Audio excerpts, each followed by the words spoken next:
What is up, Finesse family? How is everybody doing today? This is Mrs. B Finesse of Millennial Finesse Mindset.com, guys. And today we're going to be having the discussion. We're going to talk about liability and assets, guys. And we have a special guest today. We have the one and only Intentional Millionaire, aka Tim. And we're going to get down to the discussion, different topics, guys, about assets and liabilities, what they are, what they look like, um, how Tim got where he was as far as building his portfolio. He's called the Intentional Millionaire because that is the portfolio he's built. And he's here to drop dimes and give you guys the information you need to get to that point if that's what you want, guys. So once again, hang tight for that, guys. Make sure you're hitting the like on the way in. Make sure if you haven't, hit that subscribe button, hit the notification bell so you know when we're coming on, guys. We got some great guests next week, guys. Surprise guests, and I'll let you know after the intro. Here we go, guys.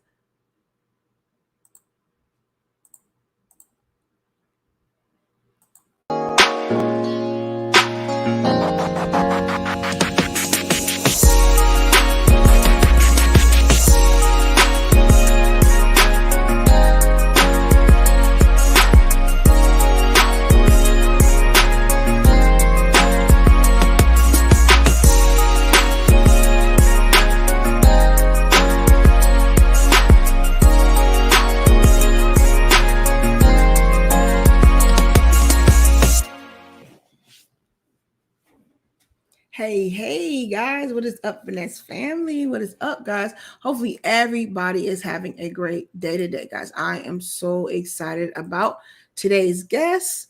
All right, guys, we're going to have somebody that they have so many levels of understanding, guys. They have so much information to give you guys. So I'm super excited to bring them up. But before we do that, before we bring them up, guys, I just want to kind of go over this week, guys.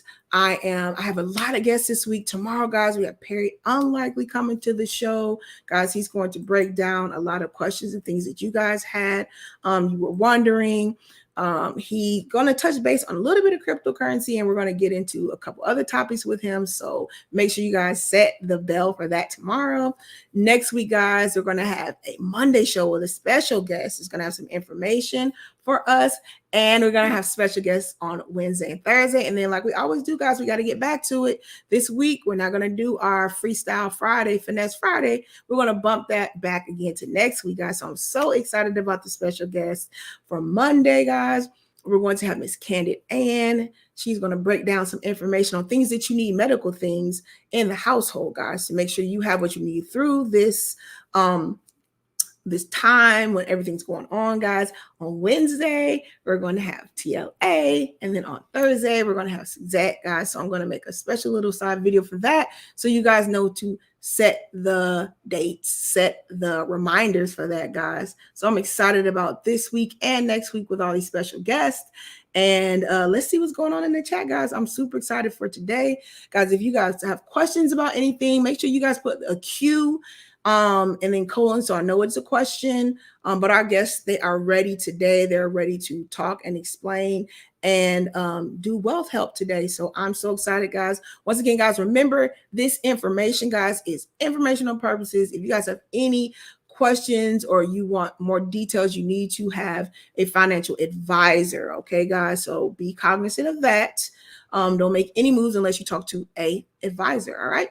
So let's see what's going on in the chat. We have Wealth Talk Production. I just might be coming up there today. Okay, good. All right. Hey guys, you already know. Let me put the invite down because you guys know how you do. You know the Finesse fam. You guys rock out. You guys, you guys are a super loyal tribe of people, man. Our little 400 strong. We're gonna 10x that. I already know that. But guys, listen, I'm so glad you guys are here for the beginning of the journey. You guys are thorough. You guys show up all the time. You guys are consistent. You guys always support the channel. This is how we've upgraded so much, guys, just from 2 months ago, guys. Once again, guys, go back and look at the videos from 2 months ago. You can see how we've leveled up so much with you guys' help. So I'm just so excited about this conversation today, guys. I'm just ready to get it started. Let's see what you guys are saying before we bring up our special guests. Let's see. Hey, Luscious, how you guys doing? Guys, how's the lighting? I'm trying to use a natural light today. I don't have my studio lights on, but I want to try that. So let me know how the lighting looks. Intentional money, especially in the millions, is the way to go. Yes, blind guy, his wife, their life. Thank you guys. They just ended a great show with Trash Can Waves. As always, they have great shows. So thank you guys for showing up. Thank you, Gail. She says, please click the like button. We have My Vivid Life. Love intelligent conversations. Look forward to today's discussion. Yes, you guys are going to love today's discussion. You are going to love it, guys. Thank you, My Vivid Life, for being here. Ine Kenya. Hey, Mrs. B Finesse, I am so glad you are here, Ine. Hopefully, you will enjoy this episode, guys, because we're going to get into it. You guys know how I do. We're going to get deep into these conversations. We're going to ask the questions, and we're going to learn and get a wealth of information today, guys. Let's see. Thank you, Gail. Yes. All right. So this is for informational purposes only. Guys, let me pull my chair down. This is for informational purposes only. None of this is financial advice. Yes, guys, you always talk to an advisor, guys. Always then when you're dealing with finances. All right. Thank you, Gail. Like, share, subscribe. Guys, listen, if you have not, I'm going to give you guys another minute before I even get started, before I bring this great guest up. If you're coming through the stream, if you just pop through, make sure you guys hit the like button. Also, guys, man, this journey is so awesome, guys. We are topping almost to 500 subscribers, guys. So with that being said, I am doing a call of action early for my subscribers, my Finesse fam. What I want you guys to do is make sure when you finish watching the live streams, guys, go back and watch fully. I have to say that fully 3 to 5 videos, guys, and comment for me. Let me know if you had a question about it, you liked it. Let me know in the comment section. Thank you for those that consistently do that. I appreciate it. I respond to everybody's comment.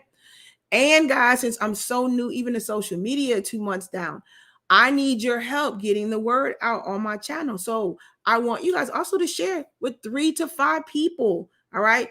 Sharing is caring. We don't want to just have our little community here and we can't get this out to everybody. So make sure you guys do that. And I appreciate those that have, guys. So Luscious Journey is ready, guys. So with no further ado, I'm going to bring up the guest because I'm super excited about this, guys. So let me give an intro.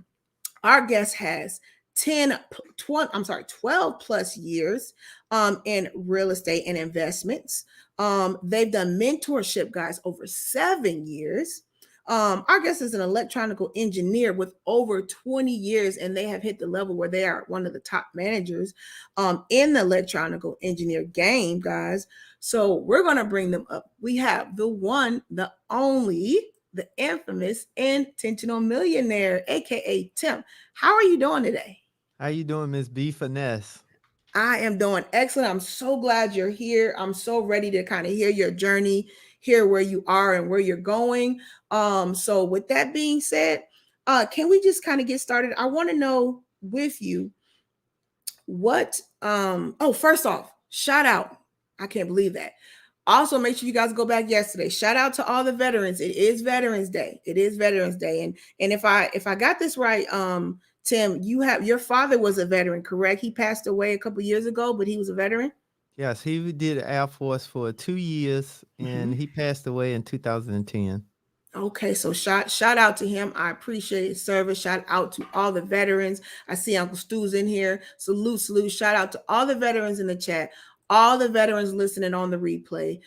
Everybody who is a spouse to a veteran, children of veterans, guys. Shout out to you guys. Once again, make sure you guys catch the replay. Yesterday, we honored Veterans Day early. We had a guest on Ted's. We had Uncle Stu on. It was a short show, but it was a great show, guys, because I had some appointments that day, so we capped it. But it is a good replay, so make sure you guys go replay that. If you missed it yesterday, you weren't here, go watch the Veteran Salute show yesterday. All right. So Intentional Millionaire. I just want to start off. I want to know what gives you passion, what gives you your pull and your thrive in life to be and do what you do. Well, the main thing for me that gives me passion and gives me the discipline is one is I don't never want to go back to the lifestyle that I had growing up. Coming from the projects, experiencing being put out, experiencing getting lights cut off, um, gas getting cut off. I didn't never wanted to experience that again, first thing. And kind of the next thing is I always looked at life. I learned a very long time ago that you do the opposite of what the masses do so you can get different results. So for me, not coming from a good financial background, like I said, my dad passed in 2010, but Hmm. he did work at the shipyard. The Hmm. problem was he made good money, but he would do just enough in the household, and then he would take the money and go outside of the house with the rest of the money. Mm. So because of that, I just knew that I was going to kind of build a foundation around just making sure one that I can take care of my basic needs, and I never really had to think about it. But then two, doing extra because it's other people out there that now I can impact by having extra. Okay, Because it's so hard for me to help someone else if I can't feed myself. So you got two okay. people that can't eat versus, I'm able to feed myself. Now I have extra. Now I can feed someone else. Okay, so I'm hearing when you're speaking, I'm hearing you, your focus is not really on you. It's the concept of building to help others, or building for your legacy and your future family and goals. So Mhm, you're talking about helping others. I heard that you have a background in mentoring and mentorship. What does mhm. that mean to you, mentorship, and why is it So important? so mentorship means to me is I like to give the example and like on since it's Veterans Day, if you take someone that already let's just use Uncle Stu. Okay. Uncle Stu, if me and him was buddies in the army and Uncle Stu already then mapped out the landmine and told me exactly where to step so I can make it safely to the other side, I'm not gonna do the opposite of what Uncle Stu lead me to do. I'm Hmm. gonna do it exactly like he instructed me because I want the same type of outcome to live. Where when I look at myself in mentorship is I realized that it was growing up in the projects, I realized it was a lot of friends that didn't have fathers in the household. So Mm. because of that, I said, well, one of the things I can do to give back is I can go walk the landmine, get an understanding, and then come back and bring somebody else to get through it like I did.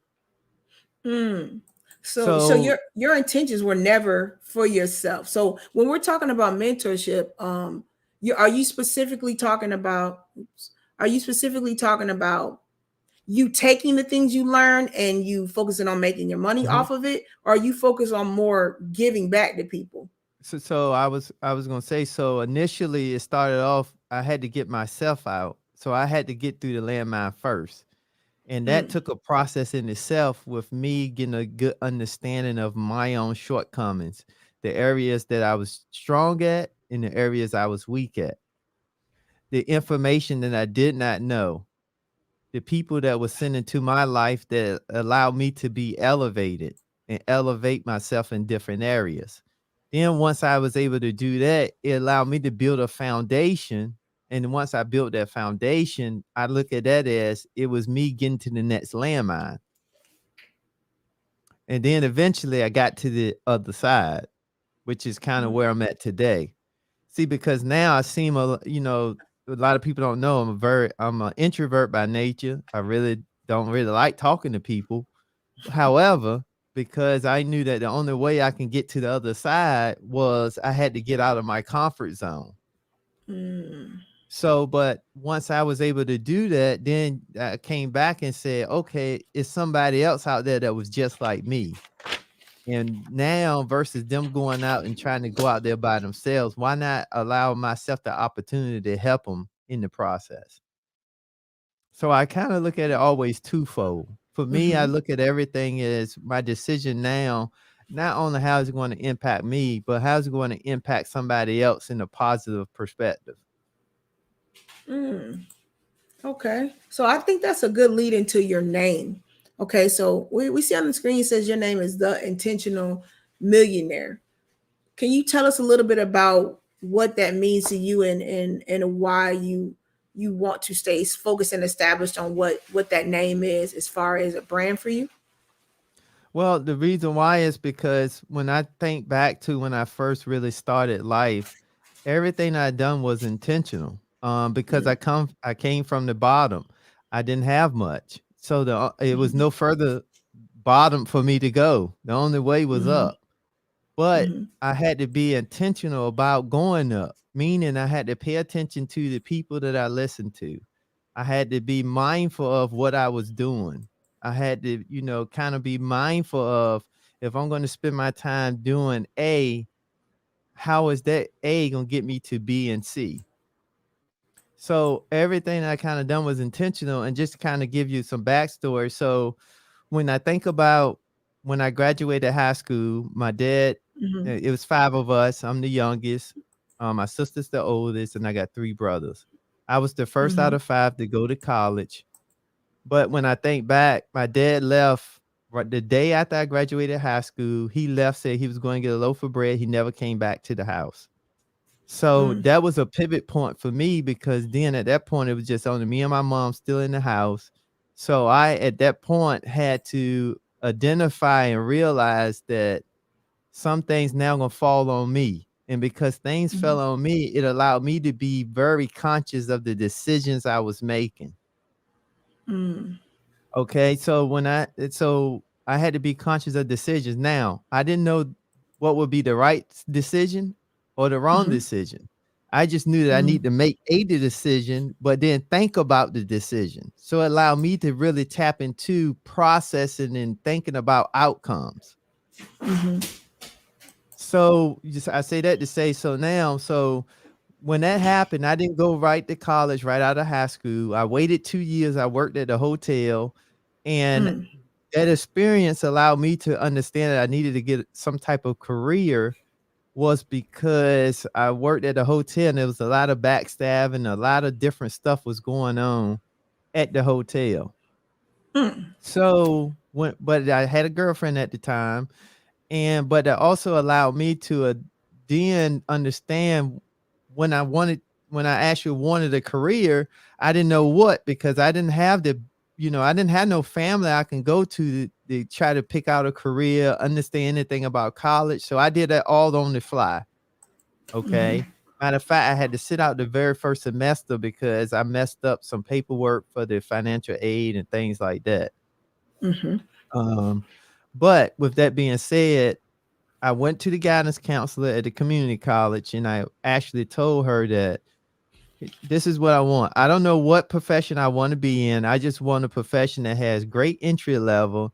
It was very mhm. hard, and most people don't finish, because I know I needed something that was going to be a challenge, Okay. because it allowed me to continue to press forward, but it allowed me to get uncomfortable. Hmm.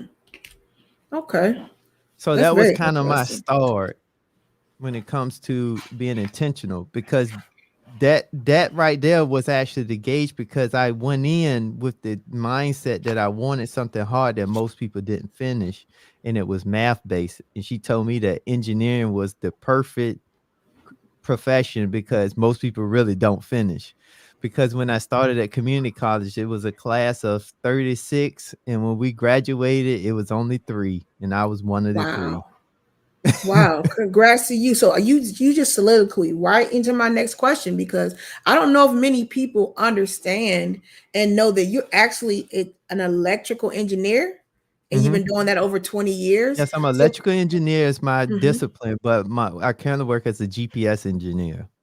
Okay, cool. So I want you to break that down, because on our thumbnail and in our discussion, we talked about the assets and liabilities. We're going to get into the meat of that, but I want Mhm, everybody to understand how you kind of diversify, because you're an electrical engineer, but you said you did real estate for 12 years, you did mhm. investments, you do tech networking, you do a whole bunch of things. So can you kind of lead us into that? Why the electrical engineering kind of led to you being in real estate and then investments? Like, why did you make these choices? Kind of break that down for the listener so they can understand assets and liabilities and how you were looking That's at a it. great question. So, when I started the very first day that I started working as an engineer, I was working with guys that was making 6 figures. None of them looked like me, because I was the youngest and the only African American in Oh the wow. company. Mm-hmm. And the first thing I realized on the very first day was I realized that they made a lot of money, but they still was complaining and had all the issues that I had coming from out of the projects. So at Mm, that point, my very first day on the job, I realized that I was gonna need to do something outside of the 9 to 5 mm, because that just didn't make sense. I had a hard time understanding that, especially after going through all the math and stuff in college. mm-hmm. And then actually get my first job, my as in the career in my career field, and then realizing that the senior people was complaining and had all the same money issues that people had in the projects. The only difference was is at a different scale. Right, right, right. So I knew at that point I need to do something outside of the 9 to 5. And then that's when I got introduced to understanding some financial stuff, and then I got into opening up my first Roth IRA.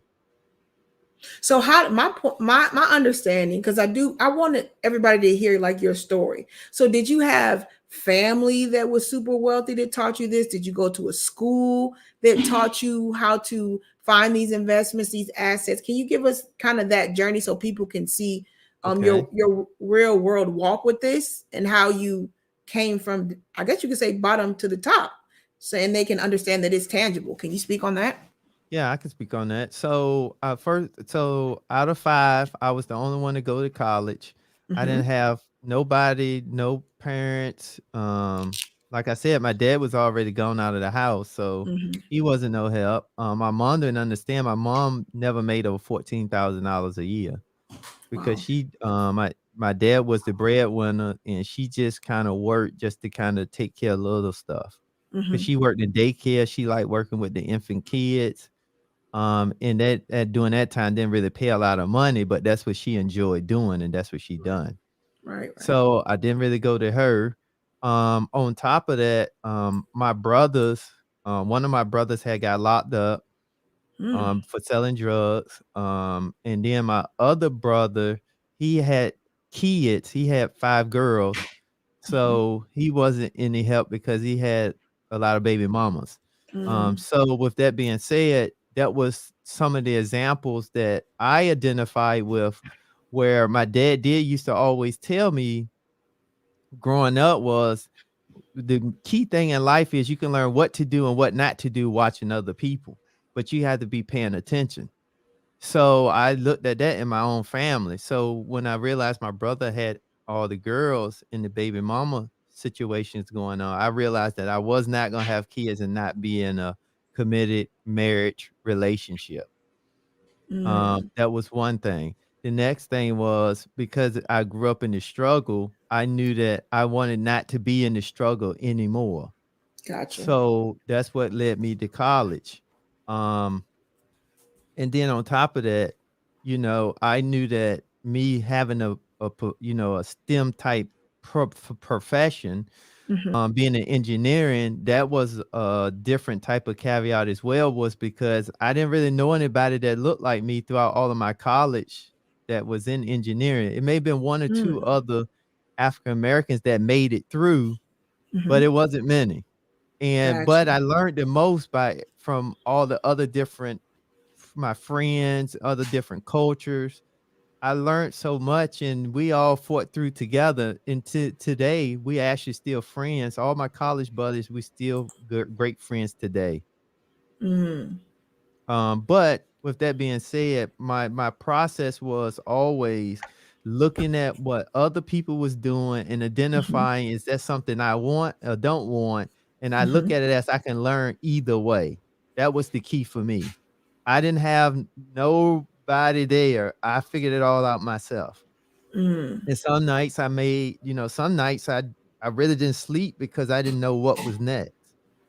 I really didn't Interesting. know. So I just make a decision and just hope that it worked out. And sometimes some stuff, it wasn't the best because when I was in college, I worked full time at the hotel, and then I went to school full time, taking them over the maximum amount of credits that I had to get approved every semester. So I was going Mm, to working 8 to 9 hours, and then I mhm. was taking 16 to 17 credits per semester. So I didn't have no for me, I didn't even experience college life like most people talk about Mm-hmm. because I had no leeway and no room for error. So I tried to be very intentional and make very good decisions. And My that's what helped question, me today. my question is, do you regret that? Because I want No, people not that, at especially all. younger people, to look at this in a foreshadow. Because look Mm-mm. at where you're at today. So tell us if you regret it or not, and then be specific for especially people maybe in their 20s coming up, or teens. Like, why is it worth it to sacrifice at that age? I could say the best thing, the reason why I say that that was the best thing for me and for most people is because you started identifying the key people that you really need in your life. Um, Mm-hmm. so for example, when I decided that I was going to go to school, my best friend, which is my best friend today,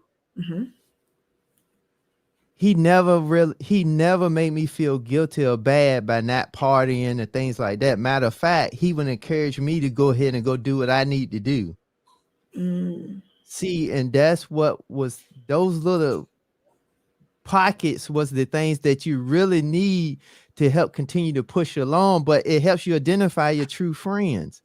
See, Mm-hmm. if you're trying to grow and your so-called friend won't allow you to grow, then you don't really need them as a friend. Mm-hmm. So it was those little things in that process. That was one. Another thing was I didn't have room for error. And because it was me and my mom, and I had told my mom, I'm going to go figure it out.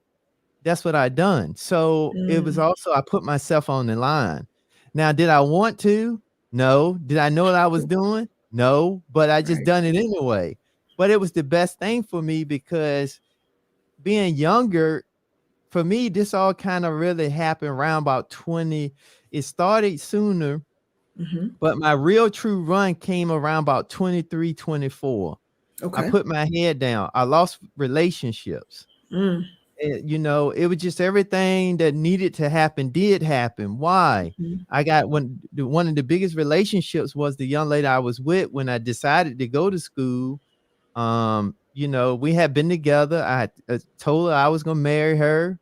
We had a commitment that we both finish school, get our professions, then we get married, and so forth and so on.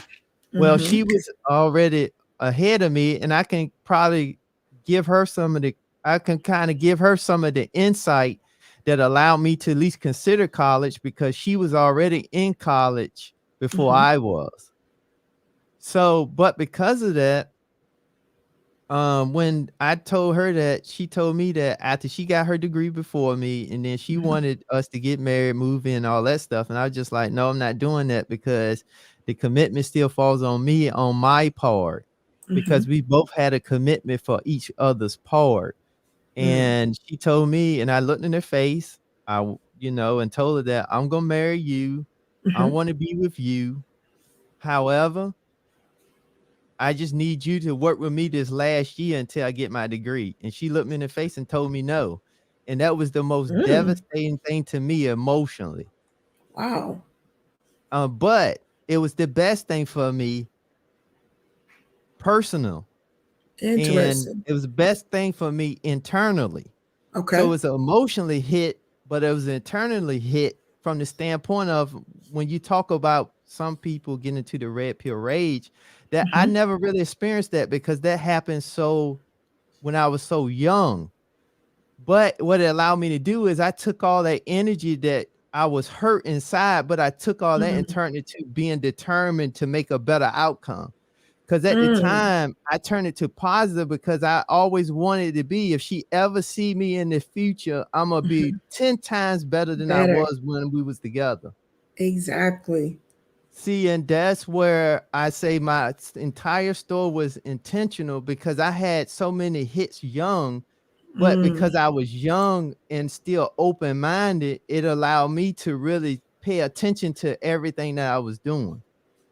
Okay, you said young. So you said a mouthful there. You said you didn't really get into your red pill rage because you said you were so young and open minded. Can you talk about that juxtaposition and what made you aware? Because you're saying you were younger, so you didn't really get into the ideal of getting so angry. And before that even happened, you said you cut that off and use that anger as motivation to strive for more. Can you tell us kind of what was going Well, on in your mind at that time for you to even be that focused?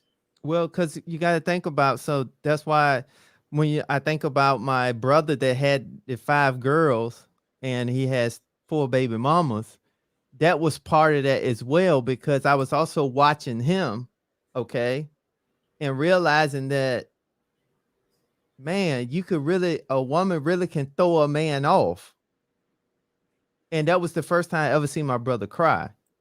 Mm, So with that actually happening and me having my own situation, I had to take a snapshot at myself and mm, realize I got to get myself planted on something, because I'm not going to get no do-overs.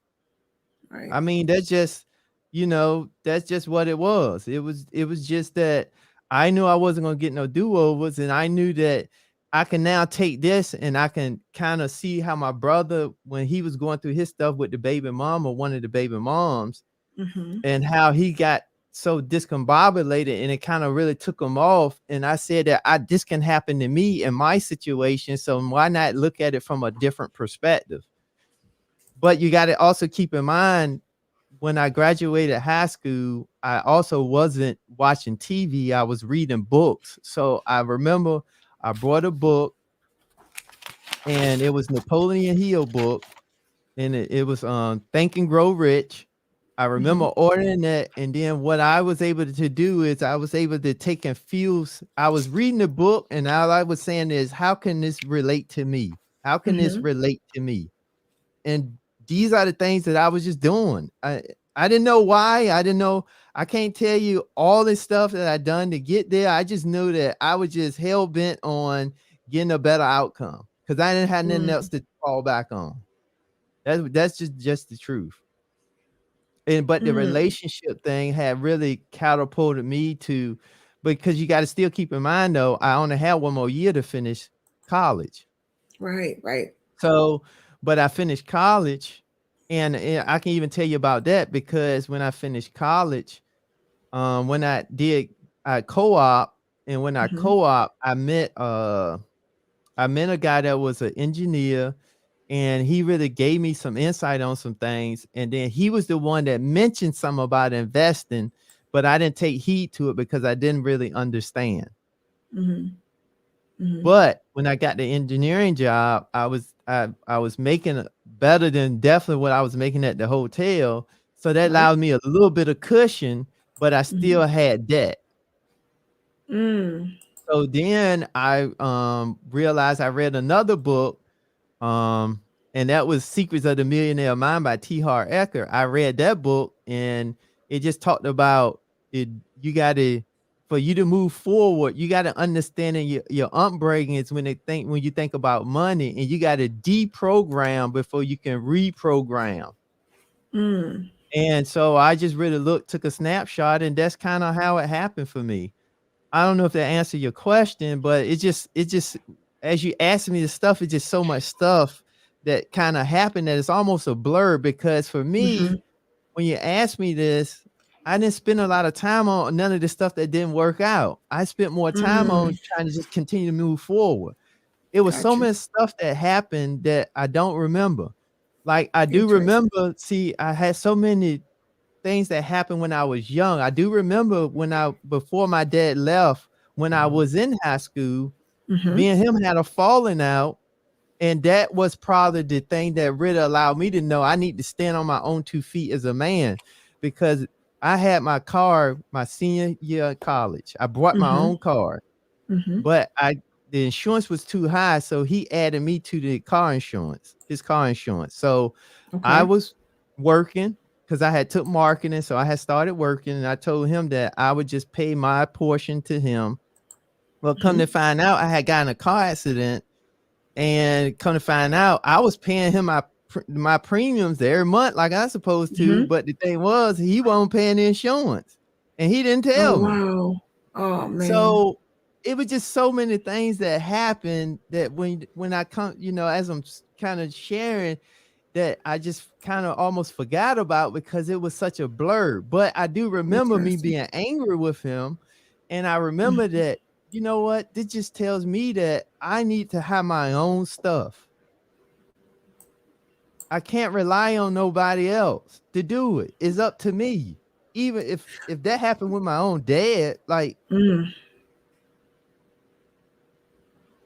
so with that being said, that's kind of, I mean, for me, that's kind of all those little things has kind of led me up to why it seems like it just is. I didn't do anything amazing. I just had so many things Mm. that happened that caused me to really focus and pay attention. I guess that's the best way to put it.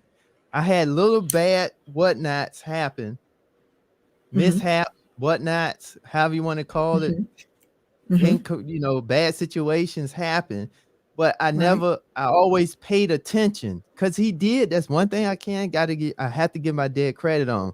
Very young, Mhm. he drilled that into me and my brother. After my oldest brother had got locked up for selling drugs, but Mhm. he drilled that into me and my brother. I had a brother that's a year older than me. We was born in the same month, Mhm. but he drilled that into us. You can learn what to do and what not to do by watching other people. You need to be paying attention and don't be walking around like some, he used to say, don't be walking around like some dumbass. Mhm. Mhm. Yeah. And I Simple. mean, that was one of the things, but I didn't look at it outside of everybody else. The Mhm. biggest thing was I looked at it in my own family. Mm. I mean, that's just really what it is. I mean, and if you can, if because here's the thing for young people, we all know good and bad, no matter Mhm. what your age is. But Right. you have to identify what do you actually want and what are you willing to sacrifice to get there. And the biggest Mm. sacrifice you have when you're young is doing fun stuff and being around the wrong people in the wrong environments. Interesting. And once you get that down and then you reevaluate and go to a different environment, get around people that kind of want the type of outcome that you want, then that's when you really going to have a better understanding of life, but also it's going to allow you to start operating in your creative mode. Mm. Okay. Because well, that's one thing I can say that I did find I tapped into where I can get creative and I can look at stuff and get a good understanding. And people always tell me now that it seems like I have an innate talent when I talk to people. I can tell what type of person persona they are is because there's been some things I feel like I've been blessed to be tapped into because I spent so much time in my creative mode because I didn't have much to fall back on when I was actually in my grinding phase. Mm. Because here's the thing, when I used to let's go back to when I was kids now. Okay. my I had my spirituality started when I was a kid because my parents didn't go to church, but they sent me and my brother every Sunday, and if we didn't go, we got a beating. Okay. Uh-huh. You couldn't even fake like you were sick. They made us still go, but they laid in the bed Uh-huh. on Sunday. So, and that was the Salvation Army. But here's the good Uh-huh. thing. I did learn. I heard. I can't remember when. I just know. I remember hearing a phrase in church Mhm. that somebody was up front. I couldn't tell you who. I don't even know what they look like. I just remember hearing a phrase Uh-huh. where the young lady that was up front said, "God didn't create no junk, Mm. and your answer to your prayers is right around you." Okay. And so I interpret that when I got older was God didn't create no junk, and you don't know who he's gonna send to in your life to answer a prayer. Mm. So from that, that's always been a thing I always been mindful of, being open-minded and Mhm. listening and learning. And most people, I be on different panels and stuff, Mhm. Mhm. and when I don't know, I'm quiet because I'm learning. Facts. I'm taking notes. Okay, because I learned that that's one thing I was good at. I always take notes. Even Mm. sometimes it's not structured. I can just grab anything and just start writing it down because Me as you too. writing and you reading, you're learning. Right, right. Exactly. So that's kind of where that's at. I mean, I know I said a lot of different stuff, but I'm trying to bring it all into that was some of the things that I done young. See, because I Mm-hmm. had so many experiences young that helped formulate when I became an adult, and then having the emotional thing happen with the relationship Mm, that really helped formulate. Now I took something that was bad that really hit me, mm. but I turned it to something. I turned it the other direction versus going down the direction of shame, doom and gloom, and things like that. So, Interesting. So I definitely wanted to touch base on your Salvation Army story. You saying that it changed your life. Do you think if your mom and dad didn't send you to the Salvation Army, maybe your gumption or your fervor wouldn't have been as strong as it was? How much of a dynamic in your life was the Salvation Army to you? Because you just kind of touched base on the story, but was it impactful enough in your well, no, life, I or was was just it saying just impact from a spiritual standpoint, okay? because it just allowed me to be involved in, in my spirituality. Okay. Because you got to, because here's the reason why that's critical. Because my parents didn't go, but they made us go. But today, you talk to my mom, she's my spiritual mentor. I mean, that's who I go Mm, to and consult with sometime. mhm, Um, when it comes to just certain things, and then other things, I have somebody else that's a man that I do that with. But I mhm. do go to her because I can go to her and really get good understanding. Because I like to say she's like the bit mom of the family. Okay. And the great thing about my mom is I like to say she's the kumbaya mom. She don't like no beef. She don't like no type of disagreement. She just like everybody to just smile, get along, and eat her food. And how much do you think your mother's spirit and your mother's temperament is on you? Because you said you're introvert. So do you feel Mhm. like that's kind of how you move in life? You don't really try to cause contention, or are you just, is are you one to just want just to listen anyways because it's wise to do? Can you kind of speak Well, on I that? would say this. I would say the takeaway from that is I have my humbleness of my mom, my get along with my mom, but I have that tiger instinct like my dad. Mm-hmm. Because one thing about my dad, he was very big on if he did not like you, you would know it because he would tell you. He was very Okay. upfront, very vocal, very direct, and he didn't take nobody's stuff. Mm-hmm. And what I did realize though from the relationship situation that did not happen was that it also identified and woke that part of me up per se. Mm-hmm. Mm-hmm. Because when I had to really understand that everything is going to rely on me, but then also when I had to realize that it was me and my mom, and every decision I make gonna have a direct impact, it allowed me to understand that you have to be clear, crisp, and concise, but direct. Okay. So with those things, it allowed me to really start really building out my own self-awareness. And Mm-hmm. I think that's the key for me. Was it just I was just younger and I became self-aware younger. Mm, Whereas normally for more younger people in today's age, they normally figure that out when they get around 30, 31 for a man. mm-hmm. But for me, I had to do it so much younger. So in my teens, 19, not around 19, 20-ish. Mm-hmm. So because of that, I think that's the real key and that's the difference for me. And Okay. I'm not saying my situation, the way I did things is for everybody, because I know that may be a different type of dynamic. Right. However, I will say that most of us had some type of trauma, something bad happen, or something happened that we could have changed to being a worse version of ourselves or a better version of ourselves. Right. And the question is, which version did you take? And then when you took that version, whether it be good or bad, how much in tune did you get with yourself? Interesting. Actually, that's a good soliloquy into the next question that I wanted to ask you, because when we go back and look at your journey, you said you did electronical engineering, you still do that now. You're one of the supervisors and managers over um, multiple groups of people. You said you do the tech and networking, investments in real estate. How do you have so much time to learn all these things? I mean, are you multitasking?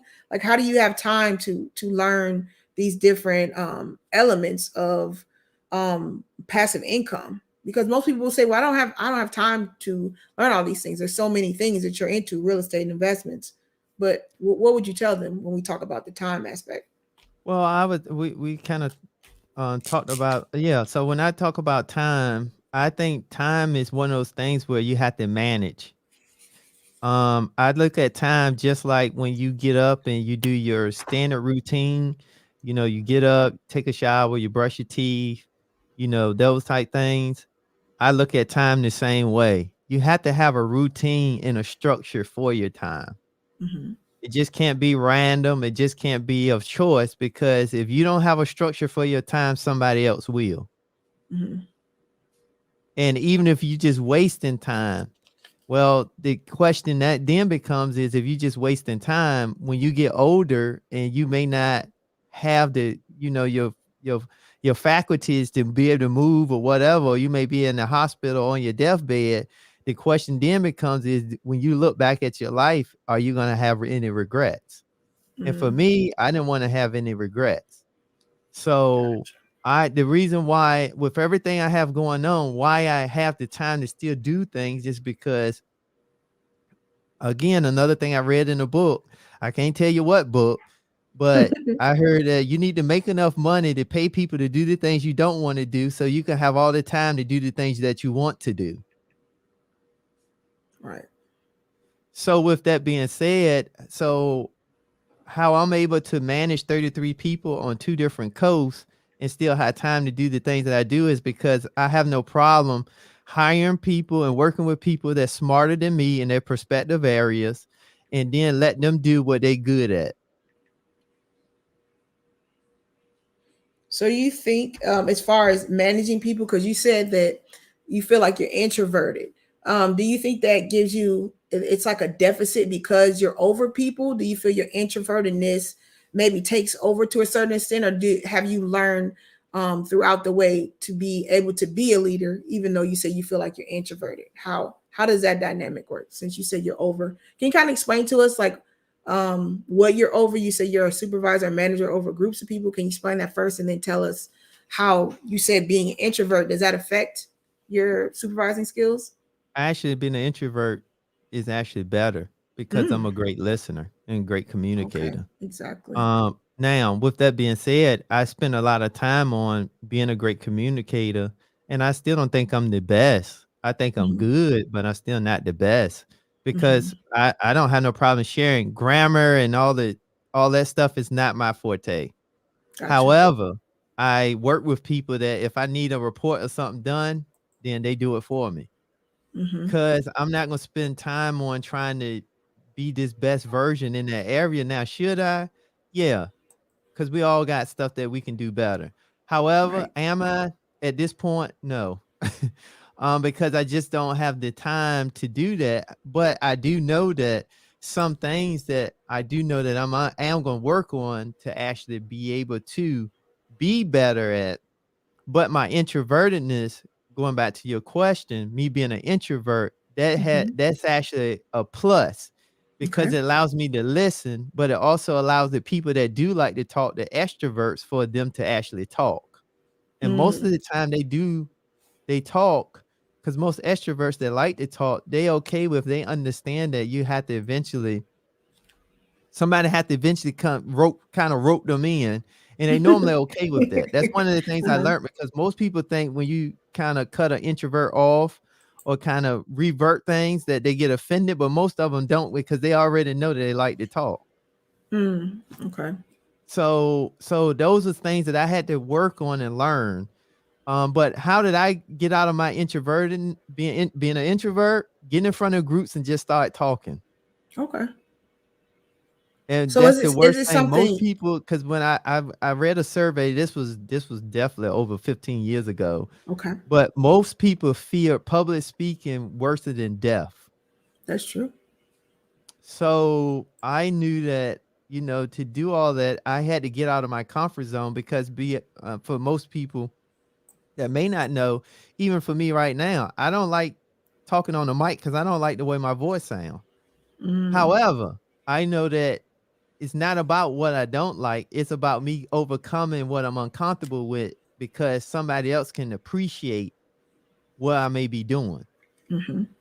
So that's kind of, how I got on YouTube. So, um, but yeah, but with me managing 33 people, the key is, the key is with managing 33 people is just allowing people to operate at their specialty. I don't, Mm. I'm one of those ones where if you're good at something, you say you're good, hey, go for it. I'm gonna let you do that.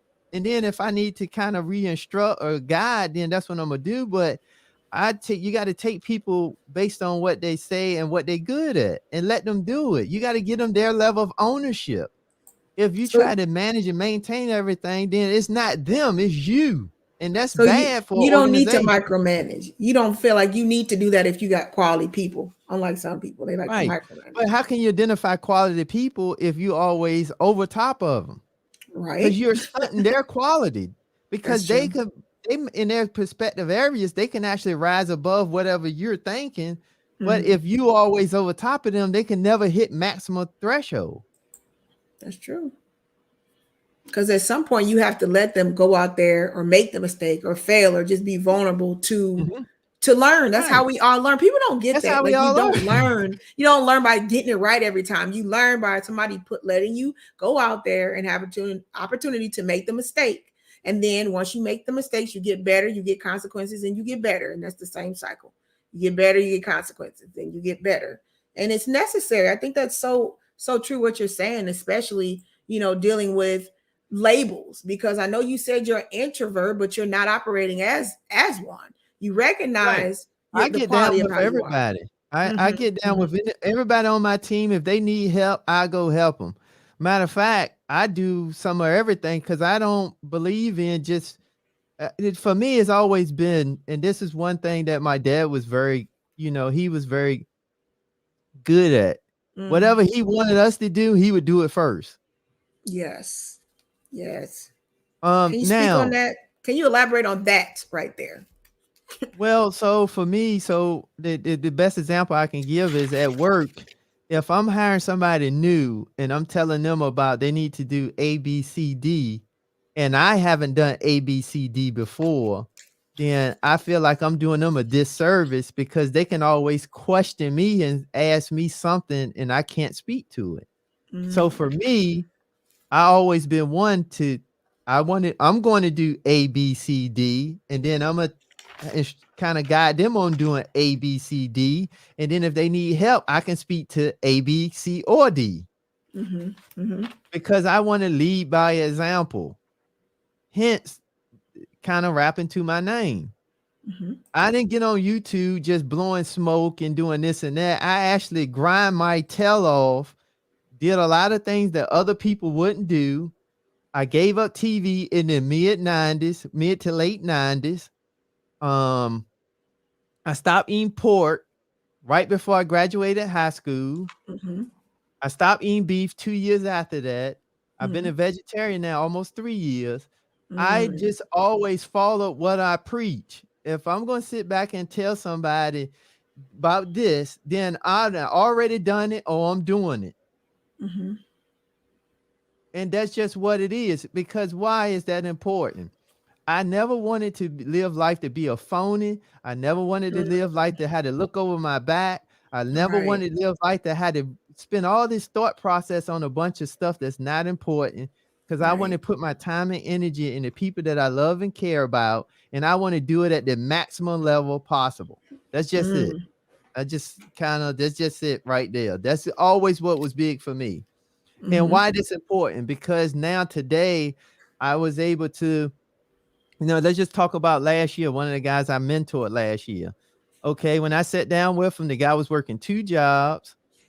Okay, he only had $1,000 saved. He's a Mm. single parent. He has a daughter, and he wanted to buy a house.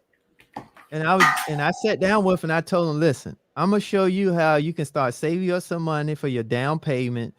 I'm gonna show you how it's the only thing you got is you got work ethic. You have work ethic because you're already Mhm. working 2 jobs with what most people won't do. I said, so you Right. beating 90% of the population already. I said, Mhm. now you just need some guidance on how to focus on and put all your time and energy in the right places. Right. Well, that was on January the 5th, 2020. And at December the 31st, 2020, he Mhm. saved $18,000 in cash. Wow. Okay. He's Mm. ready to buy a house. But because when the market changed and everything, I told him, no, let's hold out because we don't want to overpay for anything. Because I don't believe in that. So I say, what you do is he was going to stop the second job and in the process, I showed him how to start a legal business because he's an electrician by trade. Oh wow. Okay. But he wasn't doing it as his second thing. He was just doing a second actual job on top of his full-time job. And I was like, you got a trade that can pay you as much money as you want. You can write your own Right. destiny with that. Exactly. So I Exactly. showed him how to do that. And so now today he's on track now by we kind of been talking on and off, but now he's going to probably have about 50 some $1,000 in cash, ready to buy his first Wow. home. He's going also he got his business going now, and he also Good. looking at bringing on another employee, his first employee. Wow. That's awesome. So that's just all that was is mentorship, Tim. That wasn't Right. anything extra. That didn't you didn't have to come from a great background or a great neighborhood or come from wealth. Can you touch base on mentorship and why you think that's impactful and important in communities? Because Well, I think it's important. First thing is, especially I'm gonna speak just to um the Black community, okay, and then I'm gonna take it to all communities. okay. For the Black community, we need it more than ever is because too many times, um, our community don't have a lot of people that look like us in top successful positions and we feel like it's for us. Mm-hmm. And just, and nothing against the education system. The Mm-hmm. education system is the biggest reason for that.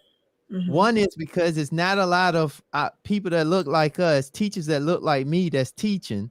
The next thing is the way the history of books is written, Mm-hmm. not written around giving a lot of us credit for some of the contributions we gave to the country. Let's just be real. Exactly. Um, but because of that, it's important for us to be examples and be the I like to say we should be the mirror or the picture that people see and they can see success in our communities. Mm-hmm.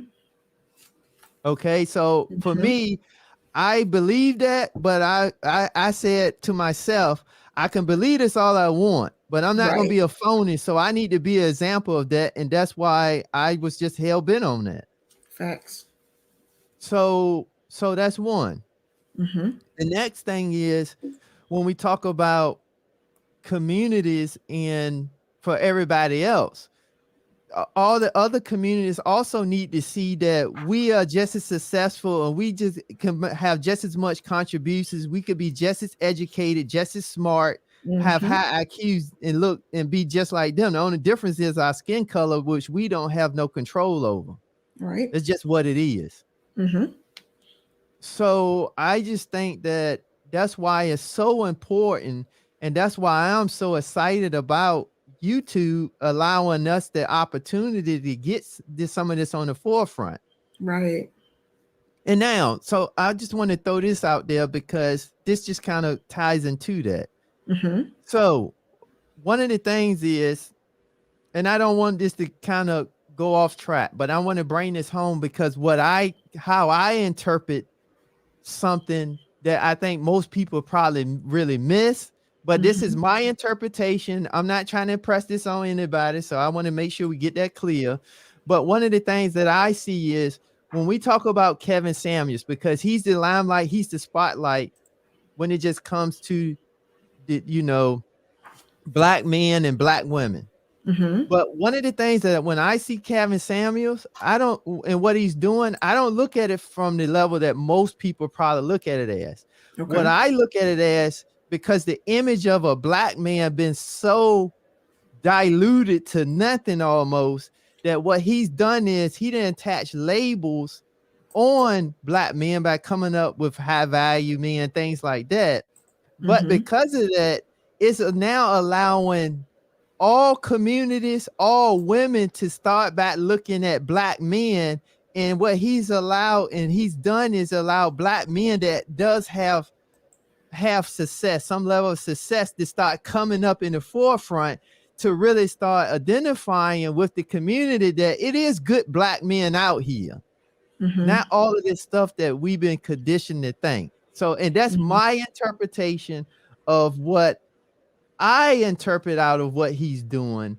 Not necessarily because I know it's an entertainment factor, but I think the Mm-hmm. bigger thing is he's gotten black women to look back at black men and understand that it is good black men out there. Mm-hmm. Okay. Taking out all the other, entertainment and all that stuff. So that's kind of what I look at. Okay. Mm-hmm. Because for me, being a black man, in the way I look and the way I talk, I already get labeled before I come in the room. Mm-hmm. Okay. I'm Mm-hmm. already labeled before I come in the room. Mm-hmm. And I know that because of what I do. Mm. And I say this and then kind of get back to topic. I never forget being an AP chemistry in college. Mm-hmm. And it was like 30 some people in the class Mm-hmm. and only 3 black people, 2 women, and I was the only male. And then everybody else was just, all different races, all different cultures, all different backgrounds. And I Mm-hmm. remember the first test we had in the course,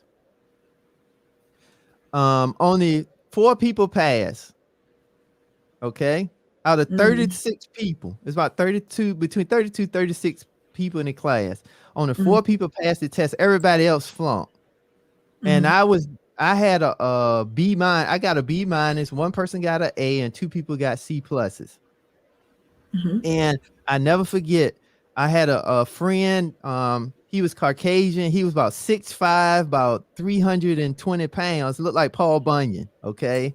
But I never forget one of the Caucasian girls that was in the class.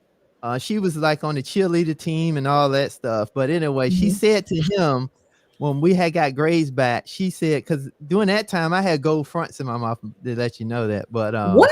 yeah, Really? I had gold fronts in my mouth. I wish I would have got But, that picture. I actually got a picture too, but Bring that picture up. We but gotta see where you came from. she made the comment to him, you wouldn't think, he's so smart with him being black and having gold teeth, would you?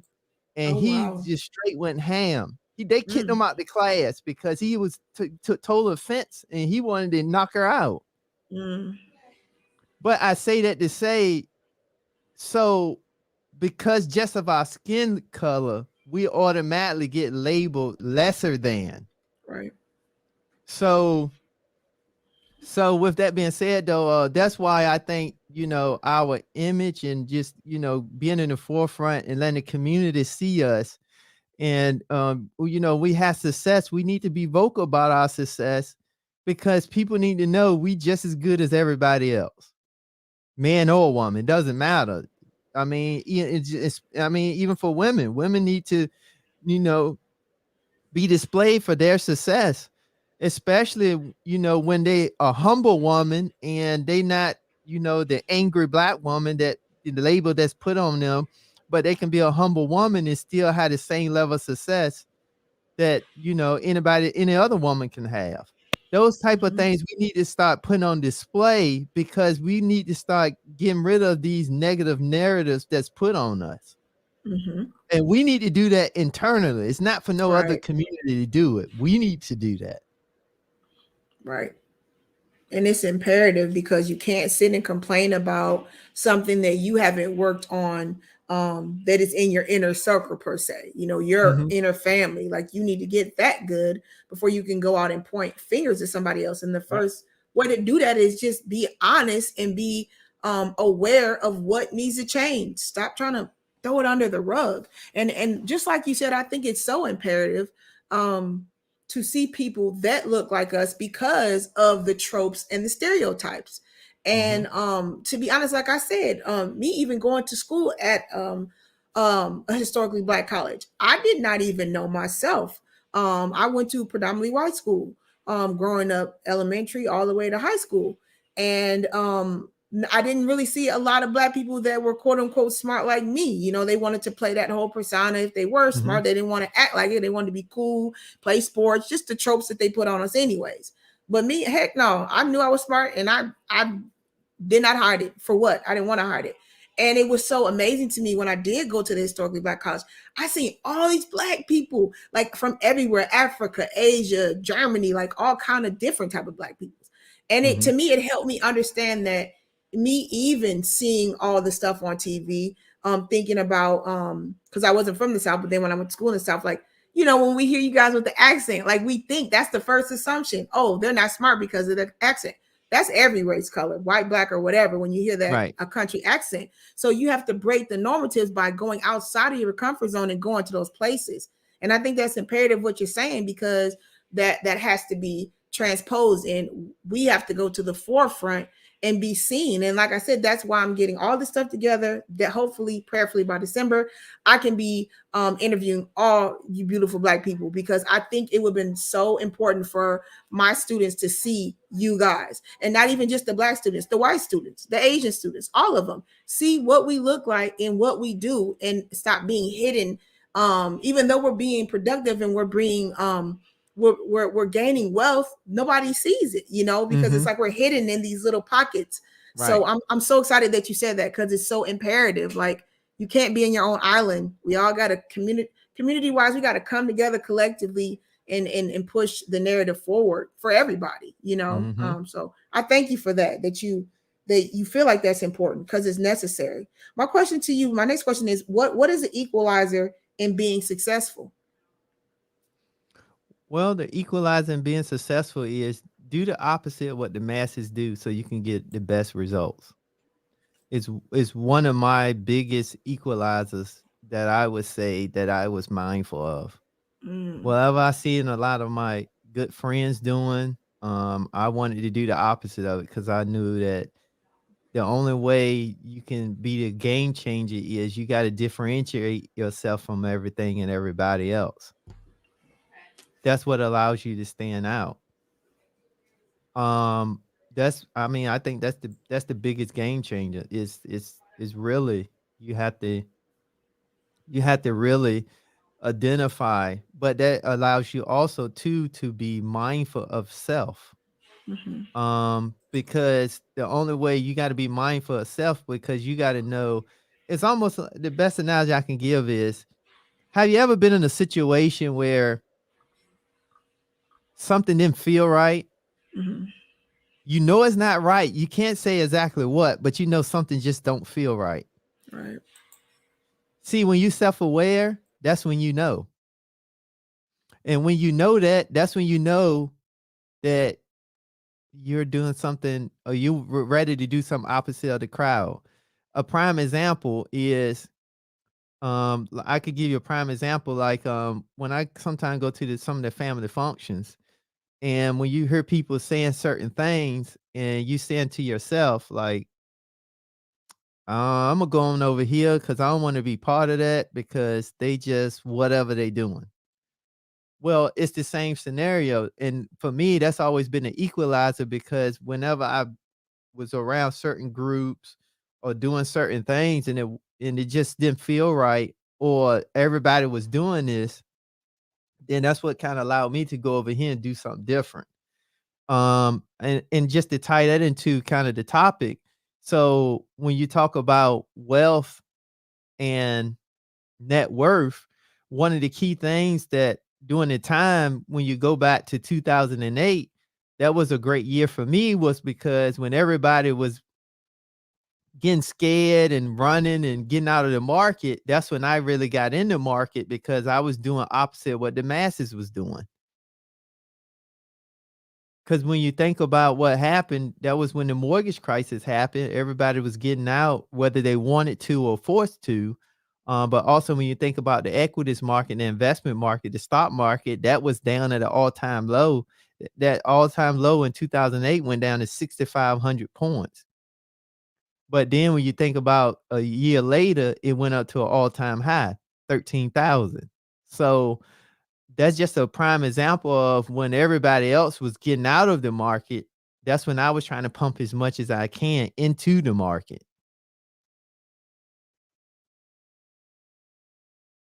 You muted yourself. You muted. Yeah, I mute myself when you talk. I think that's imperative because I think a lot of people, especially when they hear about, wealth and success, and they hear about, first thing as far as real estate or, getting into the stock market game or things of that nature, even to the new thing as far as cryptocurrency and things of that nature. They think once they hear about it, take your money and just start throwing it in. But like when I was studying it and learning things on that about five plus years back, it's really an emotional kind of game. You cannot be so focused on what's happening daily, even weekly, and you don't ever want to go in when you see it's going up. And I think that whole ideal, and it really, to me, it links to emotions because what happens is when you see like you're losing, you just want to take it out. And then when you see it going up, you think to dump it in. So I think it's imperative on learning. And if you can't learn it, you need to get a financial advisor because you can lose very big. So can you kind of speak on that? Because I want to definitely get into the aspects of assets and liabilities before I get into my other questions about you. What does that mean as far as assets and liabilities, and how is that relative to you and your growth in your life? For practically for people to understand the aspect of Okay. assets and liabilities. So just to so from a investment business perspective, an asset is anything that you have that generates income or put money in your pocket as time goes on. Mm-hmm. So for example, that could be your 401k, stocks, real estate, that could be collectible items, antiques, um, things of that nature. Mm-hmm. And then a liability is anything that actually take money out of your pocket or continue to go down in value the longer you hold on to it. Mm-hmm. So a liability is for most people is their car is a liability because once you buy the car, as soon as you drive it off the lot, it depreciates anywhere between 8 to 15%. The Mm-hmm. value goes down. Mm-hmm. Also a liability is credit cards. And if you carry a balance because they charge interest, that's taking more money out of your pocket. Mm. Actually on car payments, you actually getting two liabilities against you at one time. Because Mm. not only is it that the actual value of the car is going down, but also because you paying money out of your house every month is another form of a liability because you still paying more money out of your pocket. So Mm. actually with a car payment, you can actually manage two liabilities. And most people don't really look at it like that. I just look at it differently because when I think about what I'm doing, I always think about is this a liability or an asset? And then two, if it is a liability, what am I getting it for? And what is the ultimate purpose? Mm. Again, because I design my mind to think about intention. Mm-hmm. Mm-hmm. So with that being said, that's what the difference in assets and liabilities from a financial, business slash investment perspective. Now, when you think about the individual, Mm-hmm. see now this is where it gets deep because most people really think is about me having $1 million portfolio, but it's not Mm-hmm. really that. The biggest thing, the most important thing, the most happiest portfolio is my mind Mm. and being at peace and being Right. able to live a life that I can genuinely live, I can genuinely give, I can genuinely impact people, and it's all genuine. I don't have to play games. I don't have Mhm. to, do this finagling.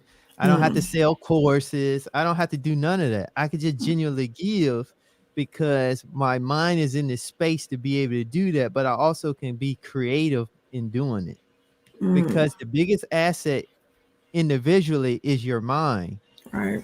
and your mind is a muscle, and you Mhm. have to feed that muscle by the information that you put in. Mhm. Now, the problem is the mind can be an asset, but it also could be a liability. Interesting. Because if you have some mental things or some health things going on that you haven't resolved, then you carrying a liability around that's internal. Right. And then it started to affect other things. It affects your actual health. It affects your relationships. It affects even just your outlook on life. Right. Exactly. So that I think that's the biggest net worth that we all need to build is our internal person first before we even get into stocks, bonds, real estate, and all that stuff. We gotta get rid of the liabilities that we holding on to. So liabilities could mean not only that, it could be a relationship that you had, a bad relationship that's unresolved with someone. You holding on to some pain. Exactly. It could be like even for me, like, some of the things that my dad done, but I love him to death. I mean, when he left, I was the one found him out of the five, and I never brought up him leaving because I didn't care because I just was happy to see him, Wow. no matter what he done. Because Right. I knew he had to answer that to whoever he had to answer that to. It wasn't for me to judge. Right.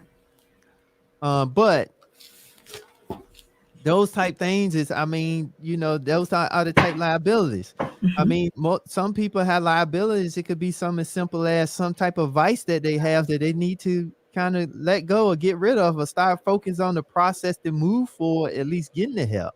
Mhm. Um, so I think, when it comes to wealth, net worth, which is your assets man, your liabilities, I think the personal aspect, the individual aspect is more important than the portfolio and the money. And that actually is profound because I do want to get into so many things I want to ask you. Okay, let me get into you just soliloquied into something, so I'm gonna take it where you taking it. You just talked about how the mental aspect of assets and liabilities is just as important as the tangible and the physical things. So when you hear this phrase, Tim, wealth is health, do you believe this? And if so or not, can you kind of expound on that? Because you kind of just you did a soliloquy into that. Yes, I believe that. And talk and tell us about like your eating styles, if you stop eating certain foods, elaborate too how the wealth of your mind with the TV, like I want to really just hear all your background into the wealth is health, especially for those streamers that are just coming in. If you don't know, guys, this is Mrs. B Finesse of Millennial Finesse Mindset. We have the Intentional Millionaire, aka Tim. He has built $1 million plus portfolio, and what he is doing now is he is freely giving you his wisdom, his advice, his story, based on assets and liabilities. So if you're new to the stream, it looks like it's 22 plus of you. Make sure you hit the like button. Make sure you subscribe if you're new to the channel. Make sure you just subscribe to his channel. It is in the chat. The Intentional Millionaire. He has great information, freely giving it to you guys. So I don't know what the problem is. What more do you want? So with that being said, Intentional Millionaire, can you elaborate on the phrase "wealth is health"? And just kind of tell us your story behind your health and the things you did to make your mind better so you can make the money. Well, wealth is health, health is wealth. They are 100% congruent to each other, equal to each other. You can't have one without the I believe, now this is my belief, I believe you can't have one without the other. Here's the reason why. Because if when you think about your health, your health is what allows you to be able to go out and get to wealth. Okay. But the thing about your health is if you don't take care of it, it can now start diminishing your wealth. Because now the biggest expense most people have, especially as you get older, is your medical.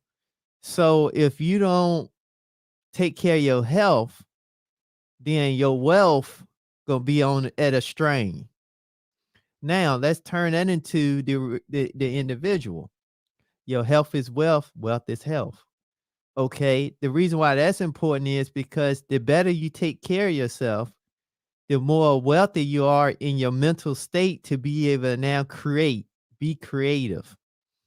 What ends up happening when your health is good, your true wealth come into the mindset of you being at peace internally.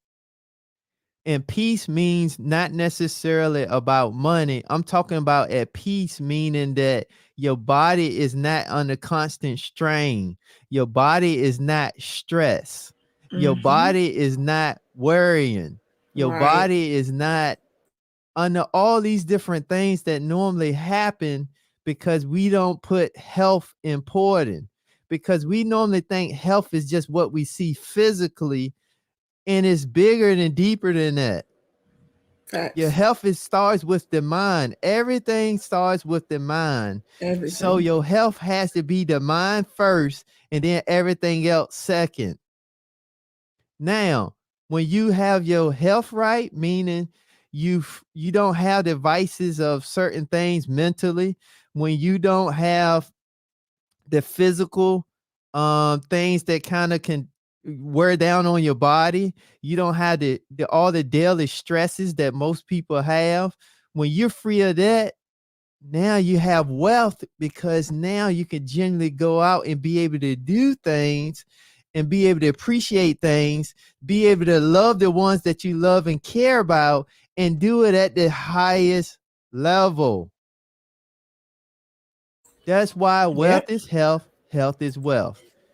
And for me, that's why I decided to, because one of the things me and my mom talk about all the time is I always ask them, mom, how is it this such a cancer epidemic all of a sudden? When you think about when you was my age and younger, cancer, everybody wasn't getting cancer like they are today. And she said, yeah, well, it was cancer going on, but it still wasn't like it is now with so many different variations, variants, and all this stuff. And one of the things I tell her, well, I said, Mom, the only thing that's really different when you think about it is the atmosphere change in the food. It's the only two difference things that's Exactly. different. I said, so no, and I say, and it's been proven that it has something to do with the DNA and the atoms and things like that. And Mm-hmm. is at the biological level. I said, so that means then it's coming from the food. Mm-hmm. I said, so if it's coming from the food, then maybe for me, maybe I need to change up what I'm doing. And then I was able to do research and realize that, cancer, it is a correlation of cancer with meat. Mm-hmm.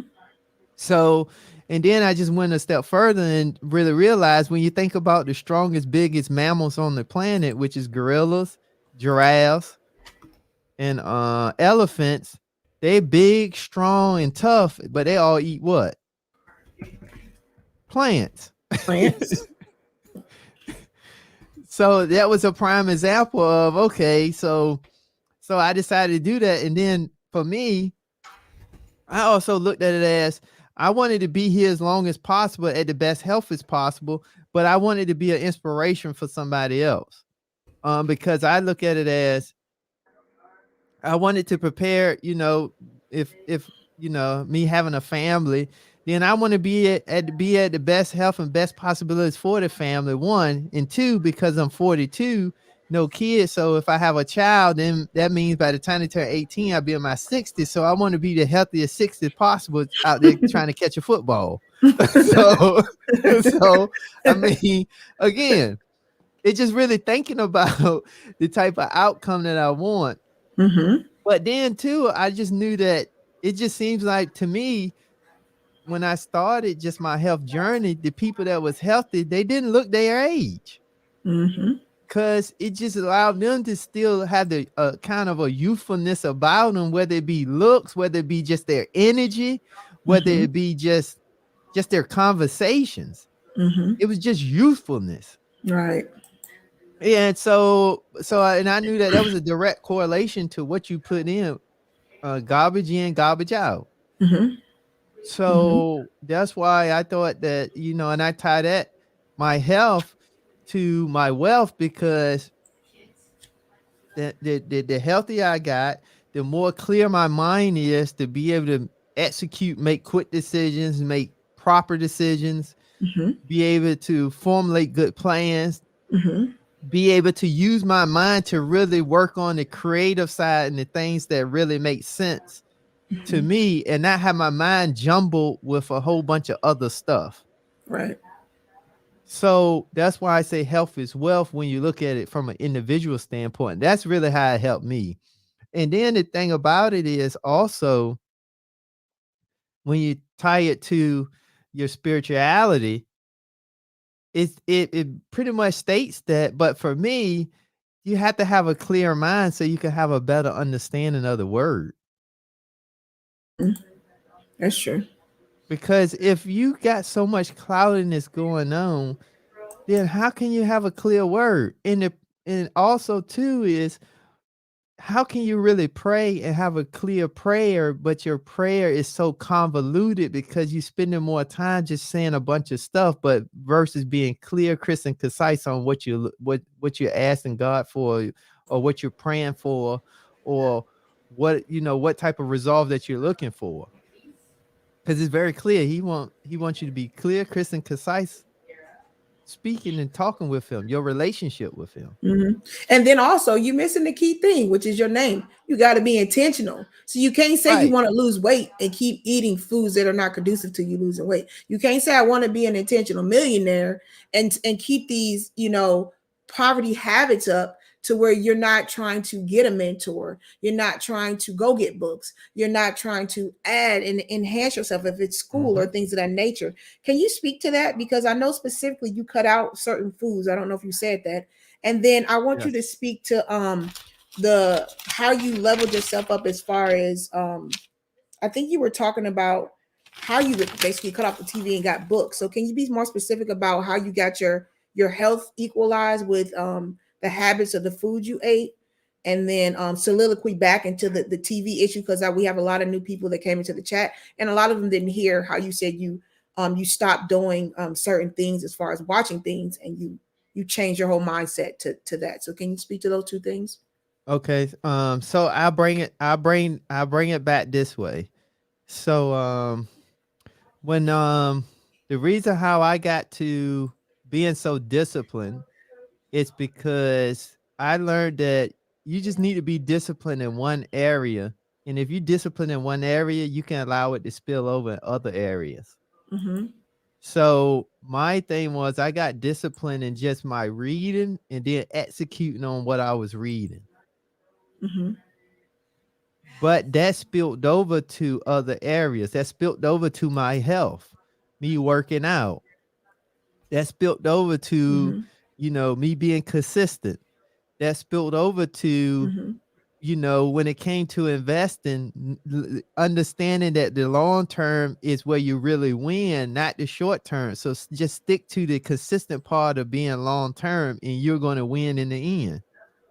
Mm-hmm. So now I say that to say now, so the reason how I was able to, what actually caused me to not watch TV was because when I was in high school, I had a Caucasian friend, and he told me that, that at the dinner table, his family, told me his family was racist. And he said at the dinner Mm-hmm. table, his parents would tell him and his sister that you always going to be successful to black people because they don't know the answer to their problems is in books and they don't like to read. And Wow. I took that personal. I took that So like he was hold on, talking to me, hold on, even though he was intentional. just sharing. Hold on. So you said this was a Caucasian person that became your friend. He Yeah, told you the we inside had class scoop. together. Mm-hmm. So he told you directly what they're saying at the Yeah. table. Mm-hmm. Because Can he you didn't repeat it because for he everybody? didn't believe in being racist Exactly. because he was almost in the what's the I can't get the word for it, but he didn't believe in being racist. And that was some of the stuff he was just sharing, talking about, you know, how he grew up and stuff, and that came Mm. up. Mm-hmm. Mm-hmm. And I took that personal. Me, I Right. took Of that course. personal. I took that as because I knew I liked watching the Martin show at the time. You know, it was a lot of the 90s stuff, the Martin Mm-hmm. show, Melrose Place, Golden Girl, all that stuff used to come on around that time. I mean, the Cosby's and all that. So when I heard that, I said, well, if that's the case, then the answers is in the books.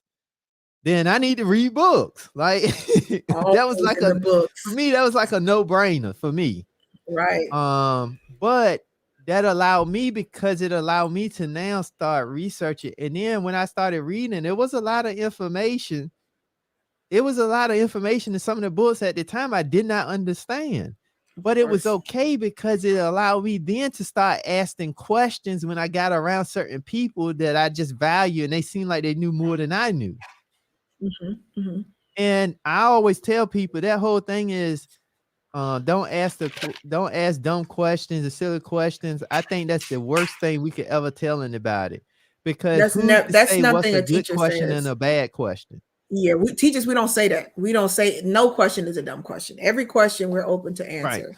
So I eventually asked questions and got answers on stuff. I continued to read, and then what I done was I went back to some of those books that I used to read. I started reading initially, and some of that stuff started to make sense. Gotcha. But I started reading, and then I started implementing, taking action in the thing of the stuff I was reading. Because one of the things that some people do is you can read three ways. You could read just to get through it. You could Mm-hmm. read just for to entertain, and you could read Mm-hmm. because you want to learn, but you take on what you're reading. You make it Mm-hmm. you. You put yourself in what you're reading. Right. And that was me. I put myself in what I was reading, so it allowed me to then take action. I go Mm-hmm. do something. If I'm gonna read something, I would take notes and I say, you know what? I'm going to do this, this, this. I'm gonna call and ask about this, this, this. And that's what I done.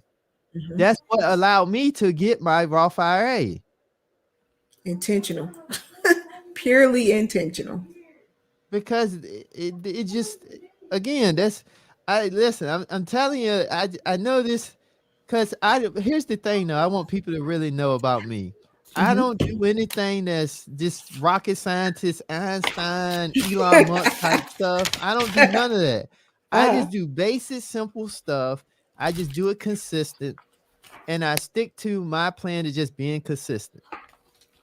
okay, And we're I gonna go, know we're when gonna I get off, it's because I know that either one, I haven't read anything new, or I know that my results is not a direct correlation to me moving forward. It's because it's something I'm not doing. And normally that means that I'm not reading, I'm not continuing to exercise my mind. And can that's been a challenge in itself. And here's one thing I want to throw out to everyone, and mm-hmm. especially the younger guys watching, is you have to know too that when you're doing this, you definitely got to find a mate, a significant other that's going to allow you to do that. Because I lost relationships because I was told that I worked too much, this and that. And it wasn't that, because I didn't. I want to make sure I get this clear. It's a difference in working too much and then not having time for your significant other. That's two totally different things. Okay, let's make sure we get that straight. And it wasn't that I wasn't spending time or anything. It was that they felt like I should just kind of just stop doing what I'm doing to go over here and go do this, some fun stuff. And I'm just like, no, that's not how it works. Mm-hmm. As a man, you need to create a reward punishment system. Mm-hmm. What that means is you set a goal and you don't do nothing fun until you hit the goal. Then once you hit the goal, you reward yourself by going doing something fun. Mm-hmm. And I became a maniac at that. I preached that, and I preached that. Mm-hmm. We already had fun stuff. We already done fun stuff. Mm-hmm. If a person has debt and they have debt that they cannot control, oh yeah, you already did some fun stuff. So Right. now the fun stuff needs to get totally eliminated, and now you need to set a goal to get some of that cleaned up. And then once you hit that goal, then you reward yourself, and then you get back on it. Mm-hmm. And I think that's one of the things that that was very, very important for me was a reward punishment system. If I did not hit the goal, I did not do nothing fun, because that means I need to start all over and go do it again. And not start all over meaning start from scratch. That means I need to continue to run until I hit Mm-hmm. the goal. Then once Mm-hmm. I hit the goal, I reward myself. Mm-hmm. And it's very continuing attention. So I want to go into a saying that I hear you say all the time, intentional millionaire. You always say it's just that simple. Why do you say that all the time? It's just that simple. It's really just that simple, but I know that simple is not that easy for most people. Mm, Because we again, this goes back to why we need to free our minds, because our minds are so convoluted. We think it has to be something really hard or complicated, mm-hmm, and it's really that simple.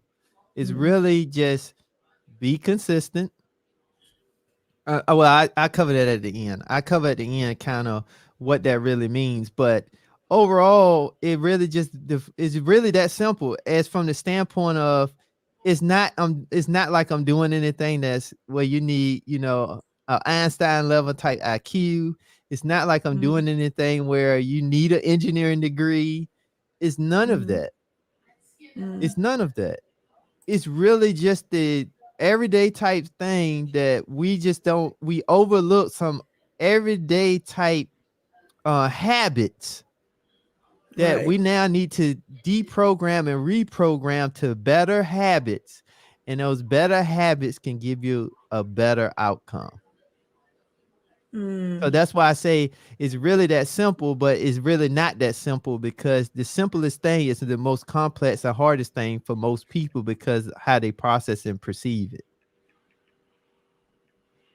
yeah, and they don't really. I think a lot of times too, people just don't want to put the effort into to doing things because it's really like you said, it's a choice. It's very simple. You either can do it and you go through the process till you get where you need to be.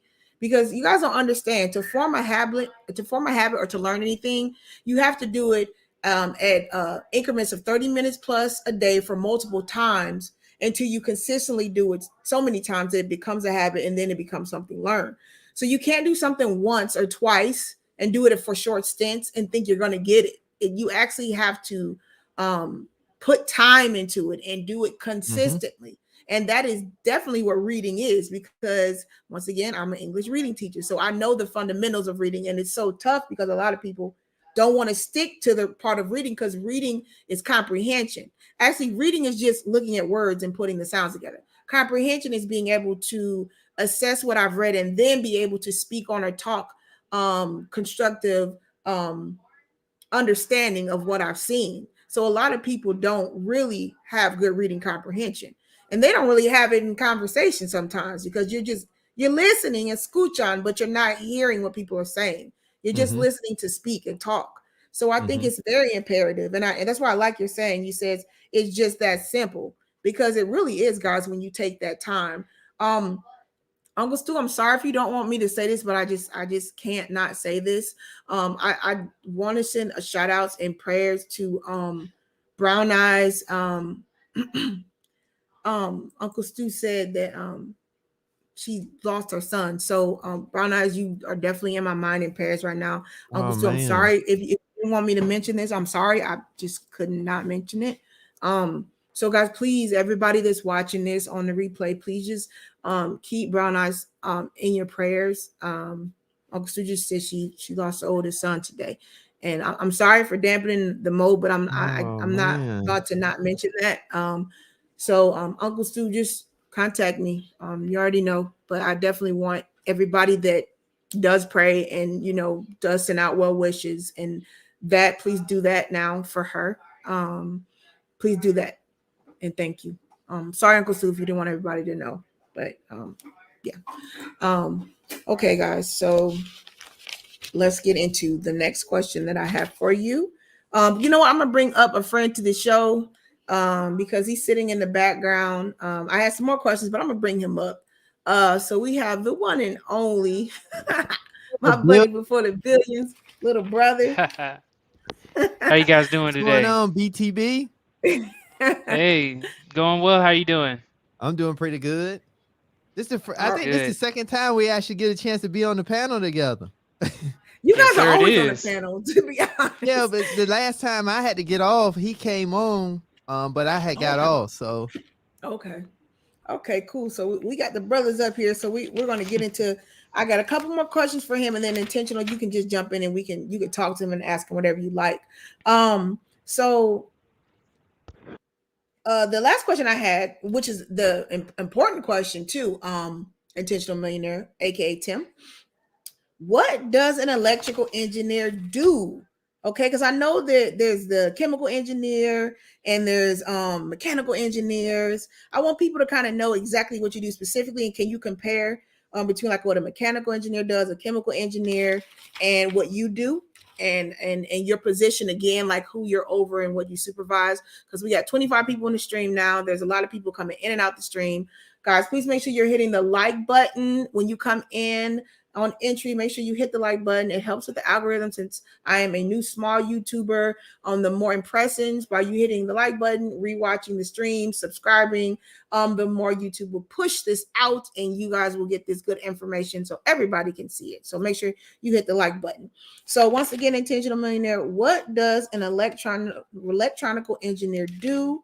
And what is the difference between the different engineering positions, getting into what you do and leading to your building the assets and liabilities from this job? okay, so I'm gonna speak to electrical engineer, then I speak to what I actually do. Okay. Okay. Well, tell us the So differences electrical engineer, between them. huh? The differences from electrical engineer, chemical engineer, mechanical. Like what are the differences So so people so understand? the difference in an electrical engineer versus a chemical engineer. A chemical engineer is pretty much all embedded. So the chemical engineer embeds a lot of electrical. However, they have an emphasis on the biology and the chemical makeup of material processes and products. Okay. Now, when you come to a mechanical engineer, they're geared around the the hardware functionality or the mechanical operation, so everything can kind of work together. So, for example, if you think about a flagpole, and you have to have a handle that you put into the pole so you can crank it so it can go up. Well, what a mechanical engineer job is, they're going to figure out how much torque or how strong that handle needs to be pushed so that gear inside will start to turn. And then they need to also accommodate for that flag that's on the pole. They need to accommodate that cable. They need to accommodate how much temperature it could withstand, what type of winter conditions can it withstand. And then they got to think about the hooks that hold the flag to the cable. What type of hooks it's going to be, what type of color it's going to be, what type of material we're going to put on it. So that's kind of a mechanical standpoint. A chemical, going back to chemical, they do some of the same thing, but it's just geared around chemicals. Now, electrical engineer, this way it can get a little bit tricky, is because electrical engineer has several ways that you could be an electrical engineer. For example, you can do power only. That means that you're in charge of, for example, like how your cell phone has a certain charger that comes with your cell phone. So if I was a electrical engineer, but my discipline, my specialty was on power, then I would make sure if you was to crack the little square box or whatever that you plug into the wall, well, the electronics inside of that, I'll be in charge of all this stuff inside of that allows you to plug it in and create power to your cell phone. That's what electrical engineer that works power. Now I could also be an Interesting. electrical engineer that's in charge of control systems. So Okay. now if you think about like somewhere like Kraft that makes dressings, salad dressings. Well, it's an assembly line, right? Mm-hmm. So all that stuff is going on a similar line. So electrical engineer with a specialty in control systems, they can be in charge of making sure that the conveyor belt continues to move, the material inside of the conveyor belt. They can also be in charge of maybe if it's a robotic arm that comes Mm-hmm. down, they can be in charge of that because they got to be responsible for how all those systems interoperate together to Hmm. get that end dressing on the end of the shelf in a box and crate it out to go out to the distributors. Mm-hmm. Okay. And now when Mm-hmm. you what was the other one? You said mechanical, chemical, Mechanical, electrical. chemical, electrical. Is And there other then you ones? think about a computer engineer. I mean, before the billions could probably speak to this, but it's a Okay. computer engineer that could be either hardware or Mm-hmm. software. But as a computer engineer, if you're on the hardware side, then that person's job is coming up with all the components. So when you buy a PC, how do Mm-hmm. all those components interoperate together so it can give you the best experience when you put software on it? And then Hmm. what a software engineer would do that's under the computer programming discipline, a software engineer, I think I said that wrong, but you get my drift. But a software engineer, what they'll be in charge of is how they can make the software when you launch the Microsoft Office or Mm-hmm. when you put in that new USB mouse. A software engineer's job is to make sure that when you hook it up, it works. So they Mm-hmm. write all the coding to make the hardware work with the software. Mm-hmm. So that's kind of what that is. So, and then what I do is as a GPS engineer, what I'm responsible for is both hardware and software. I don't do no coding. I just Mm-hmm. do the updates of the code, but I'm Mm-hmm. more or less in charge of how the hardware interoperates together from the standpoint of being able to create location type data. And you said And that's then akin what to like being doing the Google map. That's kind of how you explained it to right, me. that I was just gonna say that. You just jumped the gun on me.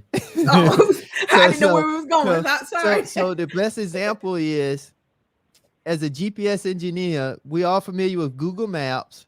And when you type in the address that you want to go to, then the device gonna spit back, okay, you're gonna take this street, turn here, you're gonna go here, you can go there, so forth and so on.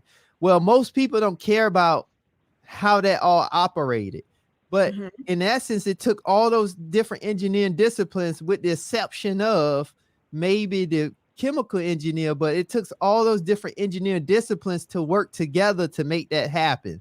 And as a Hmm. GPS engineer, the main thing for me is making sure that it's called what you call a clock. And that clock is able to get location data and time. And then we take that data, we send it to a software engineer, they implement it in code. And then a hardware engineer come up with the hardware parts that's going to allow that software and hardware to interact together. That's going to give you the directions to get to that address. And me as the GPS engineer is to make sure that when you get those directions, they are accurate. Mm-hmm. And then what I do on the other side of that is then we sell that service to different users of that service. Okay. Interesting. So before the billions, you say you do a specific type of engineering too, because I think Yes. and Tim alluded to it, but I want since you're up here, I want you to explain your side of the engineering before I get into more questions with him. And before the Right. billion, So, if I said anything improper, definitely please correct me. no, I think that you're pretty on point with everything. Um, and to answer your question, Mrs. D. Finesse, I am Mm-hmm. a data engineer, and I'll say it as simply as possible is that our job is to move data from one place to the other. So we work on the databases, and we are actually the first line whenever something goes wrong. They're looking at the data engineers. We're the ones who build the systems to where the data actually is set up. So that our the data that we set up, the pipelines that the people use are being used by multiple different teams on the from the analytics to the UI of the actual software to pretty much like the APIs and stuff like that. So it is that's pretty much what we do. Just work on moving data from one place to the other.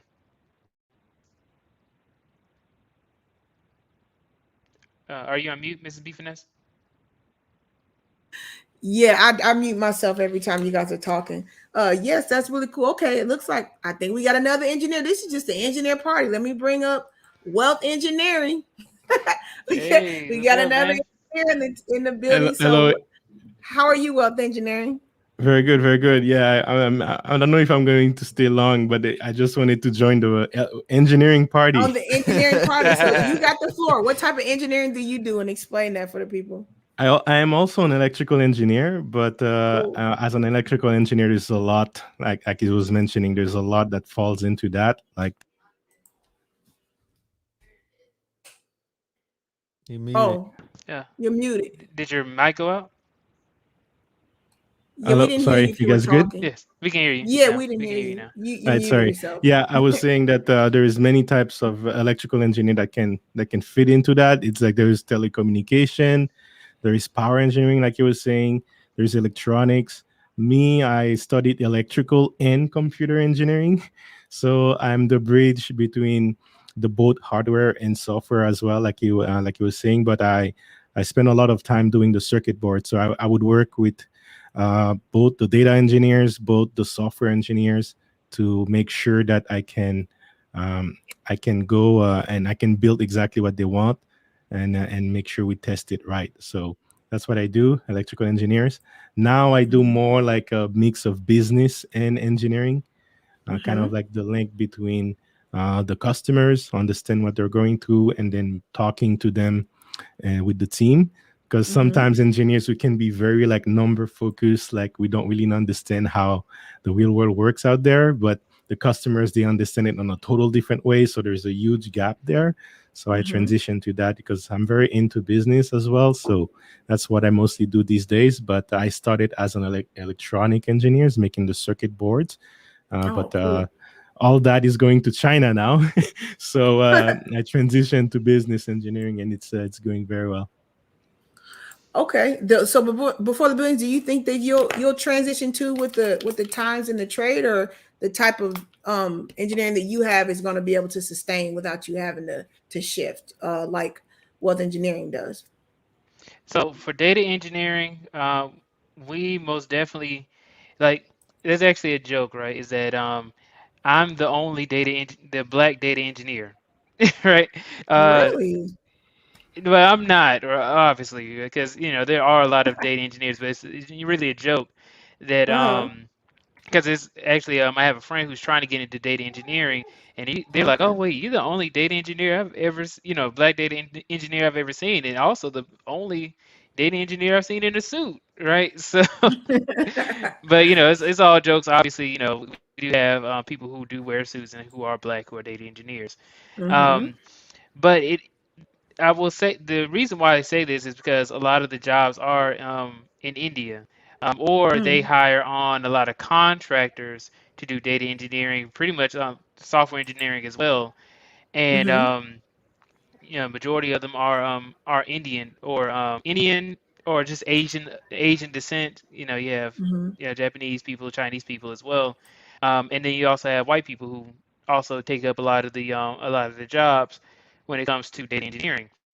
So I don't necessarily, we're always going to need data engineers. I don't necessarily see that data engineering is going anywhere.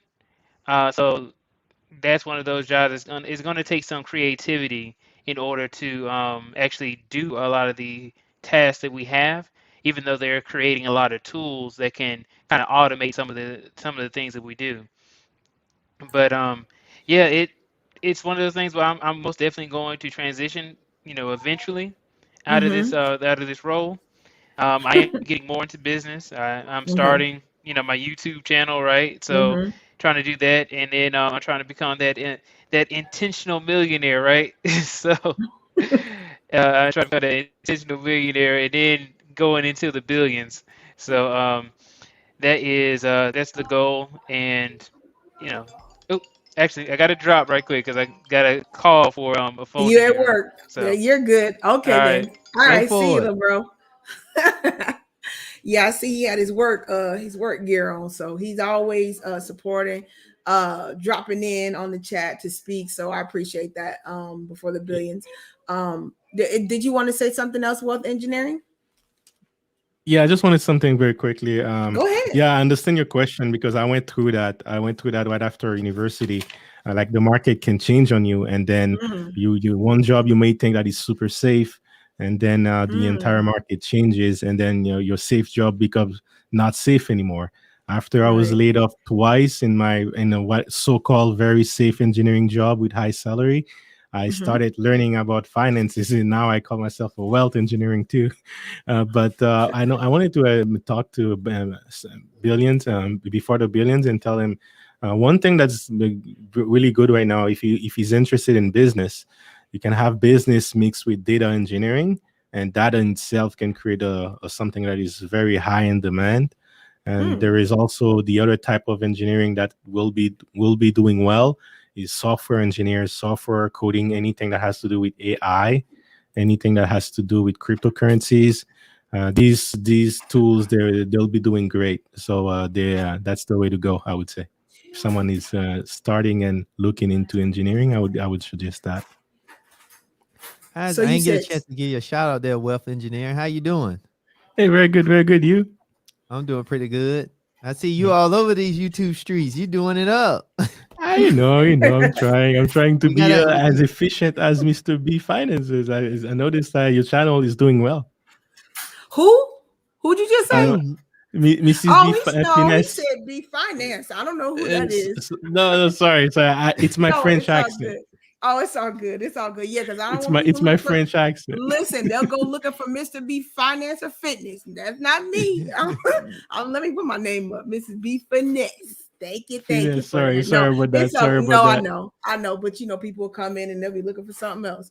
But yep, this we're gonna clarify that. But I want you to repeat what you just said though, wealth engineering, because I thought that was imperative. You were talking about, I mean, guys, if you're just coming in, make sure you guys are hitting that like button. Let's try to get to 50. We're at 35. This conversation is awesome. We definitely should have been at 50. Intentional Millionaire has been dropping gems the whole time, guys. He's getting mindset, he's getting health, he's talking about wealth. He's giving you guys every dynamic of it. He gave us his story, what he went through. So after hearing his Tim's story, there is no reason why anybody should make excuses, because he literally came from the bottom and he was just very intentional to get to the space he's in right now. So make sure you guys get those likes up. Make sure you have subscribed to the channel. Our goal is 500. We're at, I think, about 420 or something now. So we're trying to get to 500, and then the next goal will be the 1,000 mark. So we're pushing right along, doing excellent here. I appreciate the subscribers and the support. You guys rock with me, Finesse fam here. And if you didn't know what that is, let me show you. I didn't play the commercial yet. Let me play that one time for everybody, all the new viewers and watchers. This is what finesse means.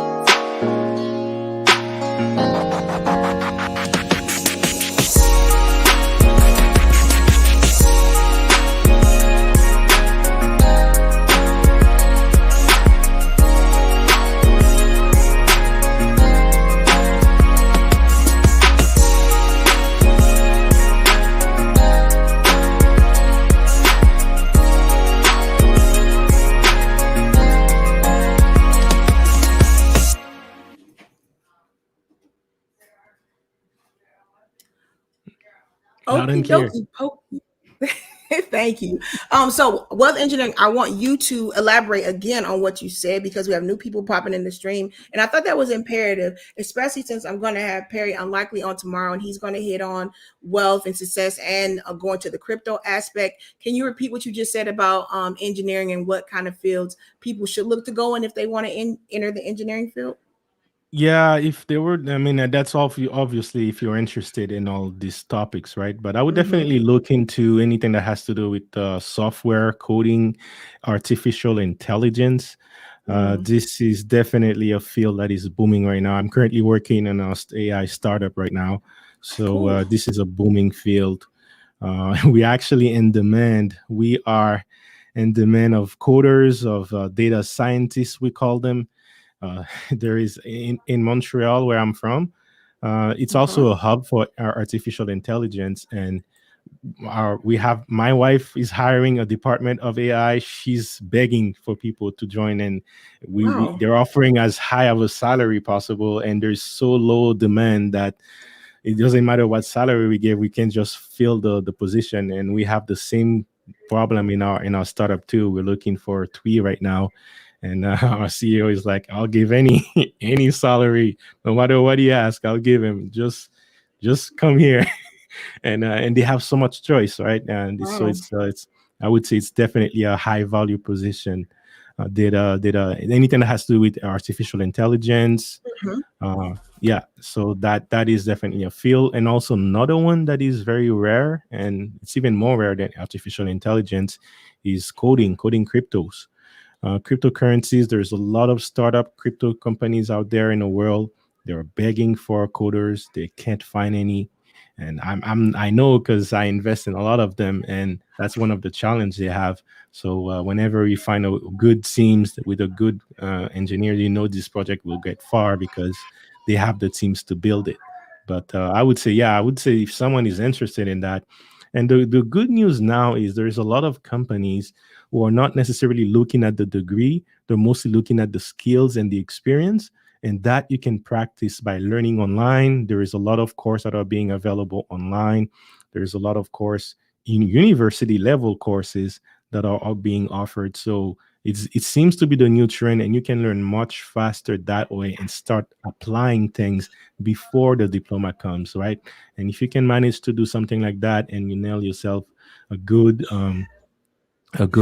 job as a student, and then Mhm. you also practice in the field, you will be in high demand.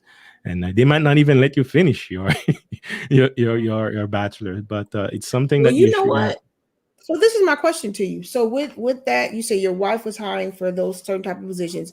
There is a more demand than the supply. As far as you're talking to somebody, people that are listening on the restream that they maybe want to switch careers, or let's maybe say they're in high school, a senior about to go in college, or the first year or so in college. Is there something people can do without the full 4 year degree? If they get maybe like a mentorship or an apprenticeship, or do you have to have the degree to start into this field so people can know that are listening?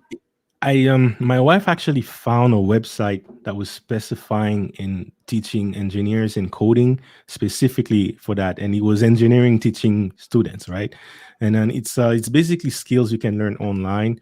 I mean, it's not something you're going to find on Skillshare.com. It's there are more there are websites specifically for that, but I can make a list of them and maybe If you pitch. know any of them now that we could just drop in the chat, or Yeah, you it's can just just verbally I say don't them. I know You my don't I know can 'em? ask my wife and she'll like it, but I'll ask her and she mentioned it to me quick enough. I'll throw it up on the comment section. Oh, yeah, that But would be imperative. but Or yeah, just like email it to me and I'll put it back in the description, because I think okay, that will help a lot of people if they could just sometimes you just need the information. They don't know yeah. what they don't know. So that's good that you said that, because people will But she take showed it to me. She showed it to me, that website, and it was actually university level courses from start to finish, like a whole mm, curriculum of a semester.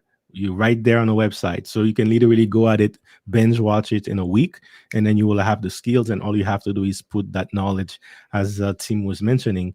It's not just about listening and reading about it. You also have to put yourself into what you're reading and apply it, yep, right? So enrich if you do yourself. it that way, the learning curve becomes so much faster. And the reason why more universities are starting to do it is because the demand out there this It's decade high. is oof. This It's decade super high. there will be a huge growth of Mhm, in the innovation sector, and we mhm, need people. We need people. So you can hear exactly. people like Elon Musk making it popular now that he doesn't even hire based on the diploma. He just hires Yeah, based he on the said that skill, on the and there skill. is many people that are learning from home. I know startups who are hiring them here in Montreal Yeah. just for learning from home. We in 2020 when the thing happened, CV19 as to give a shout out to the Intentional Millionaire. That's how he says it, CV19. Yeah, But we're when not that ever gonna happened, say any of those words. We gotta use acronyms and stuff. exactly. But when that happened, there is so many people that they were trying to learn different things online, and that helped a lot. Like imagine you just spent Perfect. 8 months staying home, and then after you have an entire new career, you have an entire new job, Exactly. you need to pay you a high salary. Yeah, So I and would it's in say, demand. So make sure you email me that because I think that's imperative, and I might bring you and or your wife back because I think that's important because just like intentional Tim said, it's about the like community as a whole. So we mm, don't know what we don't know, and the fact that you have a key kind of edge there, wealth engineering, that people just need to hear it. And those that are ready, they'll take it, and those that don't, that's on you. But we're giving you the information. So please, after this, can you email me and your wife information too, because I definitely want to bring that to the front so people cannot say that they didn't know. We're yeah, going we're gonna help I'll them. definitely get that info for you. And I know my wife is very introvert. She won't even come in my channel. So, No, that's fine. That's fine. but The I'll information share though, you that the but you I'll don't share you the know. I'm a information. woman. She might talk to me, so don't say that. I'm actually texting her right now, so I'll let you know right away. I appreciate you. Intentional millionaire, we got a question for you though. Do you have to drop off wealth engineering?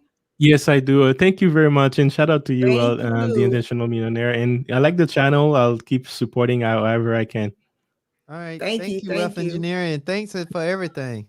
We Have Thank a you, appreciate great you. And day. I'm gonna have to come over and get in your Discord too. thank you. Yes, anytime we're here. Guys, make sure you're dropping wealth engineering channel in. And thank you for coming through and supporting the channel. Thank you. Bye. You have a great day. I'm Intentional Millionaire. You got a question, buddy. I'm Tim. You have a question here. Let's see if you open to answer it. Question: Is the Intentional Millionaire intentional on getting married? Yes, and that's why I'm Ladies not want to married. know.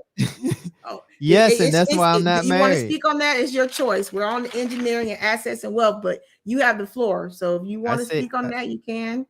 It's did on you you. hear me? I said, What's up? yes, I am intentional on getting married. It's just that I haven't found a suitable mate. So what's the problem? What's wrong with the Well, mates? because the intention, so being intentional, that means that you set a goal and you have parameters and it falls in the parameters. Well, I can't make nobody fall in the parameters of being marriageable. I mean, that's outside of our control. See, Marriageable. but that's a great question. It's Mm-hmm. because for that question, I am intentional from the standpoint of I try to do the best I can to be the best version of myself. Mm-hmm. But now that requires something outside of me that I cannot control.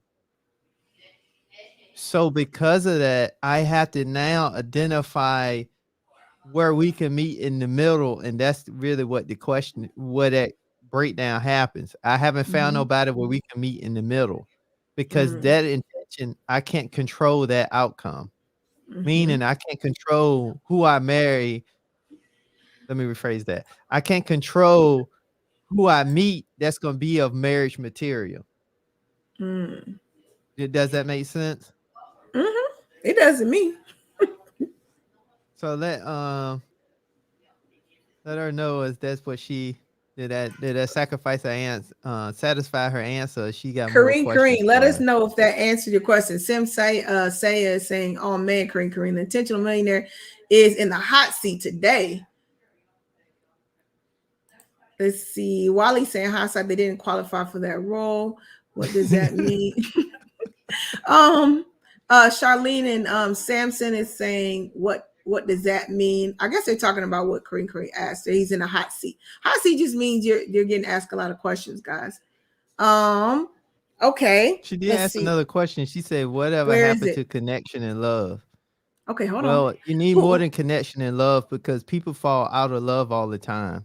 Hold on, intentional. What's the timestamp so I can put it up? You just Where's sent the it at timestamp? 3:15. Oh, she just sent it. Okay, 3:15. Oh, you're talking about, I thought you were saying Kareem. Kareem said it. Okay, so yeah, what happens to connection and love intentional? Why is Well, that not important to you? because connection and love is definitely important, but you need more than just connection and love. Because I had connection and love, and she wasn't willing to want to be by my side, so that let me know that it's more to it than just that. Mm. See, you got to have connection and love, but you also got to have the responsibility and the outlook on we have to do the work to make it stay together. And that does not come with just connection and love. Okay, here's another question. Intentional millionaire. She says, Charlene and Simpson says marriage material. What does that mean? Meaning marriage minded, meaning Mm-hmm. that it's not just about the wedding day, but it's about the longevity of being together. Mm-hmm.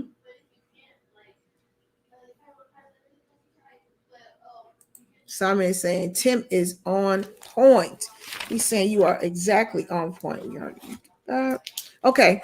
I have another. This is a key question, Tim. So I'm gonna make sure I read this one slow.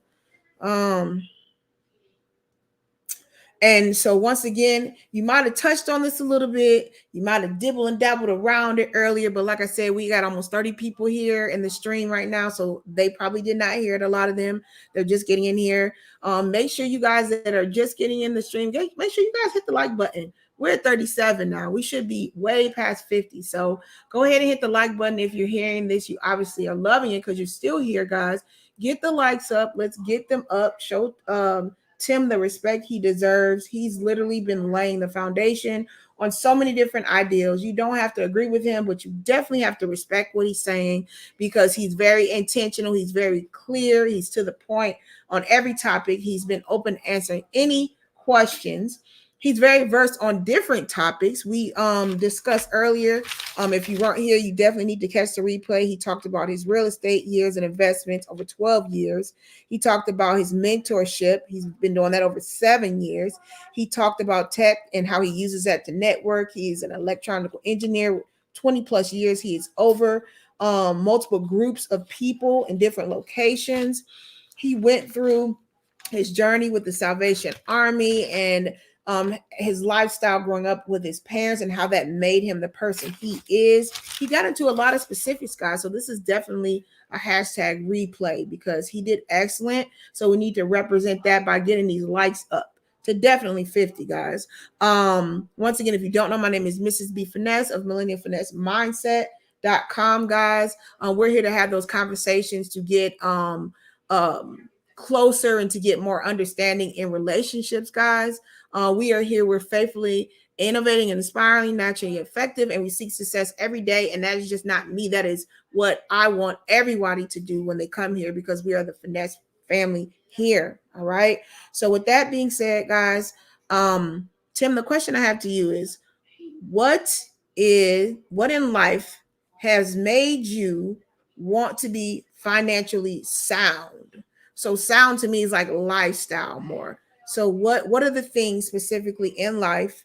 And even if you touch base on them, make sure you just hit them again because once again we almost got 30 people in here and they're here because they want to hear what you're saying. They love these conversations. So can you give us this answer? What in life made you want to be financially sound? My background, my upbringing, and not having being in the projects and wanting more. And so that's a actually 2 to 3 fold question. Okay. I like to say that's a very good layered question. Okay. But the foundation was for me to be financially sound was because where I come from the projects, experiencing being put out, experiencing getting lights cut off, gas cut off, things of that nature. I did not ever want to be in that situation again. And when I decided to have, when I decided that that's not what I wanted, I knew that I needed to do something different to get out of that Mm-hmm. type situation. That's one. Mm-hmm. The next layer to that was when I started working my career, and I realized that I was working with gentlemen that was making 6 figures plus, but they still was complaining about the same stuff that people was complaining about in the projects. But the difference was they just made more income, but they still had the same type issues. Mhm. And then the last thing is, because I still have to think about is out here in these streets trying to find a suitable mate. Um, is it's a whole nother dynamic. Mhm. But with that being said, you still, for both men and women, one thing I do know is, if you don't find a significant other, or you do find a significant other, you don't Mhm. want to be a financial burden on that person. So it's better to at least have your finances in order that can carry you to the end of time when your expiration date comes. Mhm. So I didn't want to be a burden, and it's even more critical now because it is just me and no kids. So I don't want to be a financial burden on the family or anything. So I think it's more critical that I have my finances in order, so that way I don't be a burden, but also Mhm. too, if as long as the lifespan, the longevity is getting longer. So the longer I live, the higher it may be for me to continue to live. So I want to have the money to be able to live and live comfortable at any age. Mhm. So your whole lifestyle and your whole ideals and views, are they specifically for Tim just to have an enlightened life, or is your focus more for people around you, those around you? Are you intentionally for yourself and leveling up, or are you intentionally for others? Both. What do you think I'm about that intentionally question? for both. Okay. I'm intentionally for both. What I just stated, that was kind of me and my views, but Okay. the bigger view is, it's important for everybody to level up personally and financially. Why is that important? Because one, the better you do it, um, you can transfer that to the next generation. One, the next reason why is because the way the cost of everything is going up, at some point something has to give. Mm-hmm. And the problem is, what most people not aware of, I don't know, most people may be, may not be, I don't know, I'm not going to box everybody in, but from what I see is, most people really don't take into account that how inflation and everything is going up, and that their pay raises don't outpace inflation, even though they're getting a pay raise True. on paper. But Yep. in the real world, in the spending world, when they spend the money, they actually making less. Right. And that's one thing we not taught, and that's one thing I was very mindful of. So I think that's the reason why I wanted to have a platform to kind of share this type information, because people have to know the true tax. Not only is it what you pay out of your paycheck, but the true tax is for all the goods and services that you pay when you go buy groceries, buy food, when you go to the gas pump, when you go get your shoes, when you go get nails, when you guys go get shirts, when you go do anything, those goods and services, those taxes is really what's killing you more than the taxes out of your paycheck. So my thing was, people have to be intentional about what they're doing, and also too, because as we looking at, if you think about the communities, if men and women are not actually marrying and building communities, the problem with that is, if a man decide to go his entire life not married, don't have no kids, then the problem is he still have to think about who's going to take care of him, and he has to think about his medical expenses. So he needs to have the resources to be able to do that. Now, the same thing for a woman. If a woman decides she's not going to marry, not going to have no kids, she still has that same problem. That doesn't matter about gender. That's more about you being a human. And if you don't have the resources, then the government gonna let you know that they're going to put you on the street. So it's even bigger than me. That's why at least starting with $1 million at least gets you in the game, because the thing about having $1 million portfolio is not about the money. It's about having enough money that can allow you to be able to live outside of you being able to work. Because then at some point Exactly. the roads change. Exactly. I'm working now in my working years, building my portfolio. And then when I get older, the roles change where my portfolio take care of me while I'm not working. And everybody has that. So it's not just about me. Mm-hmm. Everybody has that same, that equation is the same for everyone. It's just a matter of they're going to prioritize it or not. Right. And is it important? I mean, it's not even about is it important? Like, you have to understand that it's very important because I think we're so YOLO, Tim. Like, people, like, they only want to live now. They want to just have everything now. They don't want to give anybody anything. Can you speak to that? Did you see that a lot in your family or your family members, or do you think that's just a symptom of the times right now about just being selfish? Not selfish, I'm sorry, just people don't want to save a legacy or do things for the future. Do you notice that? Is that something in your family that Yeah. wasn't taught to do? Did you notice that people are kind of selfish and they don't want to save for their children and for the future of their families? Well, I think in our community, I'm just call it like I see it. From my vision and what I see, the challenge is a lot of people want to live too much like the Joneses, and they use Mm-hmm. too many celebrities and entertainers uh as their basis for success. Mm-hmm. And I think that's the danger, and that's the problem, and that's the challenge, all in the same. Because Mm-hmm. for me, when you try to want to live like the Joneses, you then start doing things that's only really for appeasing other people, but not really for you. Mm-hmm. Okay, because that's the first thing. The next thing is when you think about, people looking at celebrities, the celebrities make their money for what they do. But the other part of that equation that we have to consider is that celebrities are also the biggest marketer of stuff. Mm-hmm. So we get so engulfed in the stuff because we like the status of stuff. Mm-hmm. But the status of stuff don't give us the ultimate outcome that we want. Because Mm-hmm. anybody can look at their family and look at the people that was always into the stuff and things like Right. that. But when they got older, how was it really? Right. Exactly. I mean, that's kind of my take on it. And here's the thing. For me, I look at it as I'm just a vessel for a bigger issue.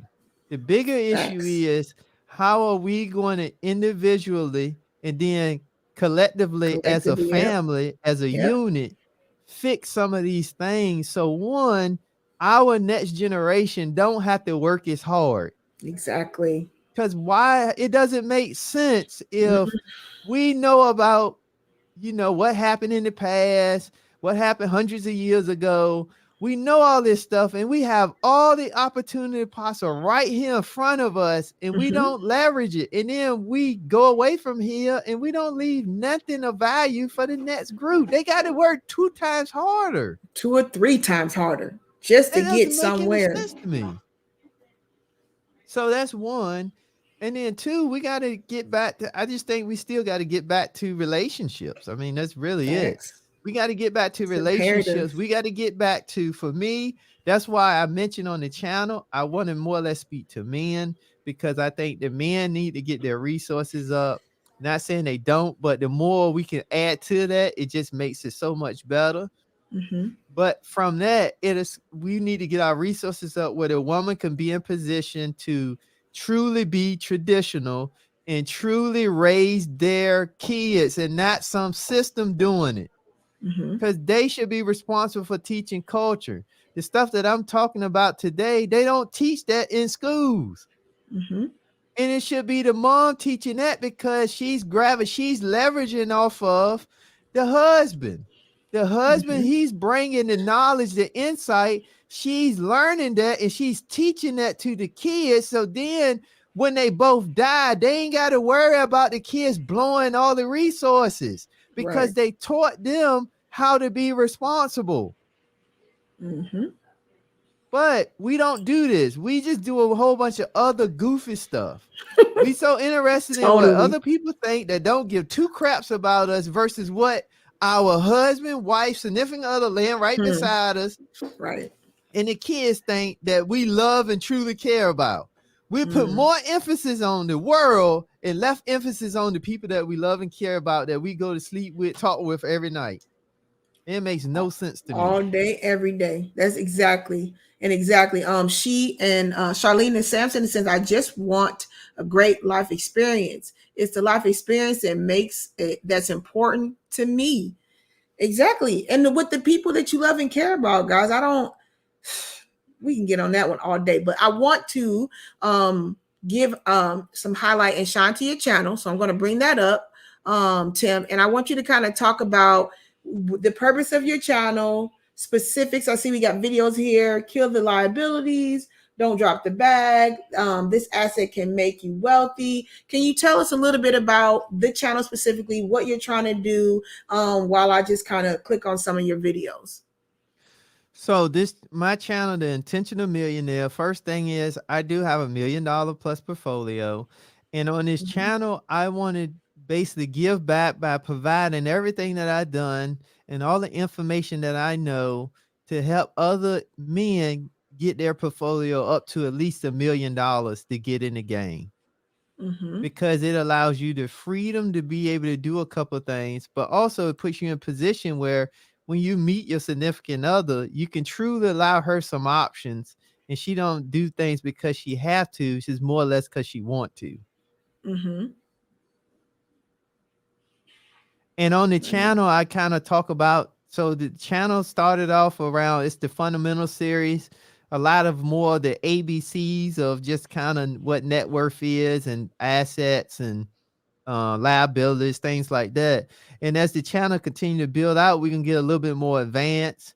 And I'm gonna start having some professionals come on in different areas to kind of really speak to and talk to a lot of the different things in the financial industry.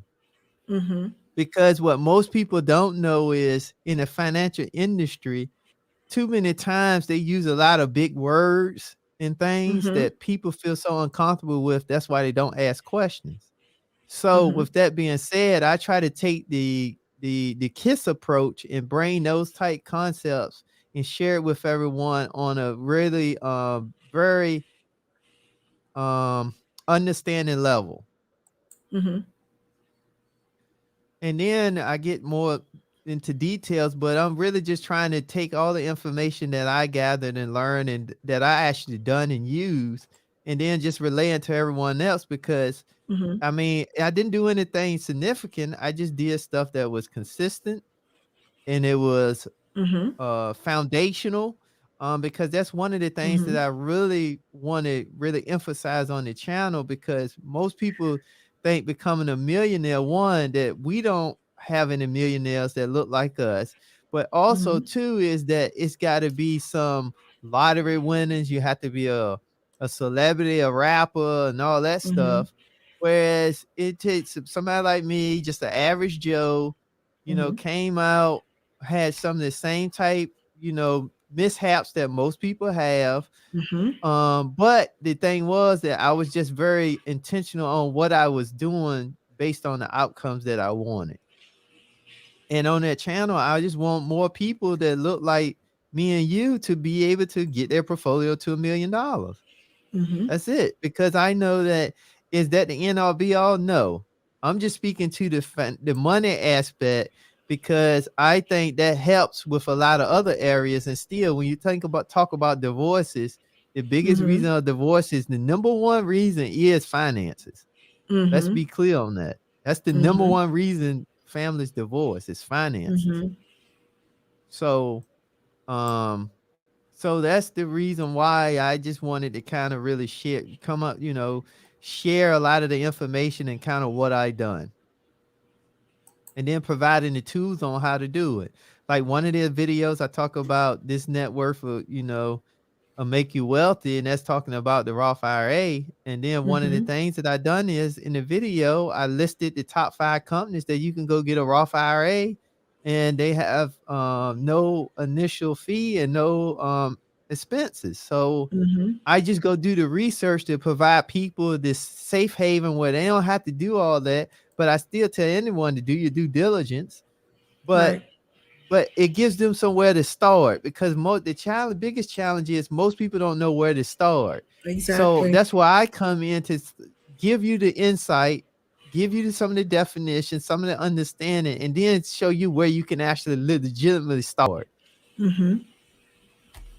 And I like I said, even just having my conversations with you, and just hearing you speak on the why you do what you do. It, guys, listen, his whole purpose is obviously not obviously, but I'm saying when he talks about it, it's never really any type of modus apparatus that he is trying to get over or take from people, or just try to do a money grab on you. And I think it's because he's already amassed enough, and he comes from a humble background, that his whole intention now is to give. And I think that's why it's really important why you want to build wealth, because when you get to a level like him where you are sitting on something that you've grown, you're not so stingy and greedy and wanting to take from people, because you have enough. Now you can give. And I think that's really the purpose of the intentional millionaire. Once you work to get to that level and you get it, you won't have, well, at least he doesn't. I don't know. Everybody doesn't have the same intentions, but I'm saying it makes it easier on your economics to be able to freely give to those, because you're sitting at a place economically that you have something to sit on. Would you agree with that or disagree, intentional millionaire? No, I agree with that. I just want to add to that. I totally agree with that. Because here's the thing for me. The more people that I help, the better off we are as a community. Exactly. Why that's important? Why that's important? The reason why that's important is because the better we come as a community, the better we can influence law, politics, things like that, where we can get a better outcome. That's why. Because I have even though I don't have no kids, I got nieces and nephews that I love and care about. I don't want to see Right. nothing happen to them just because of Exactly. some screwed up law or some BS, bogus, whatever. I don't Exactly. want to see nothing happen to them. So it's not just about me. It's bigger than me. But that's why it's important to get yourself in order, because when you get Yes. your mind clear, you get your heart clear, you get your character 100% bulletproof, you get your Exactly. integrity in order, and then your dignity comes because you got those two in order. Then you don't have to do anything for money. You do it just No, because it's the right thing to do. the right thing to do, And and it's gonna come. Does it come intentional when throughout listen, your hey, life, when you was listen. given? Does it come? Everything happened because of the relationships, and I had great character. How about I that? did what I said I'm gonna do. I didn't waver from it, and if I couldn't do it, I would say I ain't gonna do it. And people appreciate that. I had more stuff happen good just because I just did what I said I'm gonna do. That's And it. people will say, listen, the reason why I work with my mentors in real estate, they own 28 properties. Mm, Okay. mm-hmm, And they normally charge $10,000 for certain people to work with them. mm-hmm, mm-hmm. They work with me for free. And the only reason why is they said because out of everybody, even people with money and resources, they said that I was the first one in the last 5 years that did what I said I'm going to do. Wow. And that's terrible It when you is think terrible. about it. Because here's Exactly. the problem. Here's the problem I see. See, now I'm going on because I'm passionate about this. The Oh, problem I you see is, sure. I'm being honest with you. For me, I don't feel like I do anything exceptional out of the wall. But the Mm-hmm. problem is because we don't have no standards. I'm doing average stuff that seems exceptional because the world lacks standards. That's the problem. That's a mic drop there. We're so standardless that the simplest things that we should be doing intentional.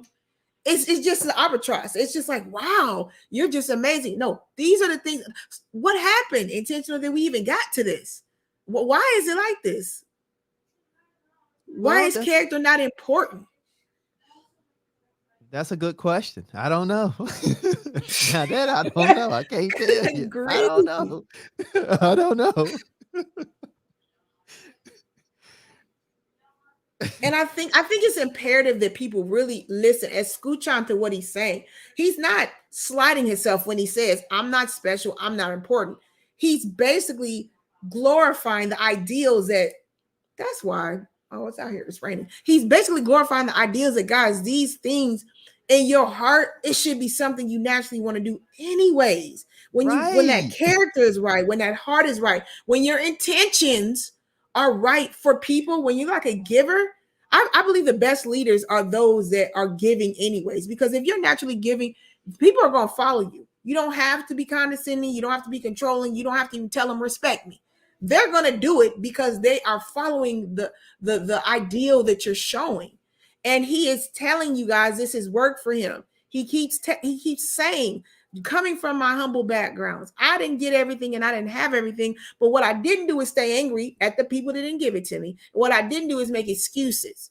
I kept going, even not having, even losing. I still kept going forward intentionally. And I think that is a great ideal for a call of action for anybody, because of the simple fact, intentional, we make these excuses to why we stay where we're at. Do you see that as far as in your community, or the people that you're around, or just your extended community? Do you see that as a whole, that we're still doing this, or do you think we're getting better? Yeah, I think the whole listen. I said, listen.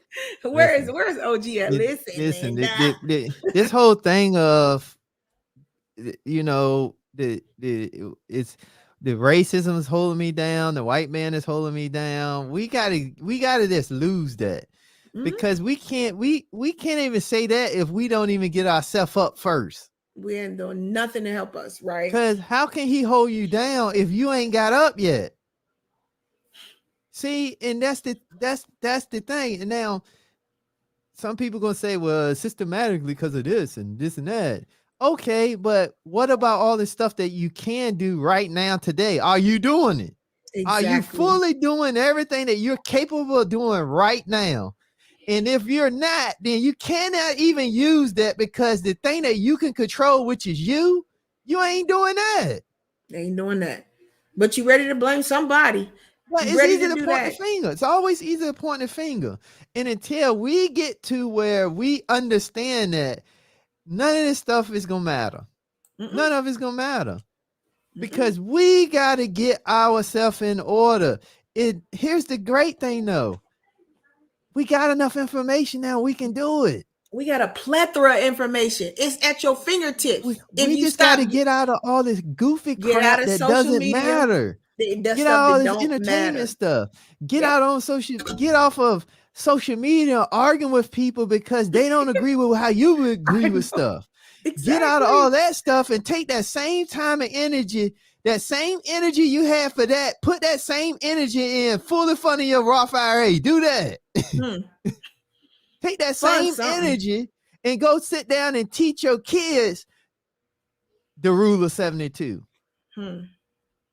Take that same energy and teach your kids. See what I'm saying? So again, I ain't gonna go there. Hey, listen, we there already. Listen, I'm telling you. We're there. So we just gotta we gotta put our heads down. We've been looking long enough and everything is going right by us. Now we need to put our heads down on our goal and get after it and stay with our heads down until we hit it. That's it. That's it. Going forward. Stop looking for everybody to do something that you can do in your little community and your family right now. I think that people don't know how imperative that is, Tim. Do what you can do with what you have, because that's what the word says. Everything you need is around you. You have everything. What are you doing? I told my best friend, okay, I told him a long time ago, and he really it took for a couple of years for him to really get it, but he came to me probably like a year ago, and I told him, I said, see, the problem is the misconception that a lot of people have that the media make people think it's about how much you make, and that's the reason why you're stuck. And I say, that's not true. I say, it's based on what you keep. I say, because how do I know that? I say, my mom never made over $14,000. When my dad left, okay, when we was together, one time they had separated. Okay. And my mom took care of stuff, and she always kept life insurance, paying $100-some a month on all the kids, but she never made over $14,000. I said, why? Because she made that a importance and priority. I say, if she can do that at 14,000, you make 2-3 times that, then there's no excuse that if you focus on something, you can take care of it. Yep. See, it's not about all this other stuff that we get caught up on. I say, some people say, well, that's because she ain't had the money, this and that. She was in the hood, this and that. But that's not the point. The point was, though, even being in the hood with all the distractions and things, she was able to focus on, I'm not going to get rid of this damn life insurance. Right. No matter what.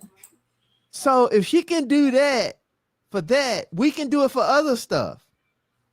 And we talking about, my mom was born in 1945. So she was born in 45. We got so much more since when she was born. So it ain't no excuses, man. It's just, we just don't want to, because we don't want to do the work, because it's easy to blame social media. It's easy to blame, because this person wasn't there. It's easy to blame all this stuff, because we can blame, but we don't take the time to fix the healing. Because that takes what? Work. That takes work. See, because I could sit here now and tell you how I could have just still today have some malice in my heart against my dad for all the stuff that he done that I seen him do. But I don't. And that's why I think out of the 5 of us, the reason why I think things just turn out so much different for me was, in one of my brothers think it was because of the education. It had nothing to do with the education, because out of the brothers, he was the one that still had some malice in his heart about what my dad had done.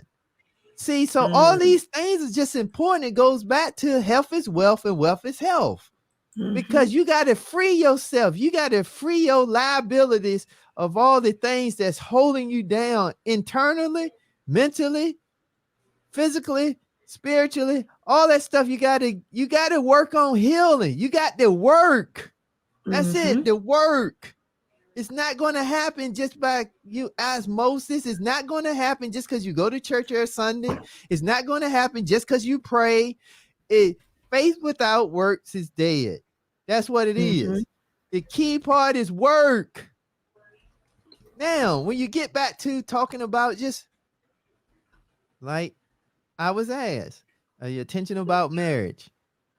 Yes, I'm intentional about marriage. The reason why I'm not married yet, because I haven't ran across a woman that's willing to understand that it's not about saying we married. It's about us saying that we are married, but we have to do work to stay married. It's 2 different conversations. But that's, let me be quiet, because I'm getting, you don't gotta be quiet. Listen, Listen, you already know what my platform is. I don't suppress it. I don't suppress the passion. You got the floor. Speak on what you need to speak on. You got the floor. You already know. Speak on whatever you feel like you need to do. They talking. Look, I'm gonna tell you what they saying, since you want to suppress it. They said we loving it. They saying amen. She says, Charlene Sampson, I am turned off when a black guy tells me about racism. Let's see. Wealth Engineering says it's easier for people to just blame the white man. Charlene is saying no excuse mindset. They're saying, please preach this to my mother.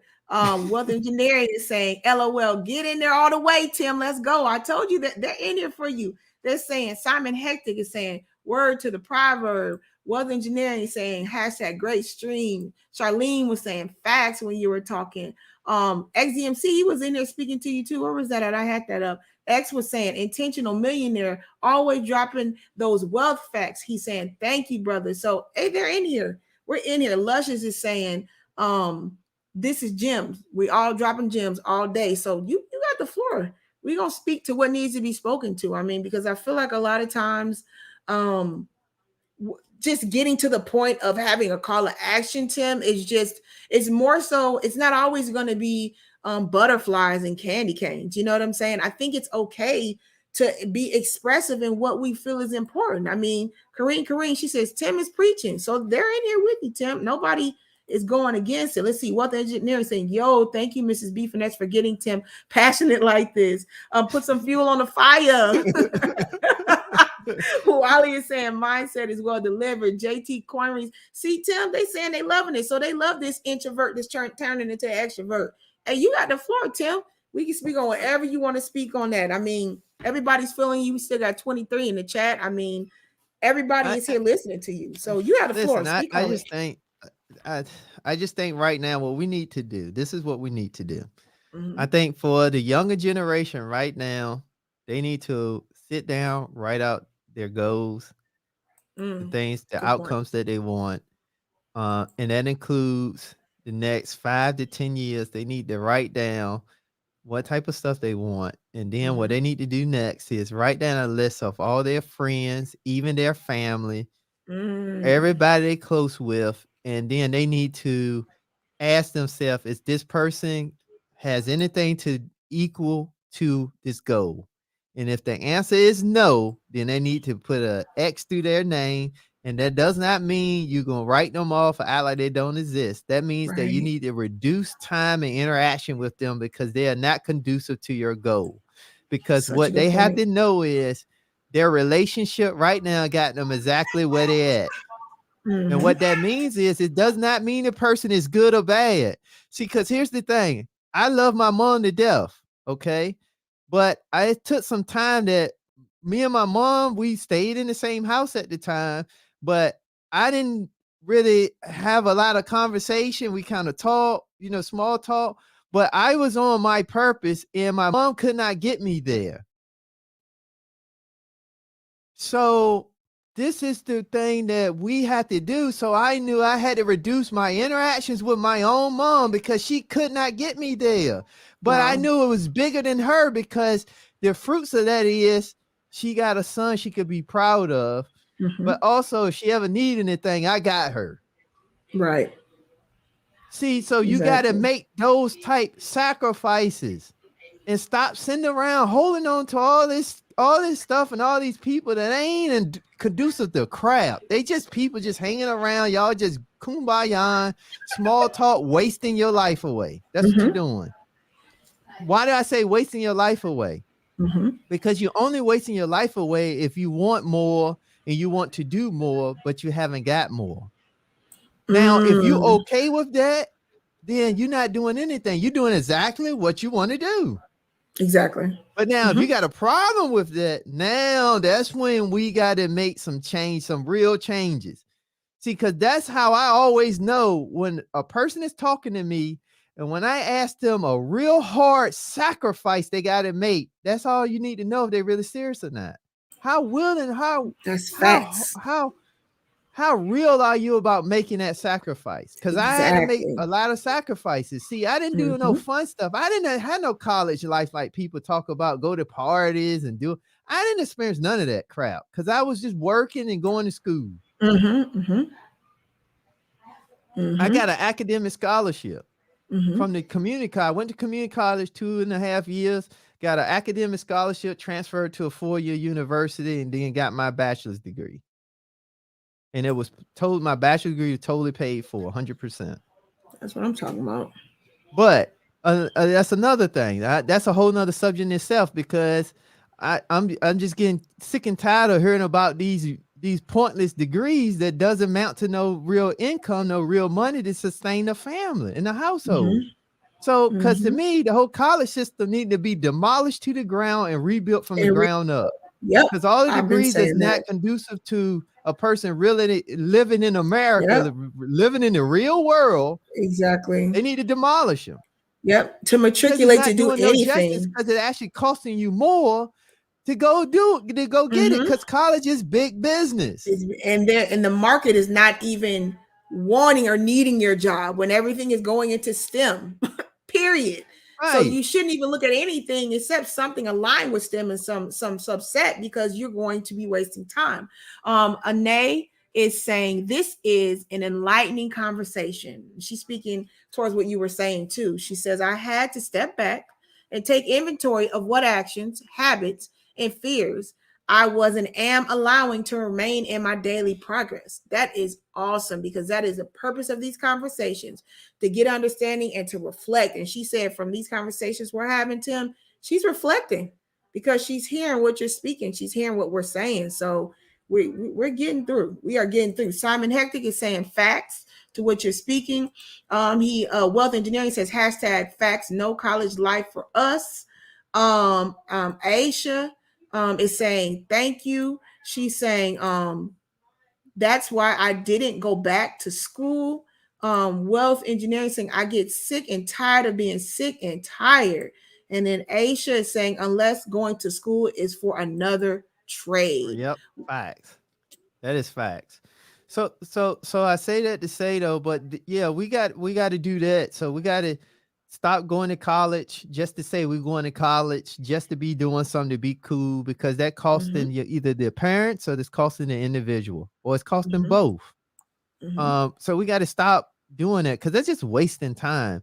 You'd be better off, to me, if you're just gonna go to college and waste time, you'd be better off sitting at home wasting time learning something on YouTube, and then just going out and doing something, or either just wasting time having a video game channel. Right? I mean, in that point, it's not wasting time, because now you turn it into something that can possibly lead money. To income. A gaming channel is big business, so I don't slide on that, people. That's a big business. I want to give a shout out to Luscious Journey. Thank you for the sponsorship and the supporting of the channel. I appreciate that, Cash App. Thank you. Go ahead, Tim. You got the floor. But that's, so we need to stop doing that. And now I'm gonna touch on something that can probably roll some people the wrong way, because I don't have no kids, so I hear this a lot. You don't have no kids, so you can't relate. But I'm gonna tell it like I see it. And we need to stop parents being so damn selfish and so interested in sending their kids to these Ivy League schools, getting these unwanted degrees, because they just doing it so they can have something to talk about among their friends. And it costs everybody a detriment, a negative detriment, because you want to be in the social surroundings to be able to brag and talk about, and it doesn't benefit no one. Because the parents are interested in them going to this Ivy League school, going to get this degree that ain't going to do them no justice. Because they emphasize and push that on the child, and the child didn't even want to go there no way. Exactly. And we need to get back to parents not doing that mess, but really taking their time to sit down with their child and identifying some of their God-given talents and some of the things they really good at, and then having them pursue that type stuff, and not just based off of a status that they're interested in, but the child ain't interested in. See, we got this stuff all mucked up. We just got it all messed up. And I was saying, it should be that a person is going for something that they know, one, it's going to be marketable, it's going to be beneficial, but they have an interest in it. The child has an interest in it, not the parent deciding for the child. And the parent living vicariously through the child, because it's really something the parent wanted to do, but they didn't get to do their dream. So they pushing the kid to play a sport, pushing the kid to go to a certain field. I say it to me, and I say this all the time to people. You know how much happier we would be, how much professional and how in-depth we would be, and just probably more carefree if you literally, a child learned what their profession would be the whole 12 years of school, instead of being pushed into all these different things. And then by the time you get in the 12th grade, it's like most kids want to give up because they're pushed into things that they're not good at. But if a kid could find their trade by, let's say, the middle of elementary, say by 5th or 6th grade, and they just really focus on whatever that skill was they had, you can learn other things, but the thing the kid is good at, they focus on it. Think about how many professionals they would be at the end of that last year in school. They would be tradesmen, they would be journeymen, they would be able to train other little kids, because you focus on what they were good at instead of what you pushed on them. And so, I mean, my whole mindset, like I said, in education is so different. Ergo, why I started this channel and the education channel, because I want to see a change and I want to be the change. And I just got to get people like-minded around me to help get it going, because it cannot be an arbitrage one person. It's got to be other like-minded people that want the same change, just like you're talking about with the education. I'm sorry, with the financial building and just being purposeful. I don't have to have a major in education to go learn the things I want to know to be bettable and applicable to my family. And then a lot of things you were saying, Tim, a lot of them big Ivy League schools are offering the classes online. So you don't even got to go to the school, and some of them are free. So it's like the Ivy League schools are offering this to get, I think, the cutbacks and the grants from the government or whatever. But a lot of these things, Tim, if you look into it, they're free classes you can take at these Ivy League schools. So, and this one of the things. So I want to make sure people understand what I mean by what I'm saying. What I'm saying is, I'm talking about when a parent interest in what the child is doing is more important than what the child actually wants to do. So, for example, if the parents want the child to go to medical school, but the child don't want to go to medical school because they don't want to be a doctor or anything like that, that's what I'm speaking to. However, if a child wants to go to medical school and that's what the child wants, then the parents should support them 100% because that's what they want to do. So I'm saying, I'm speaking to the side of when people are pushing certain things on the child, that parents are pushing things on the child that they do not want to do. That's what I have a problem with, because normally what ends up happening is wasted money, but also too wasted time, and also bad relationships. Because what ends up happening when you think about it, sometimes the relationship gets a little rocky because the interest of the child and the parents is different. And that sometimes leads to conflict. So that's what I'm saying as it relates to that. I'm just saying that as parents, we have to, you have to sit back and then identify what the child is interested in. And then that's kind of what you kind of move towards. And not necessarily from your own interest, but for their interest. That's what I'm really speaking to here. And then when I'm saying going to Ivy League schools, a lot of times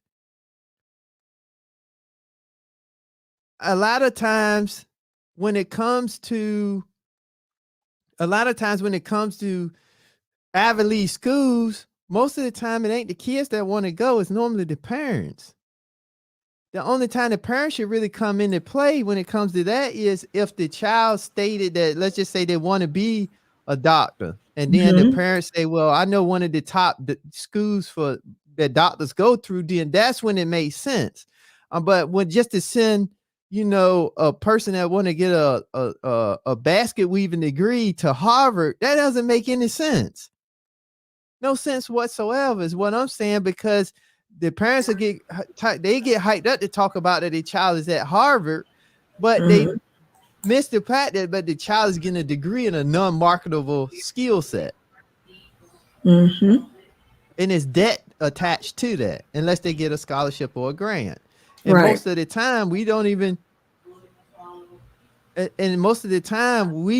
do a good job taking advantage of all the scholarship money that's out there. Because every year it's millions of dollars of scholarship money that never go used. Millions of dollars. I'm gonna talk about that on my education channel too, because a lot of times people just don't know how to look for it. But yes, it's millions of dollars. But again, this is where I may get a lot of pushback. I agree. In this day and age, we can't keep saying we don't know. Why do I know that? It's because the same way we don't know all the crap that go on, we find a way to find about all this bullshit that's going on in the world. I'm gonna call it like it is. But we can't never find, we always want to use we don't know when it comes to educating ourselves on something that's going to benefit ourselves. We just can't keep using it. We don't know. We don't know. Oh, you don't want to know. Now, it's a difference now when you don't know to ask the question. Yeah, I have to push back on the scholarship thing, because if you don't know how to search for scholarships, you're going in a circle. So let me be more specific. I mean, when you're searching for scholarships, you can just apply for them, but it like there's so many of them. There's like it's like a method to searching for them. That's what I mean when I say that. So I should have been more clear. But yes, to what you're saying, no, I still everything's on the disagree with computer. that because it's apps even now you could use to search for scholarships. Oh, so you tell Because me any somebody child you know. I today's don't know about era, apps. any child today's era know how to use a cell phone. They can find an app for You're right. porn. They can find an app Oh, for goodness. Instagram. They can find an That's app for right. all that. So still, that to me, it's just to me, we can't use that. To me, that's just me though, and No, that's I'm why gonna I have to stated concur that. with I you. stated I may wrong some people wrong way, but that is my viewpoint. I ain't pressing that on nobody. I'm just saying for me, we can't use that because we are in No, an we can't. information age now. Everybody's using the information for the most part. We talking to the masses. The majority of people are using the information, but the question is, are you using it for the maximum benefit for you or not?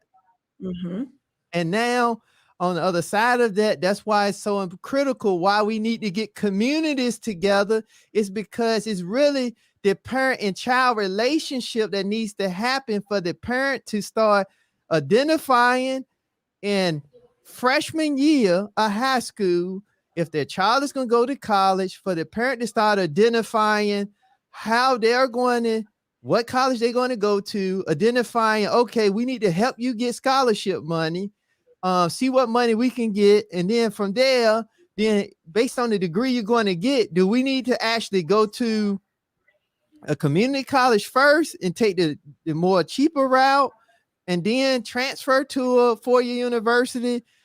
We need to see everybody has to be involved again. That's why community is so important. When we do the single parent stuff, it does not work out to the best favor of the child. That's why it's so critical for we need to get community back together. I'm just saying that's really, and that's why when you wrap this all together, that's why it's all important, because everybody has a role. I say that all the time. Everybody has a role. The husband, the wife, the kids, and the dog. Everybody has a role. The dog. But again, you know, when we talk about this stuff, we get too caught up in. I'm just speaking to at the vast majority of overarching. I'm not saying one way is better or anything like that. I'm just saying overarching, that gives us somewhere to start. See, because for me, I don't necessarily like to speak like my way is the no way. I just like to say that it gives you somewhere to start because you got to have some type of foundation to move forward. But when you just willy-nilly just kind of randomize everything, then you don't have no foundation for anything to fall back on. So I'm speaking to that from the standpoint of we got to have a foundational way of doing things and not necessarily just fly by night. Let's just randomize it. You know, let's just throw something up. Let's see what's sticking, what don't. No, we got to create some type of foundation. That's what I'm speaking more to. So I want to make sure everybody kind of understand my mindset when I'm saying what I'm saying. I'm not saying anything as is my way or the highway or this is how everybody should do it. No, I'm just saying from the standpoint of we got to start thinking about how we create foundations to start doing things. And once we create foundations, then we tailor it to what actually makes sense based on the two individuals, the three individuals, or whatever the case may be. But then when that don't work out, it still give us back to a foundation of something to keep us grounded. Because right now we don't have no standards, no foundation. So everything's just willy-nilly, randomized, and it don't matter. Let's just do this. Let's just do that. And okay. And tell me how that's going to work out for you. And that's facts. And I definitely want to reiterate from my perspective to what Tim is saying. So basically he's saying, guys, that the practicalities of it is, yes, you might not know how to do it specifically. You might not know the easiest, quick way to do it. And like I said, specifics, yes, it gets into analytics when you're looking for scholarships. But his overarching of this is true. And we have to stand on that part of it. Whatever you want to know, you're going to pursue it to know. Just like I told you guys when I was learning about finances, when I was learning about crypto and everything else that I wanted to learn, I was very arduous about figuring. It was arduous, I'm saying, but I went through it to figure it out. Like I said, even building my making my website. No, I didn't get a person to do that. And I knew it was gonna be hard, but I felt like if I'm gonna have a website, I want to know exactly if something happens to the website, I want to know how to twerk it without no, let me take that back. Tweak it without having to call anybody all the time. So yes, I don't know anything about background or IT or anything, but I went to WordPress and I kept looking at blogs and I kept looking at videos and everything. And it took a long 2 weeks, but I finished it. So I'm very proud of this. And it might not be what a top programmer might put together or whatever you call that builds a website. But I could give a rat's butt. I know I made it and I'm proud of what I did. And I think going back to what Intentional Millionaire is saying, aka Tim, when you put some effort into it, when you put that struggle into it, when you put your whole heart into anything, it's just going to make you way more well-rounded. It's going to make you more valuable to others because you took the time. And he basically laid that out when he told us his whole background. Am I speaking to what you're saying, Tim, or am I off? No, that's 100% correct. And that's kind of really, I mean, for me, that's really what it is. Like I said, I just kind of I like to start stuff with some type of foundation versus just kind of, that's because that's what when I started off my journey, I didn't have a foundation, but I found that the best way for most people to start is to create some type of foundation. And the foundation could be just something as simple as you knowing exactly what you kind of want to do versus everything just being kind of randomized or off, shooting from the hip. Mm-hmm. Mm-hmm. It's kind of like, for example, a lot of people go to college, they don't know what they're going there for. Mm-mm. So at least for me, I'm saying, why not, at least if you're going to go to college, at least say, well, I'm going to college because I want to at least know about this, versus I went to college because I was told I should go to college. Mm-hmm. That's kind of what I'm really speaking to. Mm-hmm. And we So just at gotta least, we gotta get out of this. You're right, Tim. We have to really get out of like the arbitrages of saying, well, I need this or I need that, or it's got to be this way, or it's got to be that way. We have to stand on something. We have to, it's some level, like we have to stand on that. And then from there, we can kind of help pick each other up. But it's got to be a base that you're not going to go lower than. Do you get what I'm saying? Like you have to stand on something. You can't be just keep saying, okay, I don't have this and I don't have that. And then I think the biggest key thing, Tim, is look for what you don't have. Do you think that's imperative? Are we actually looking for the mentors, looking for guidance, putting out whatever we need to put out to get it? What do you feel as far as that? Are you proponent of looking for a mentor? yes, but the problem is when somebody younger, they don't really know where to get mentors from. Mm-hmm. And then the other side of that is you can't really rely on guidance counselors because it depends on if the counselor is there to really help or the counselor is there just to get their paycheck. Mm-hmm. So when you think about that, that could be a bit of a challenge because normally a young person they really don't know to ask for a mentor per se. Mm-hmm.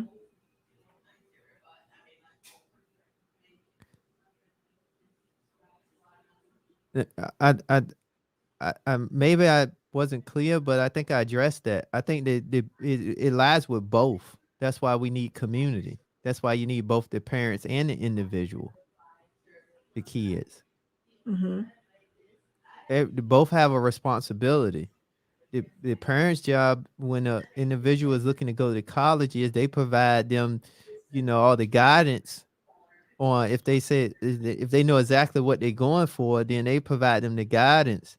But also the parents' job is if they don't know and they want to go, then it's the parents' job to make a decision. If they don't know what they're going for, do they want to maybe sit a year off before they go versus just going? Because I know for me, that was the best thing, not going right out of high school because I didn't know what I wanted to do with myself. So I waited 2 years before I went. But when I went, school was just, it was really nothing because I knew that I knew exactly what I wanted to do and what I was going for. Mm-hmm. I had a clear, vision on what I wanted to do. Mm-hmm. Mm-hmm. And that's what I think.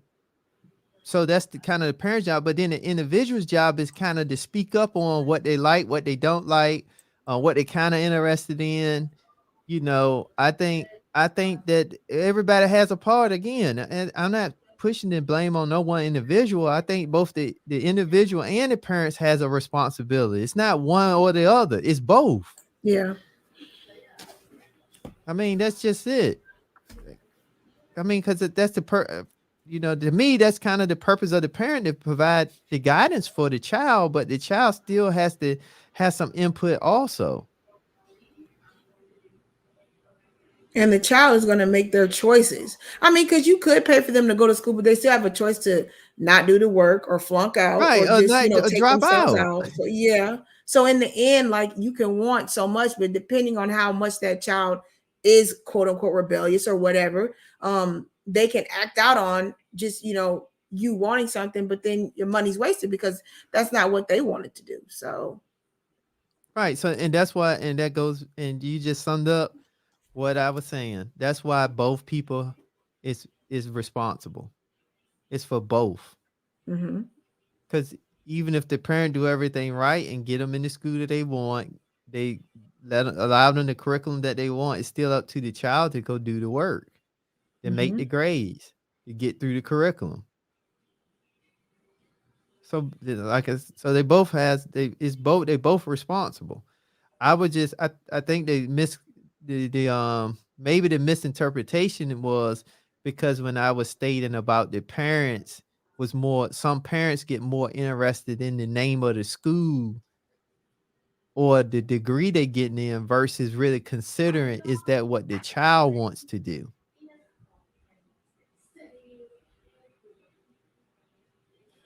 Big Bad Bull. Is there clarification on that one? Because I think you're responding to him, and I'm not sure. I never can tell, guys, when I read chat. That's why I rather like you guys to come up and speak, because I definitely want to make sure that nobody's being misconstrued, and it can be that way. But you guys know how we do it here. We're all for clarity and just understanding here. So if it wasn't answered, Big Bad Bull, let us know, or if the clarification was off, because I definitely want to make sure we all get understanding on that. What was I going to ask you to Intentional Millionaire? Intentional Millionaire, did you want to talk a little bit about what you've amassed as far as the real estate, and just basically just a little bit of why you got into it, or how you learned or taught yourself it, and maybe one good or bad thing about dabbling into real estate and why it's important? Well, I tell you, so with real estate, I tell you that the great thing is a great thing, a great income cash flowing vehicle, but it Mhm. also could be a bad thing if you don't buy it right. Because I've Mm. seen too many horror stories of people buying real estate and it was a total nightmare. And for me, I went in when I purchased my very first home. I purchased it with all, when I went in, I had the expectation that it was going to be a rental. So I was very particular about where I brought it at, what it was going for, what was upcoming in the area, what was the security and the crime in the area, what was the school systems. I was very, very intentional about that because I knew when I bought, I was already looking at it's going to be a rental. So for me, I think that was one of the key things is when you think about real estate, you got to really consider, some things that's important to the individual. Especially if you're looking to get into real estate from the standpoint of doing rentals, doing buying, flips, things like that. You have to really sit back and identify if you got to take yourself out of it and then put the person that you want to rent to in it. So you got to think about one, the safety, because women, Mm. you think about husband and wife, the wife is always considered a safety. And then the Mhm. man normally thinks about it because of the wife. It's not normally the other way around. Mhm. Because that's just one of the things just by makeup. So safety is one. And that's thing being school system. And then after school system, you have to think about then the upcoming things in the area. So I like to say like a Walmart, supermart. I'm sorry, I said supermart. A Walmart, Kroger's, Mm-hmm. um, a Whole Foods, any type of grocery store that's up and coming in the area. That gives you something they really consider too. Then you got to think about, is it new construction being built around the area? And so what I done was I just identified some of the key things that allow me to realize when people was buying and they was buying properties that in the next couple of years it was turning, appreciate pretty well, a little bit more than the standard appreciation rate. But you got to really hunt for those type deals. And I was more than willing to pass up a lot to be selective for the few. Right. So that was one. But I have a total of 4 rentals. Mm-hmm. With it's actually 3, but my primary is a rental as well, because I have rent out one room, and then I have a floater room that I rent out every now and then. So because when I brought a bigger place, I knew that it was just me at the time. So I went in to a bigger place with the expectation that I'm gonna rent out some rooms, because because most people normally, you don't count your primary as an asset, your primary Right. resident as an asset. But for me, because it's just me, then I say, no, I'm gonna make this primary residence as an asset. Mm-hmm. So but yeah, so that's kind of one. But I will tell you about, I did do one thing that I regret doing was, um I did a flip before, Mm-hmm. and I did some things improper that cost me money, more than I wanted to pay, and that was with some contractors not having actual contracts, Mm-hmm. um tailored or worded a particular way, and Mm-hmm. then not actually doing a W-9 at the day that I did the contract, because Mm. I got hit with some taxes that I did not want to pay, even though I thought I had everything right. So that was a Right. learning experience for me. Um, and that cost me maybe about $4,000 in taxes. So Goodness gracious. So you saying when you bought your first asset, you lived in it, right? You bought something, you Mhm. rented it out, and then from there you use that to buy other properties, and then you use that to keep buying other ones. Is that kind of the No, method you no, use? no, no, no. I bought my first rental. I moved out, but I didn't do anything with it. I just rented it out. But I Oh, okay. still had built up enough cash reserves for some other stuff that I was doing outside of my 9 to 5 to buy me another one. And I also still had my Roth IRA in the backbone, just in case I needed to tap into that and pull some money out and pay no taxes. Gotcha. Gotcha. Cool. Good. Guys, make sure if you're just coming in, we got 23 in the chat. Let's get up to at least 50 while we're still on here. We're at 45. Get those likes up, guys. We're going to add Uncle Stu to the conversation. Let's see what you guys are saying in the chat. Everybody's pretty much agreeing with you. They're saying Luscious is saying now it's down to priorities.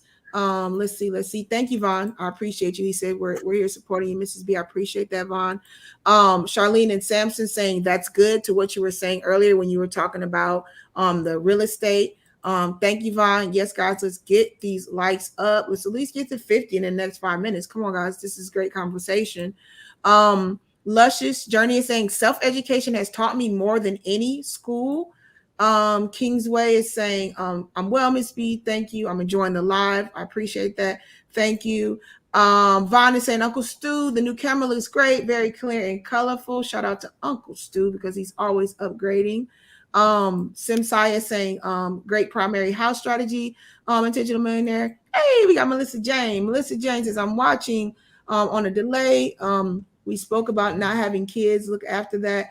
That's why it's important to get your finances in order. Yes. So we got Uncle Stu. Uncle Stu, I'm hoping you didn't mind that I said that, Uncle Stu, because it was just on my heart. I couldn't I didn't know what you said. I didn't know what you said. I said about what you said about Brown Eye. So I basically just said, please keep her in your prayers because what you put in the message. And I'm sorry if you didn't want me to repeat it on the platform. It is fine. It is fine. Okay. It is fine. Because my heart was I had to say it. everyone, Brown Eyes, if you ever look in my chat, if you ever get an email, that's the one that has done that. And I just want y'all to keep her family up in prayer today.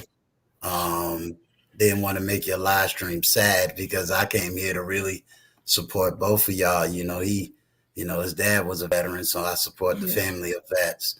But y'all please keep her up in prayer. You probably won't hear from me for about 3 to 5 days. So, I'm doing okay. I'm just going to be honoring and trying to, keep her mind, her heart, and her soul at peace. So I just want to thank y'all for y'all prayers and everything else. And that's basically what I just wanted to come up here and say. Definitely 757, reach out to me. Is words is never strong enough. And I don't know what that feels like to lose a child, especially your firstborn. So, it is very hard. There is no book in theology that I've ever studied. There is no books that could ever be written to be able to comfort somebody in that manner. So this is going to be very hard, and it's going to take a whole lot of strength. But one thing about me, and I like something that Intentional Millionaire said, you still got to keep the focus. You still got to keep the grind. You still got to keep going. You still got to live, so. And Uncle Stu, I'm here. I'm very serious. I'm here for everybody. So just. Yeah. You're right, XDMC. No one should have to experience that. But it's real. It's real. And, y'all my family too, and I've always said that I was going to be an open book, and sometimes you need to see what Uncle Stu actually goes through on a daily basis. You need to understand that the man behind the camera is real. I don't play games. I support and rock with y'all all day long. I don't ask for pity parties.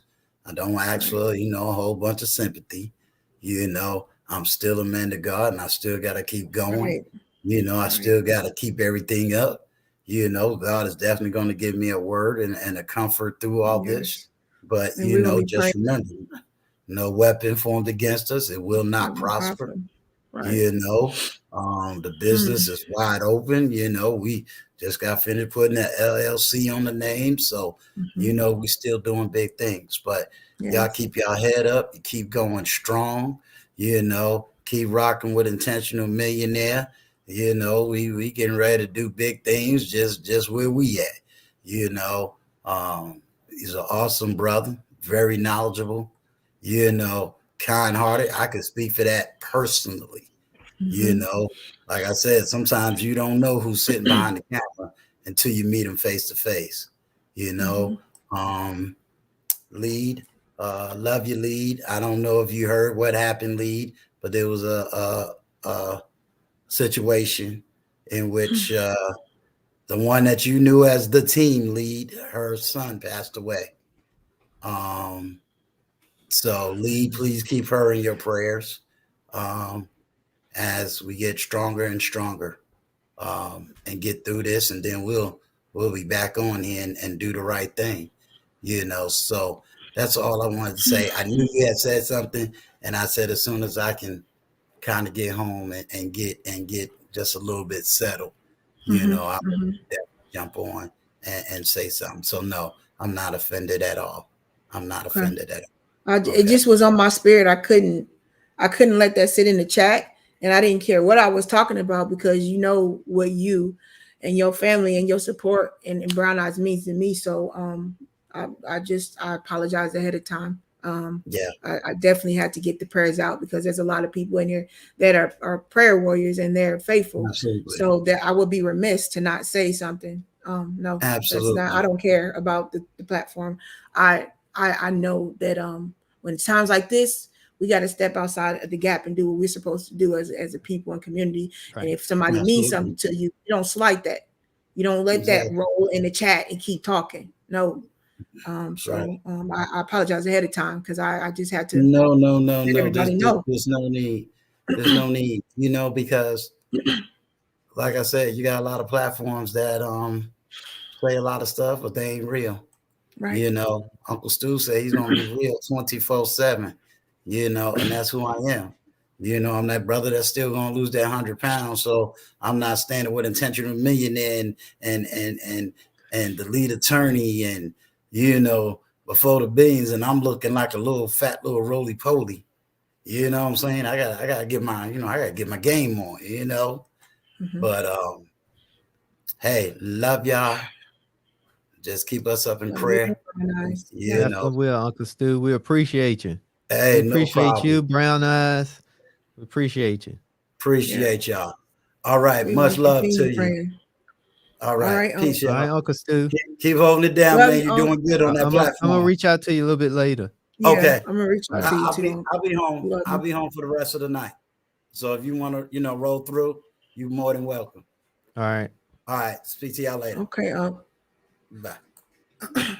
Guys, so once again, please keep your prayers up. Like I said, Brown Eyes, she's heavy on Uncle Stu's platform. She is a key person that helps out with him, and her oldest has passed away. So we just want to make sure we send Uncle the prayers up.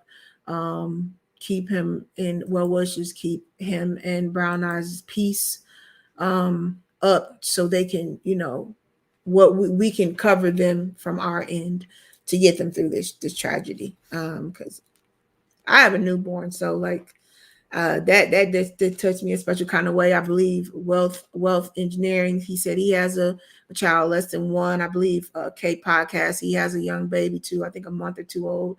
And most of the people in the chat have children. And if you don't, it still touches you some type of way. So thank you guys for that. I appreciate everybody saluting and sending up for Uncle Stu. We real ones here, so we just So intentional. I really just appreciate that you are moving forward the way you are. I really appreciate intentional that you're the way you're leading is kind of, and we talked about this earlier. It's so not common, Tim, that like people look at you like, why are you doing it? Why are you, if somebody was to ask you this, Tim, why are you putting yourself out there to offer this advice for free? Why are you putting yourself out here to be a mentor for those that might need you? Why are you doing that when you could be stacking your money? You got $1 million. Why don't you want 5 million, 10 million? Can you kind of speak to that narrative and to the ideals of those that just feel like having so much isn't enough? Can you speak to why your mindset is that you rather lead by helping than going out and stacking up first and having all those things? Can you speak to that? Because we have 20 plus in the chat now. We have new people that continue to enter the live stream, and they might have heard everything you said in the beginning. So it's always good. And me as a teacher, I know that sometimes you got to keep repeating things, even if you said it once or twice. So can you speak to that aspect of why, because we talked about that earlier, you said the things you're doing, you don't feel special about. These are what we should normally want to do in our own hearts and spirits. Can you speak to why that you feel like you rather give first than get? Well, one is because the first thing is I just always look at it as you have to follow so you can lead. And when I think about me just doing this, I'm doing this because I look at legacy. The legacy is I like to say twofold. And when Anton Daniels kind of talked about what is legacy, he brought up a good point that I already had considered, but he still kind of packaged it very well. And when I think about legacy, I think about it's not only just your offspring, but legacy is also the good deeds that you do while you're here. Because now I still have to, I eventually want to be married, maybe have a child. So for me, my legacy that haven't came yet, and I'm 42, but I still got to think about what legacy still can I still leave outside of me. So my deeds need to be good. So how many people can I impact? Because I just don't want to live. I Right. want to be significant. And significant means how many other people that you can bring up with you, Exactly. where you was an impact player in their life. You become an impact player, and then you bring up and create impact players. Mm, See, and that's what it's really about for me, because my true legacy then becomes my deeds right. until I have offspring. Right. So that's kind of really why. And then that's why I still believe that if it's hard for me to feed, if you was hungry and I was hungry, I don't have no food and you don't have no food, what good is that going to do each other? Facts. So what one of us need to do is go find a friend with some food, and then we can all eat. Right. So my thing is, I can't lead nobody if I haven't done anything to make them want to follow. Facts. One, but also two is, it's easier to be able to lead when you can do it genuinely versus you doing it because you have an alternative motive. Facts. And what I know is that you present everything and share everything, and people going to want to do things just because you are genuine. Because again, this is another thing. Being genuine shouldn't be the exception to the rule. It should be the norm. Exactly. But the world's just so confused where there is no, the standard. Again, I got to say it again. The standard, there is just no standards where anything that's halfway at the standard level seems exceptional because there is no standard. Yeah, that's true. See, and that's why even for me, I was more than willing to come create a platform and come up. I want to give a shout out to TLA because he really gave me the idea when we was just kind of really sitting down discussing my old channel and things like that. But he gave me the insight because he was asking me questions, and I just kind of shared, you kind of asked me, what have I done? What was I good at? And then I just kind of shared. That was one thing I was proud of because I knew I put in a lot of work to do it. And he was like, he saw something in me that he felt like I need to give our community. And that was about the fact, he said, because, we don't really see a lot of people that look like me that's willing to just kind of share. And I'm not the all in your face. I'm just a normal guy. If you was to see me out, I don't do nothing extra. I don't do nothing out of the way. I'm just a normal guy. I like to say I'm just like the guy in the Millionaire Next Door. That's really the type of guy I am. I don't have a lot of flashy stuff, but I like to be coordinated. So if you ever see me in the gym, I am gonna match. But I heard that. He said coordinated in the gym. I heard that. But outside of that, I mean, that's really what it was. And then then I just wanted to break the mold of just the stereotypical things that people think about when they think about somebody that just have $1 million portfolio. Gotcha. And that's why, for example, why I wear t-shirts in my videos. Because traditionally it's always thought that you have to have a suit on and a tie. Right.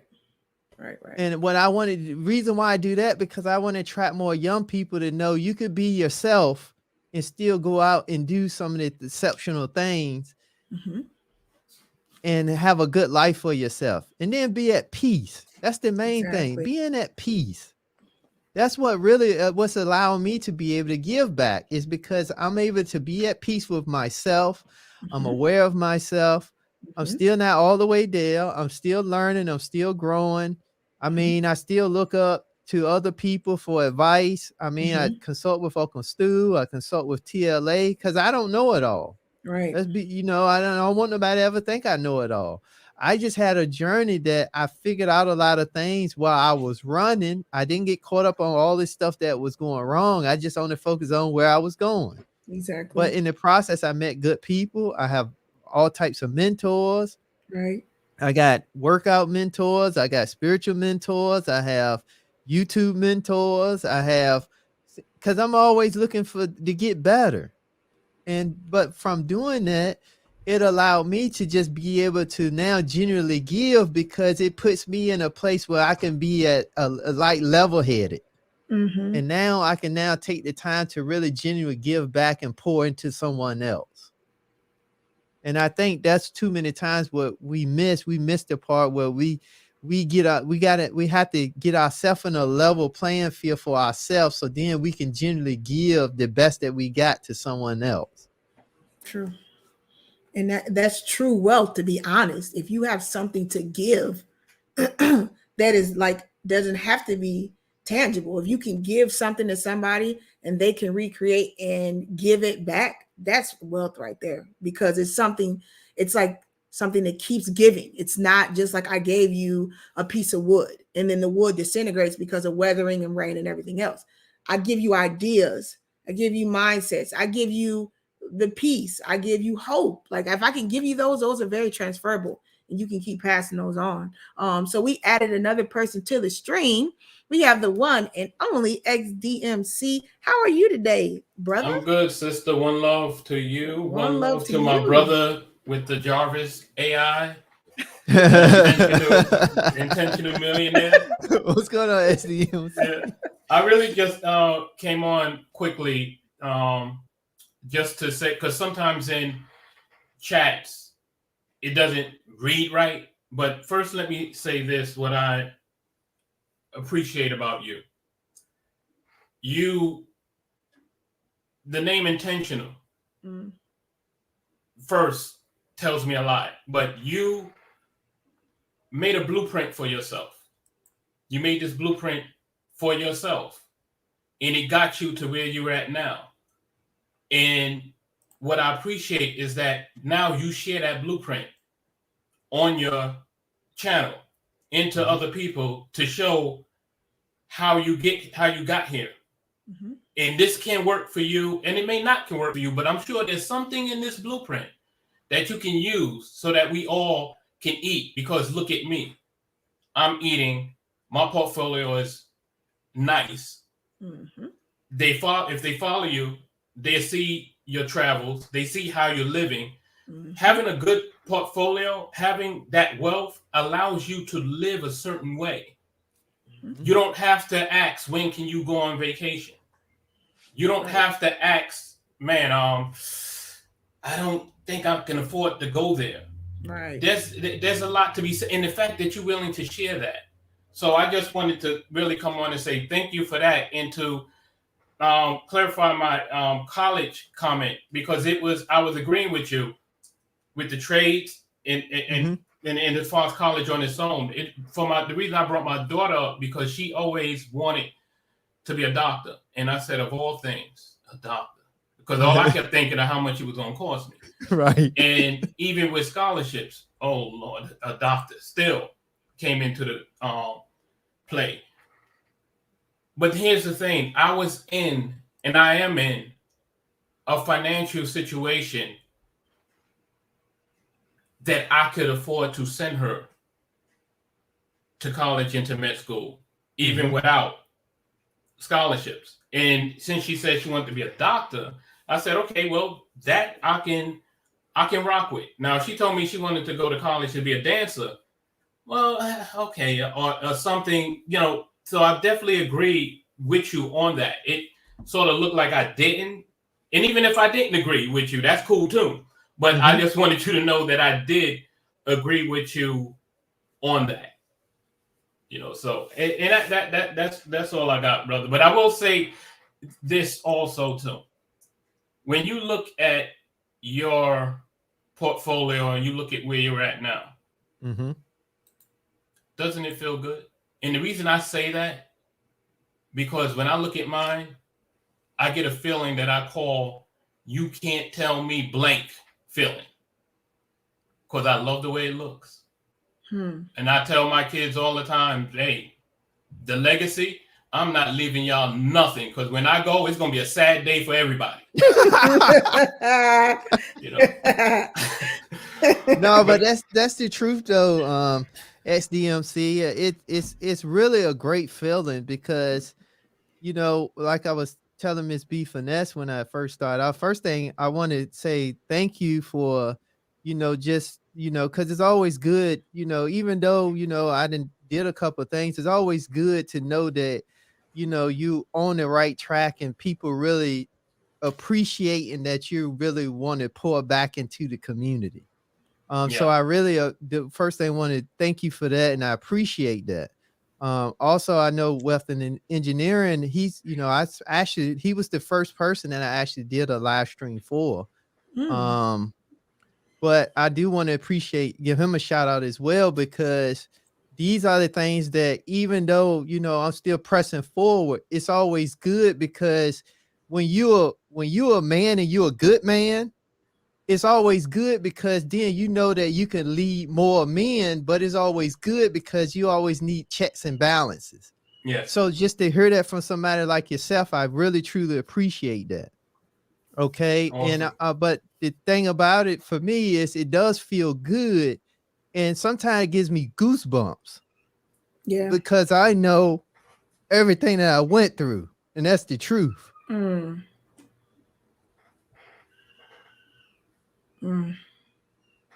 That's and people. Yeah, for that I had to excuse my room because I'm doing color correction on a video right now, and I had to work in the dark. But that journey, what you had to, those dues you have to pay, that nobody told you. Wait, in order for me to get here, in order for me to do this, I got to go through what? That's real. I am a 56-year-old man. I've had those pains also. And unfortunately, I had the pain that Uncle Stu was talking about. And it's rough. But this is the thing, on where you do feel good. You're still standing. Amen. You're still standing despite everything that you had to go through to get where you're at, and you're standing strong, and you're sharing the blueprint. Yep. And that has even motivated me even more to share because see, my blueprint may not work for everyone.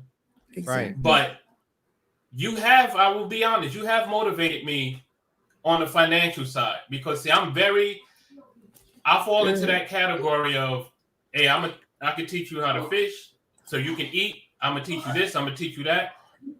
Don't worry about my money. Don't worry about how much I got. Right.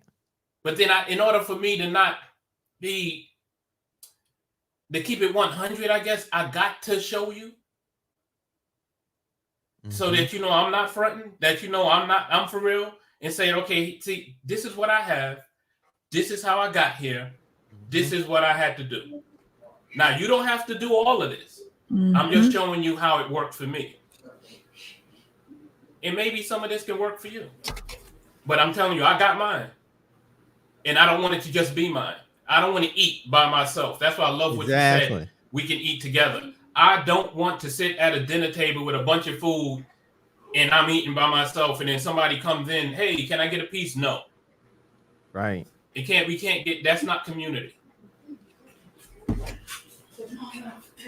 So yeah, but yeah, that's really what it is. I mean, I you know, when you go through the fire, you know, you go by yourself, but then you realize, you know, let's get some other people up here too.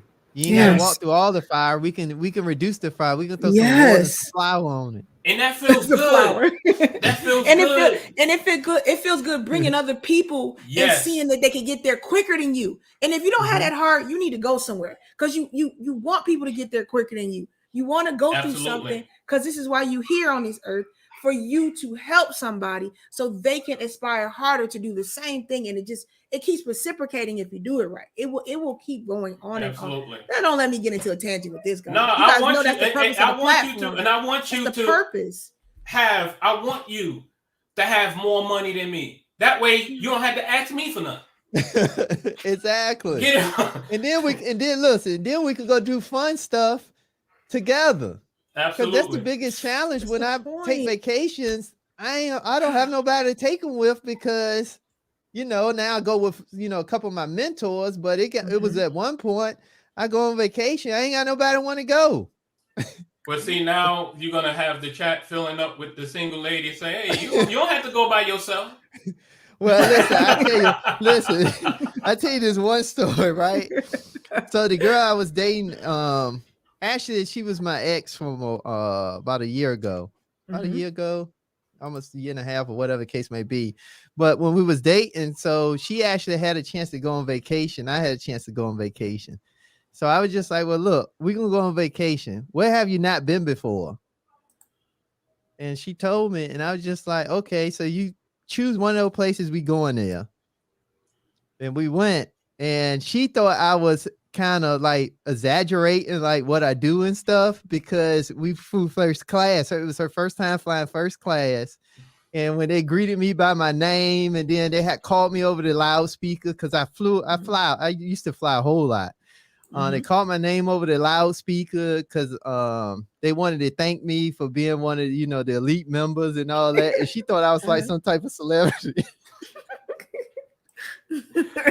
Love it. It was crazy, but yeah, that was fun times. Well, I love it. But I've been listening from the beginning. I just wanted to come in and make sure I tell you how I felt with what you're doing, brother, and to just clarify, because the chat, you can read something and go, wait, what did he just say? Yeah, wait, hold up, wait. Yeah, so let me come because you dropped the link. If somebody don't get it, jump up on the panel. You make it welcome. You always come on so we can talk. You don't have to cut your camera on. I cut mine on just to cut it on, but I normally keep mine off. Yep. But again, keep doing it, brother. One love. I appreciate it, man. One love. Same to you. Peace, one love to you guys, and shout out to XDMC. He is the one. You know what? Let's just give him some love. Let's take a commercial break real quick. And XDMC, shout out to him. He created this, my intro and outro, and also shout out to my brother for laying the track. Here we go.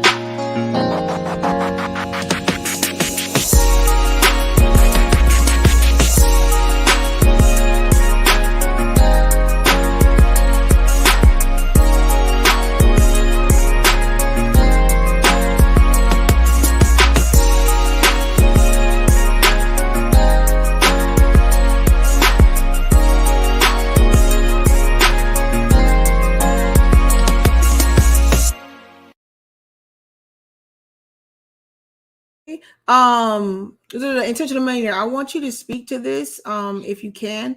Luscious is saying if you guys were working at a job that offers company match 401k or any contribution, please max out that match. Can you briefly speak to that, and I'll add one more person to the stream? Yeah, so yes, that is 100% correct. My thing is when people start want to get into investing, I say first thing people need to do is stop getting into all the noise, meaning jumping into crypto, jumping into all these investments. And the first thing people need to do is build a foundation for investing.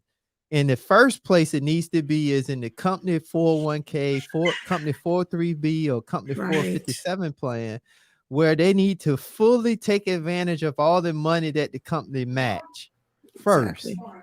Yep. Because it doesn't make sense to go invest money elsewhere when you're leaving money on the table, the place that you go work to day in and day out. That just does not make any sense to me. Free money they're giving you. And then fully take advantage of that, then look at other things to invest in. But she's 100% correct. Cool. Thank you for that. And I think it's imperative because I think Intentional Millionaire, a lot of people don't really understand the 401k, the Roth, all those different things. And that if you're working a job, it's going to match it. So just listen, go take a little. I know every job has that little financial person that comes in and on behalf of the business or whatever to help you with the questions you guys have on that. So you guys need to stop being lazy and stop not doing it because you don't understand. Find a person to help you and seek it out because you guys are missing a lot of money on the table. And I don't have a financial background to know that. I know that because I activated my own in my job. And also what I didn't know, I looked for and searched and found it. So come on, guys. And guys, we're 3 likes from 50. Hit the like button while you're coming in. You're loving this. We're at 21 plus people in the chat. So you guys are loving it. So stop being stingy with your likes. Hit the like button. Let's get to 50. And we're going to bring up another person to the stream. We got Big Bad Bull and we have Simon Hectic. So guys, welcome to the stream. Both of you guys introduce yourself. If you guys have backgrounds in engineering or anything of that sort, you guys can let us know, and then you will have the floor to speak. So go ahead, gentlemen. Big Bad Bull, you want to go first? What's that? You can go ahead first, sir. I don't have a background in engineering. I've got a background in business. So I was more like speaking to the topic in terms of wealth and success. Go ahead. And how we put that into perspective in terms of life and death, and how there's a juxtaposition in that, and like we was talking about life insurance, and how we actually treat ourselves in terms of being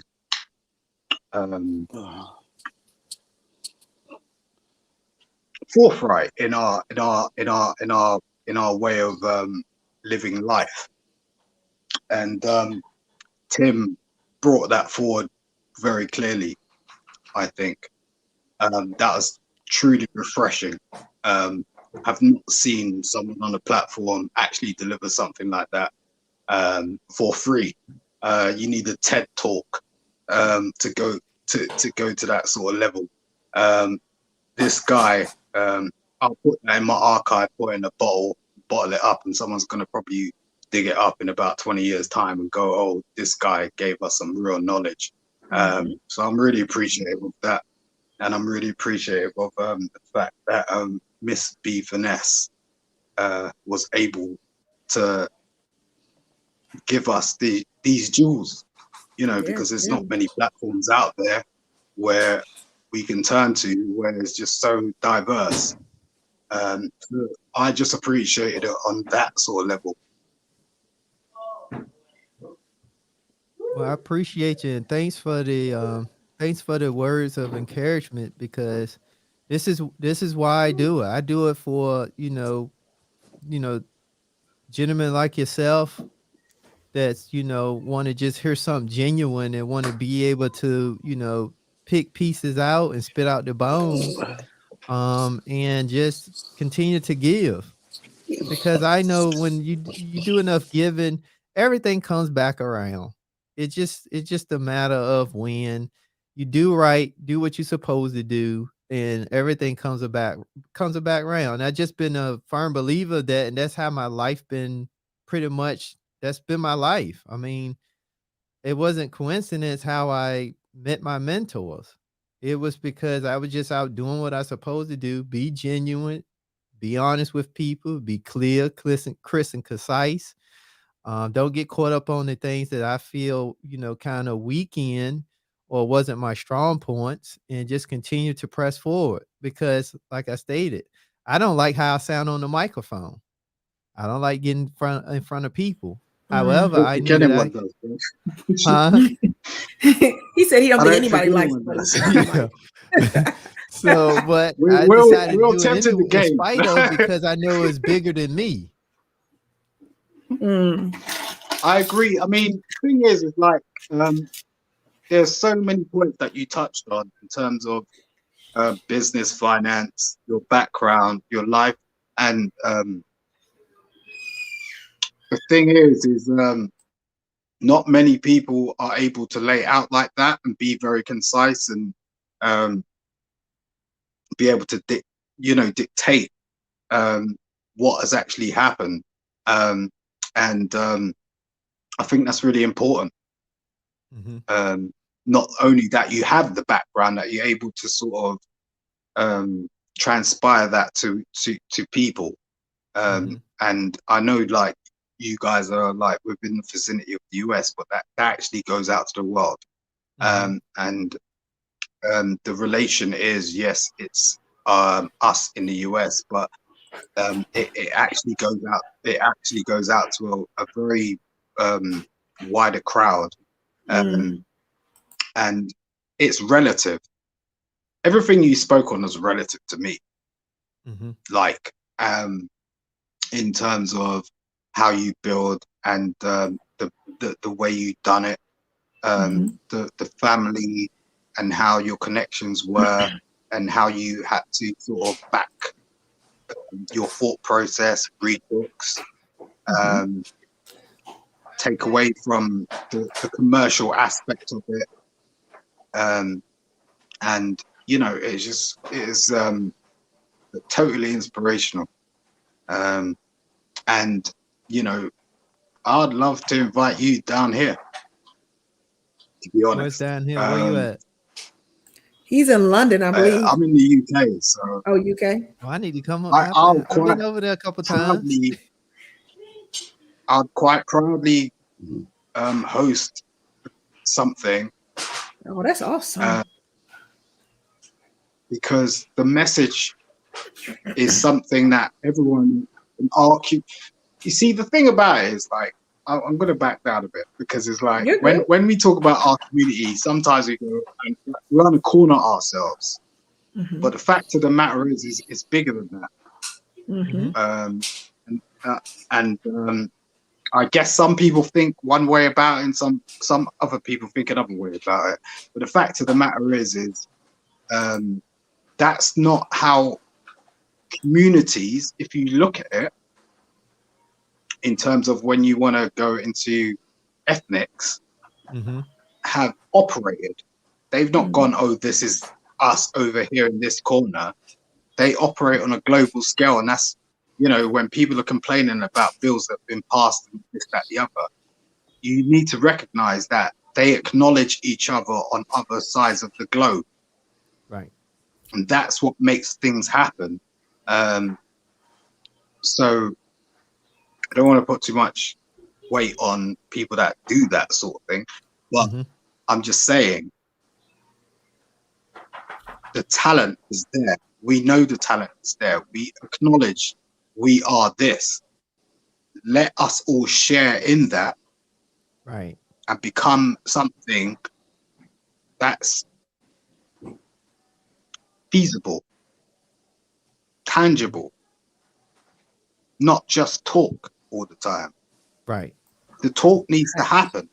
Facts. But it's actually possible for us to interact, because we can interact. We are doing it right now.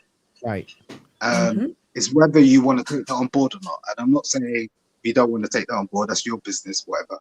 But I'm just saying there's room, and that's what it's always been. We're in a global society right now. Yep, sure. You know, the world's not going to go backwards. It's only going to go forward. So how are we going to deal with this? Right. Well, definitely shoot me an email. Really? Yeah. Or you can send me yours in the private chat. We'll talk offline. Also, Simon, go ahead. I'm sorry, Intentional. I was going to say, go to his page too. Make sure you go to his page. And I've subscribed already. He knows good. already. Yeah. Good. Yeah. Go ahead, Intentional. My bad. I wasn't trying to cut you off. No, I was done. Oh, okay. So, Intentional, you put it in the private chat, your email, so Simon can see it. We want to welcome Big Bad Bull to the building. How are you? I always see you in the chat. You support me so hard. You sponsor the streams to the top level. I'm so glad that I could see you now, Big Bad Bull. How's your day going? Hey, yeah, I'm doing fine. A lot of things going on in the background. Did you get your parents' bathroom done? Yeah, it's still under construction. Okay, cool. Yeah. Okay, so you got the floor. What did you want to talk about or add to the conversation? I guess first off, I know I probably said a few different things in the chat, but I mainly called in because I have a question, and let me just get into the question. So my middle child, which is my son, he's about 30. He, a few years back when he graduated high school, and he wanted to go to college. He wanted to go in for IT. So, and he also wanted to go out of state. You know, I'm from Virginia. He wanted to go out of state to North Carolina, A&T. I have a lot of family in North Carolina, so I wasn't opposed to it. So I supported him with that. After a year in, I guess he understood, he understood the cost involved with that, out of state tuition. And we sat down, we had a conversation, and he agreed to come back home in state and go to George Mason in Virginia, which was a pretty good school. Anyway, after he got his associates, he then decided he wanted to change his major to, I believe it's called kinesiology or something like that, something to do with like fitness and health, because he Yeah, that's wanted to what they be call that major. They call it kinesiology, but that's like helping like wrap the feet up and helping like the players in the games and stuff like that. Oh, okay, exactly. So we struggled with that, and eventually I caved in, supported him changing, his major. With that, I was trying to encourage him to go ahead and get an IT job. I was gonna, I know a lot of people where I work at, and I could have easily probably finagled some strings and got him on. But he wasn't interested in that. He wanted to kind of do things his own way. So I just supported him. Anyway, so he graduated that. He got his degree. He works for a grocery store chain, and he's a food safety inspector now. He goes up and down the coast to different stores inspecting. He makes between 70 and 80K. So he makes good money, but I guess trying to get to the point where, as a parent, I tried to be supportive of his dreams, his goals, his journey. And I've tried to encourage him, but he's still kind of stubborn and hard-headed. Kind of like myself, he want to do things his way. So I'm still supportive. So like a year ago, when the pandemic first hit, I had offered to pay his salary for a year so he could just, because he's making good money, and I think he's afraid to walk away from that money to actually get on his true purpose, or what he's convinced me is his true purpose, right? So I offered to pay his salary for a year, or to invest in his business. He don't want me to invest. He wants to, figure it all out and do it all, handle it all financially on his own. And he thought about, allowing me to pay his salary, but he kind of decided away from that. And then recently he, he's been renting and had roommates and things like that. So he decided he wanted to get a house. So he stopped having to pay rent, things like that. I think he was looking for a place. Long story short, anyway, I helped him to get a house. So it's too late. I've already helped him get a house. And I guess I'm just looking for advice. Was I wrong? I want to be helpful any way I can. And he's been a good child. I was a single parent, 3 kids, raised them all myself, and he was one of the 3 that really was instrumental in, supporting me through that effort and raising them. So shout out to you for that, big bad boy. Shout out to you for that. If nobody told you that recently, shout out to you for being a single dad and being there, even though they say dads aren't there. They are. So shout out to you for that. Right. Yeah, that's big ups, because we don't get credit for when we do phenomenal things like that. So shout out to you for sure. Thank you. I've been there. Yeah. You say you've been there too, Simon Hectic? Yeah. Oh, more than we know, huh? Yeah. Like single fathers are the most underrated people, like in regards to the legal system on earth. Like you get less credit for like any due diligence or anything that we do. Like, not to put down, we single fathers never put down single mothers. Right. Like, there's this whole thing going on,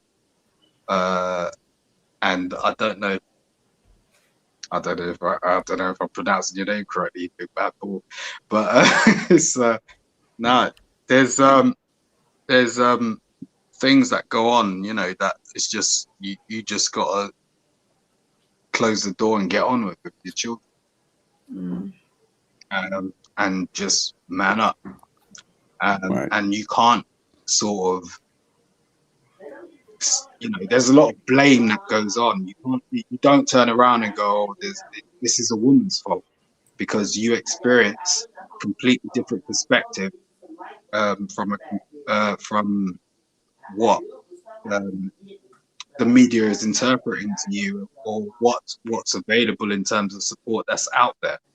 Right. So you really use your own intuition to navigate the whole system, and find that the whole system does not have your back. So therefore you have to take everything that you've gained from your past, and your own education, to be able to to sustain your child, in a world which to you would be a new world, but to many would be something that everyone's living in. Right. Well, I appreciate Yeah, you definitely. brothers being telling that story, because I mean, I know that now, just listening, being on YouTube these 2 months, and just listening to the different stories and coming out of my own, comfort zone of being married, having my own family, and just wanting to be involved in these conversations so we can have these conversations so our relationships can come together more, so we can have the families, and if this is what you want, be married and just come together as communities.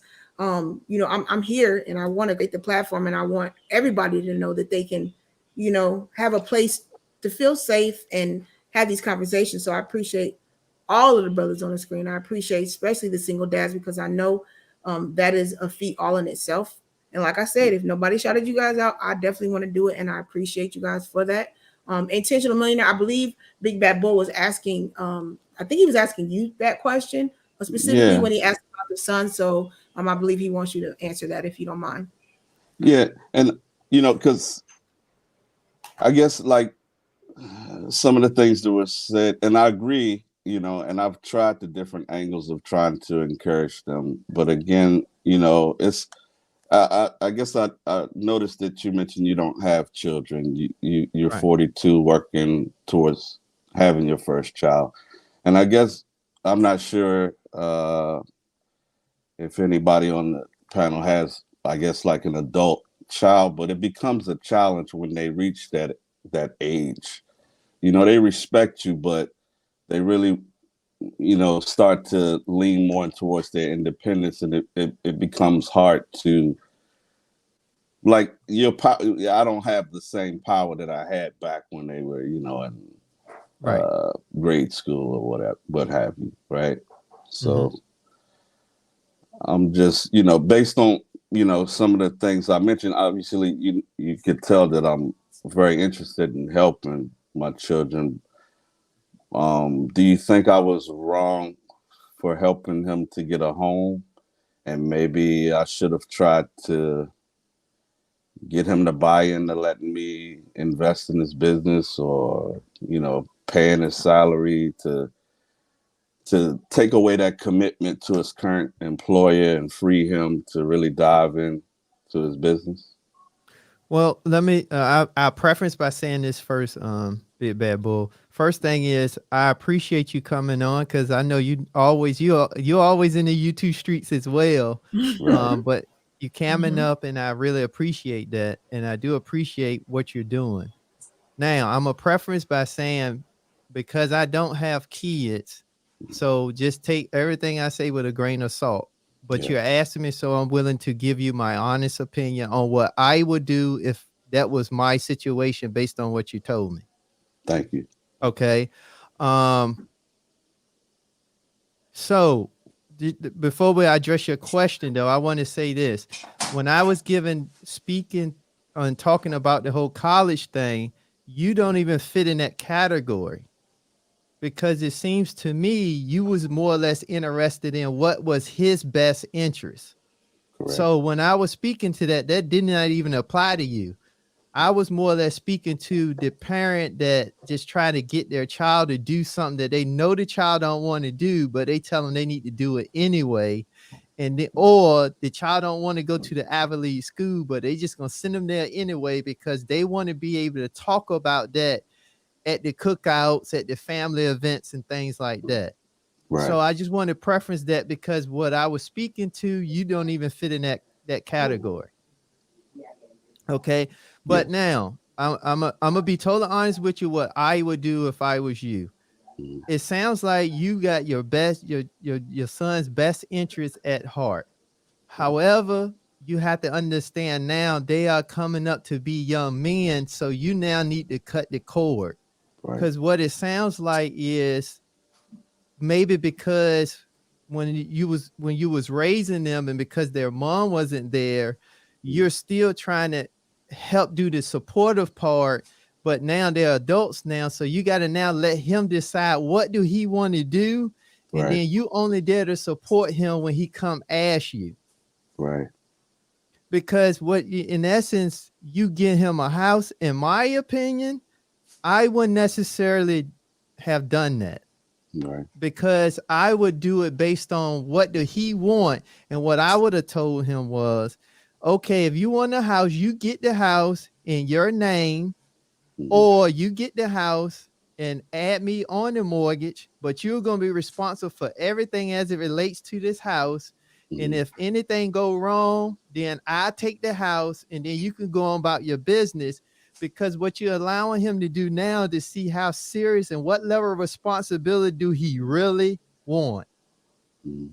But because you allowed both of y'all name to go on the mortgage, if he decide not to do it, you got the resources to take care of it. So you take care of it, then you take it, and then you hold it for one of your other two sons. And then you can actually use the house to leverage and see, are they responsible really to tackle this thing called life?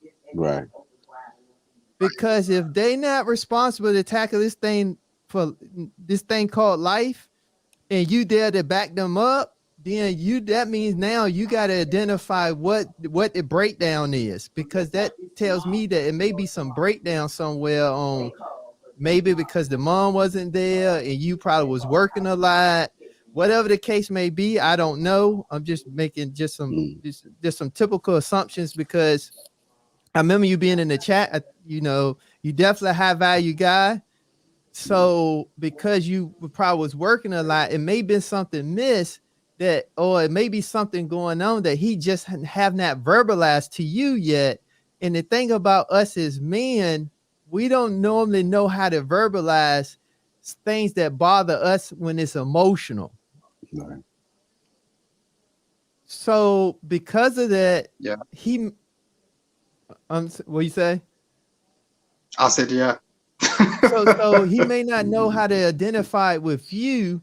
So I think what you may need to do is just sit down and maybe you want to, ask them, is he open to, y'all doing some level of counseling or him going to counseling, and you'll be more than willing to kind of pay for it, at least if he just completed. Or you do the caveat and say, you go to counseling, I'll pay for it, but if you don't finish, then you owe me. Right. Right.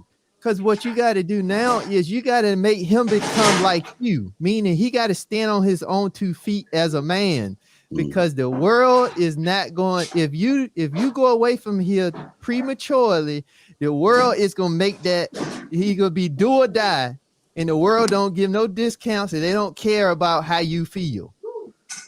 Right. So I think that's really what I would do if that was me and that was my son. That's what I would do.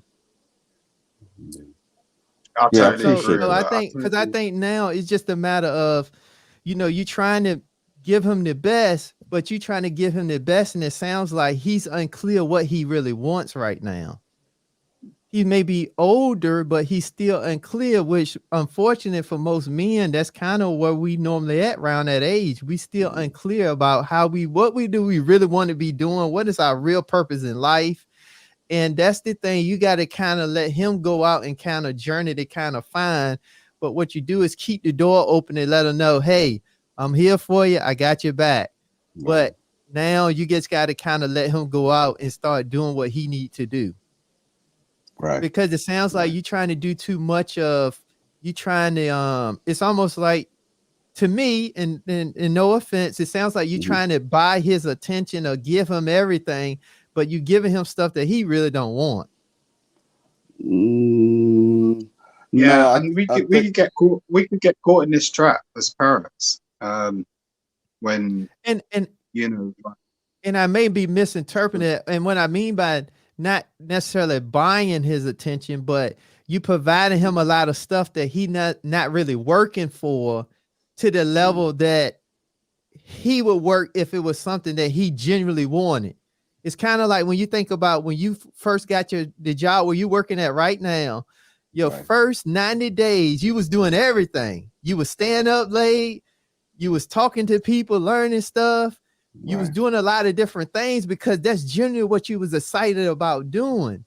And that's kind of how you can gauge when you're doing these things for him. How excited is he really about it? Or is he kind of like, or you getting it? And your intuition normally tell you the parent. So your intuition, you know your kids better than anybody. Your intuition is kind of telling you, well, he really ain't interested, but so that's kind of what you got to kind of identify. But that's what I would do if I was you. I would just kind of, I'm not saying it's right or wrong. I just think that you now got to identify, now you got to kind of draw the line in the sand and kind of let him become and mold to the man that he needs to be. But you there to guide and back him as a man, as his dad, as someone that care. Yeah, I agree with that. It was something you said that I didn't agree with. As far as me buying his attention or anything like that, he and I, we're very close.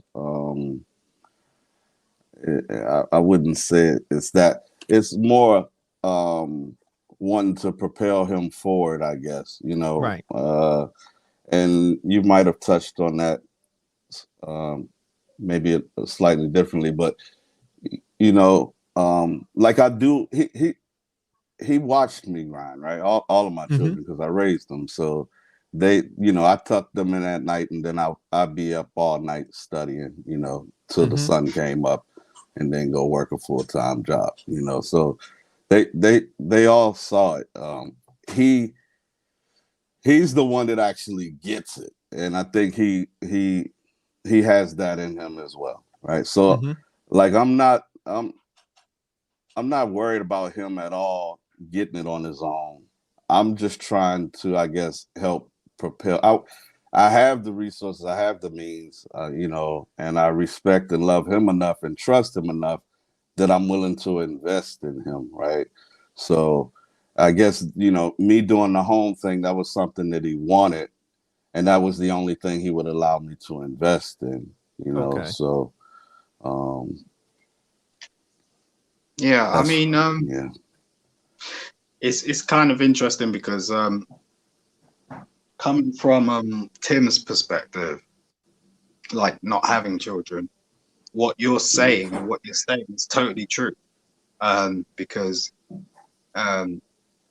just being an individual that's been successful and been able to do it without going through like life with children and things like that, you have your own sort of viewpoint in terms of just being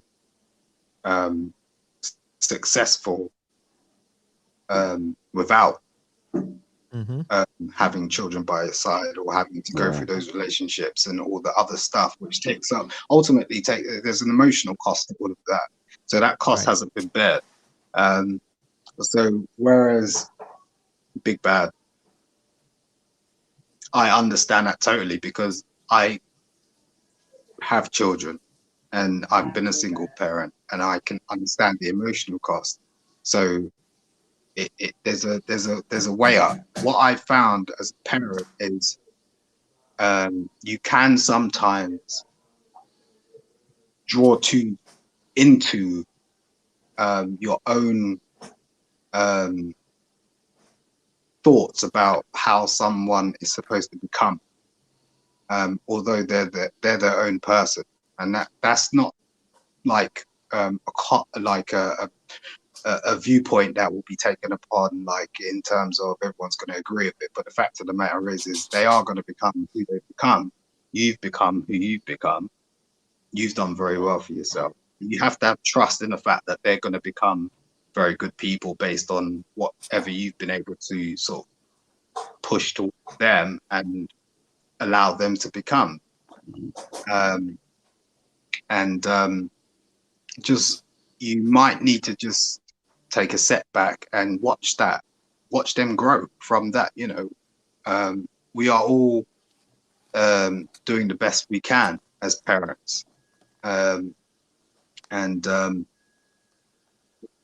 from what you've said, I can't really see them doing bad in any sort of sense, but you do sometimes have to sort of let go. And just let them get on with it. And then when they ask you to, have some sort of feedback or something, draw into you, then that's where you come back and then go, okay, I'll give you the feedback that you're asking for. I'm not sure if that makes sense or not, but. No, it's all good. I definitely like that resonates, the letting go, taking a step back. I think I'm overly anxious to see them succeed, right? So you have to give yourself some space as well, though, not being like funny or nothing, but you have to give yourself that space as well to grow, to allow yourself to pour back into them, because if you don't, you become too attached, and then they can innately resent that. Sometimes parents do that. They have this sort of this tug and pull thing with children, where it's like they're just too in their lives, and you need to sort of draw back. It's like that's why us as young people, sometimes we look outside of our household and our parents. We would look to a Tim, because it's like sometimes it's too much. You acknowledge that if you're getting love from your parents, you acknowledge that. You might not, it might not, and parents on the other side might not see it the same way. They might not look at it going, oh, they don't acknowledge the love that we're giving our children. But if you understand that your children are smart enough and intelligent enough, and you've done everything you've done, you poured your heart and soul into them, your blood, sweat and tears into them, you know what that feels like. Like when they were like 3 months old and they were on your arm and you're doing the sterilizing and changing the baby bottles and making sure that they they didn't get some. There's come on, do you know what I mean? That's things people do not regularly, like, you're going to go through this, TIM, when you get it's like thing people do not do, like when you're a parent, there's stuff you go through, and that's the emotional pull. But you need to sort of act when they get to that sort of teenage years and stuff like that. You've done all the bike riding, the swim lessons, the everything, the preparation for life, that the schools can't prepare them for. It's tough, but there has to be sort of like, what did your parents do?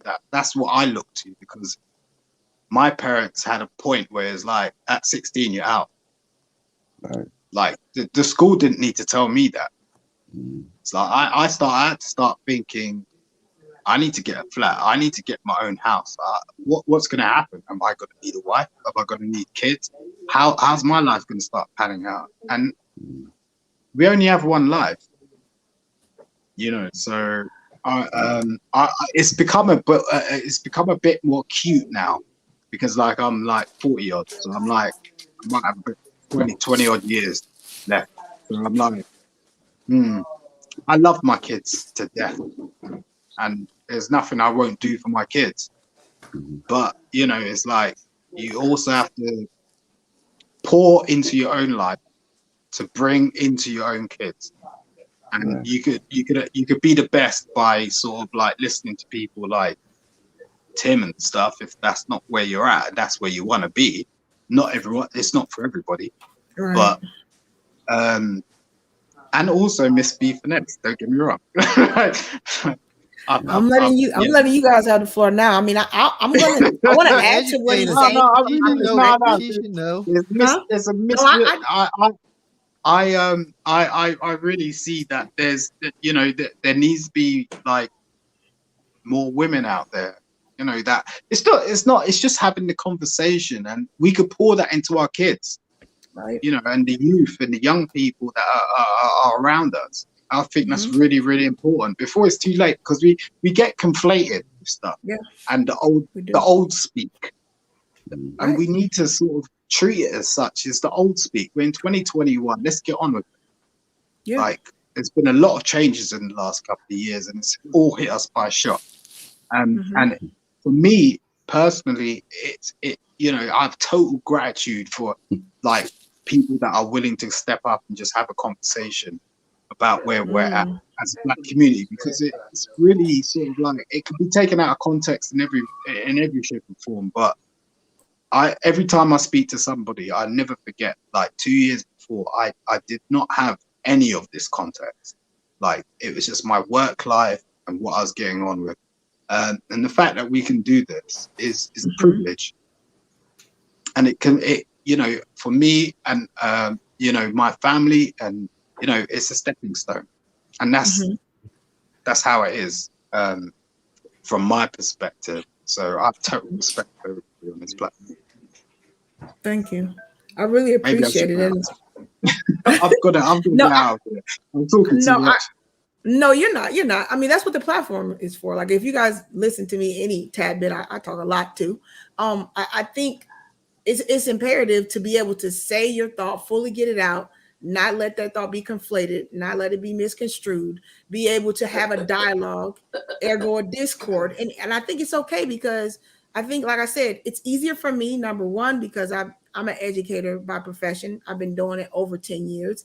Number two, I have a background and degree in psychology. So the way I handle this is totally different than the average person that listens or has a platform and all that, because there's certain dynamics that I understand on a higher level that the average person doesn't see, with the way you're speaking, your inflection, the way that you're holding your hands and your arms, or when you're talking. I can kind of tell where conversations are going just by watching how you guys talk and move in your body language. So at that point, I have wisdom to make it go a place or not make it go there, because I can see what's going on.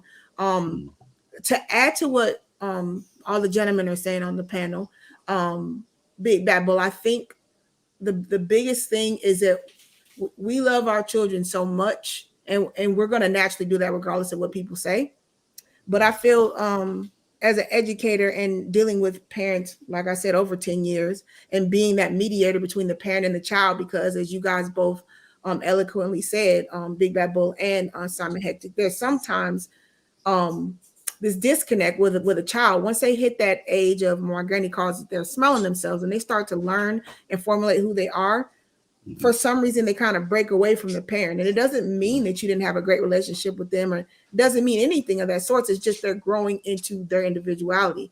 And I think a lot of times we get so caught up in, as they are growing up as a child, and when they change to that kind of adult thing, that we still want to hold on to the child. And we have to understand and respect to know that you did everything, Big Bad Bull, the right way. Even the mistakes you made, it was still for good. And so you have to be cognizant of that.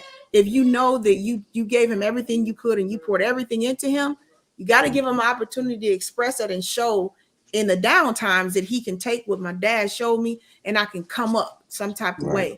And I think it's so excellent that your heart was basically what Tim was saying. We want our kids to be ahead of us, better than us, have more, but we don't want to have a deficit of the work ethic, because they need to. I mean, who is that? I think it was Bill Gates or the Apple guy. One of them, they're not even leaving their kid like money. I think they're giving it to a charity or something, and they have billions of dollars because they want their kids to work to be able to sustain when they get the money. Because you can give them a lot, but then if they don't have the mindset and wherewithal to know what to do with all that money, to know what to do with the business, the investment, the house, then it just kind of it crumbles down. So I think I don't want you to have parent guilt, because a lot of times when you have to do it by yourself, or one parent has to work a lot, or one parent's just not there, a lot of times we do pour in and give the kids more.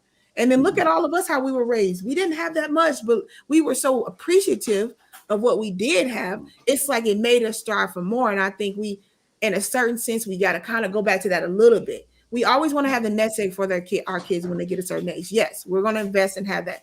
But I think it is okay for us to give our kids an aspect of falling down, let them make the mistakes, let them figure it out, because that's what made us stronger. And it's okay to sit back, because listen, all that you poured into that child at 18 plus years, you got to know that it was worth it. And how do you know that unless they mess up? I mean, or at least get the opportunity to mess up, without us just being there always to put our hand out.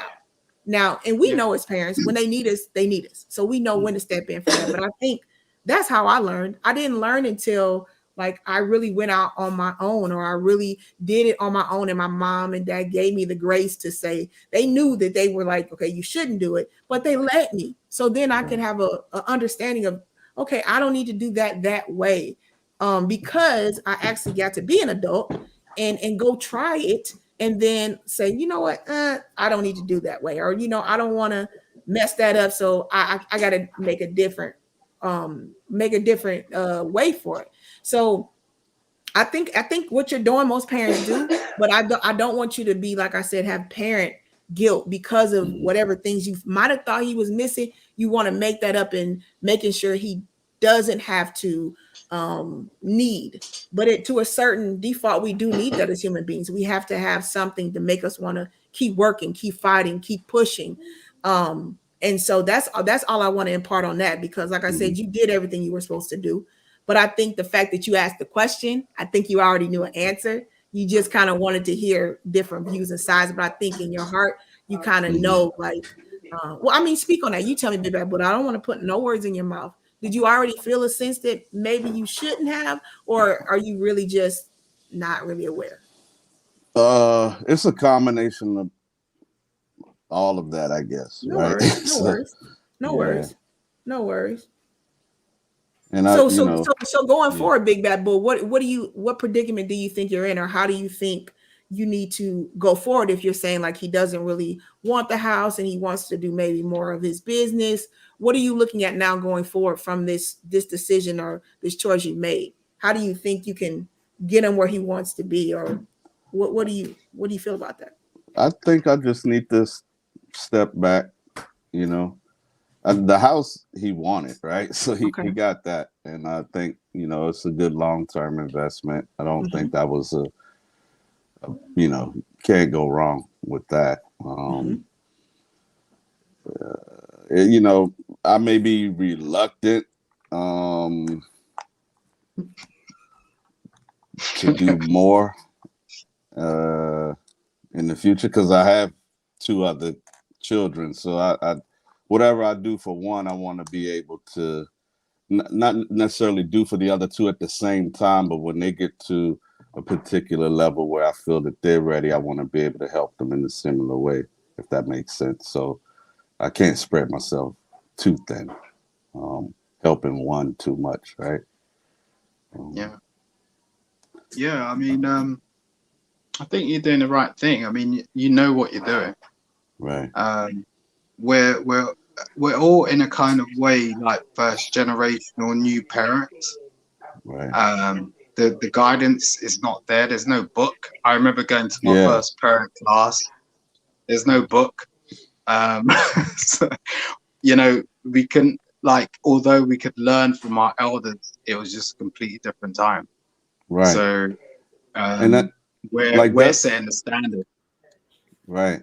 And that's Yeah. very key, and not that I necessarily want to spearhead or lead that conversation. Like, I'm not a YouTuber, right? So I mean, you know, Ms. B, I ain't either. you call me up, I'm gonna come, but you know, this isn't necessarily my thing. I enjoy watching, you know, you talented folks do your thing more so than me jumping on the camera.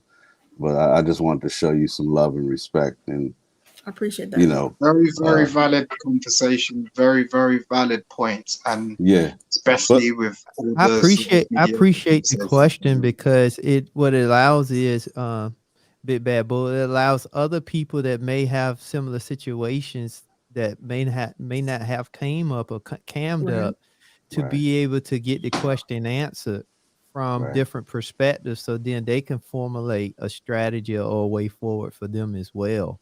That's Right. why the panel and you coming up you know, you all coming up on the panel is so critical, Yeah, because it's you're imperative. actually speaking for not only for yourself, but you're speaking for the group that you probably don't know yet. Right. Mhm. Right.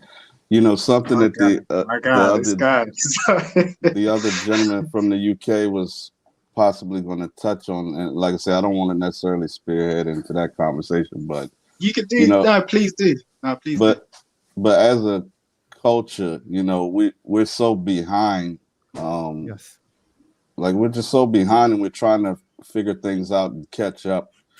And you know, like, that was part of I what don't you know. guys were talking I about. wouldn't say that. I wouldn't say you're behind. I wouldn't say that. It's just what's put out there. Like, you know, I've worked in media for years, so it's like you got to realize, and I don't really want to go too deep into it, but like, who controls media?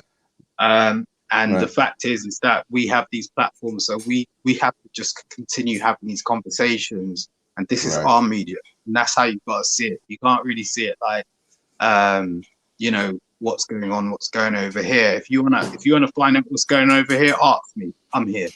Like, if I wanna find out what's going over there, I'll ask you. I ain't even interested in looking at what's going on TV, to be honest, because it's past that. Like, it's past that time.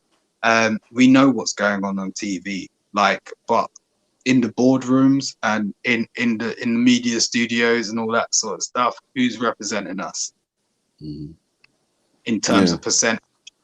So we have a real opportunity here to actually, if we want to take it and actually believe what's actually being transpired, to actually have real things going on. And that's why I think a lot of people are sort of advocating for it, because it, you know, the people that actually have been in these industries before, i.e. myself, will advocate on the fact that if you actually want to know what's going on, you have the opportunity to actually really know what's going on, rather than, you know, switch on a TV channel and pay your subscription to someone who you don't know. Right. Yeah. I'll send you my email address. Yeah. You know, like, I guess how can I say it? Like my father, when it came time for me to graduate, he encouraged me to go into service. He, you know, they invested in my sister, and he wasn't willing to invest in me. And like, I respected that, because I really didn't apply myself the way I should have. But anyway, I took his guidance. I went in I started the process. He encouraged me to get into telecommunications. He was very adamant about that. So I was very adamant about that with the recruiter. And that's the path I went down. But I guess that's going back to like, we're behind and we're playing catch up from a family structure perspective, you know, like, Right. like I that was understand his generation, and then you got my generation, and now, you know, my children, and how they're gonna hopefully be a step ahead with how they engage their children, kind of some of the things the Intentional Millionaire was touching on earlier in the stream, with some of the things that I guess as parents we should do and be more involved in trying to structure and guide our children towards making better decisions. You know, like I have no shame, whatever, however I have gotten to this place with myself and my children, it is what it is. It's the reality of life. We've lived it. It's the past, you know. I didn't, you know, like I didn't have a blueprint or a book either. I was just living real life and doing the best I could do. But I guess moving forward as a culture, I'm hoping that these conversations and the next generations will pick up and key it. Like that was going to be one of my questions. You know, all of my children are like 30, or, you know, somewhere around 30. What response is my responsibility over at this point? And now they hold the reins towards our family legacy moving forward, right? They're the next generation to take over at this point, even though I'm still alive, right? But is my duty, is my job over as it relates to them? I can answer, but Tim, do you want to go? Or I would say no. Because the reason why I would say no is because you are the pinnacle of, you know, a black man that raised 3 boys, and you're successful, and the best way you can give back is, you know, because your boys are grown, but you continue to, because grown still doesn't mean that we still don't need guidance, and we Right. still need, you know, that encouragement. We still need, you know, that just that conversation with somebody that we know care about us and have our best interests at heart. It's not just now, it's just a matter of when. Right. Cause so that's one, cause it's like the journey don't stop until, you know, you're getting pat in the face with a shovel. So That's right. so the journey continue on, but then what you'll find is, big bad boy, your journey may take you elsewhere where you may then run across somebody that did not have their father, Right. and then you can be an inspiration to them. And then you still got to think about one of the boys may get married, and then you're going to become an inspiration to the grandkids. Right. So Right. the journey never actually stops. That's one thing. You are a leader, and leadership never stops because you never know who's watching. The thing is, sometimes the people that you don't know watching come out of the shadows. So now you still in leadership. And that's one of the things our community, we just don't do the best job of, is when we look at celebrities and, you know, people in, you know, rich people and basketball players.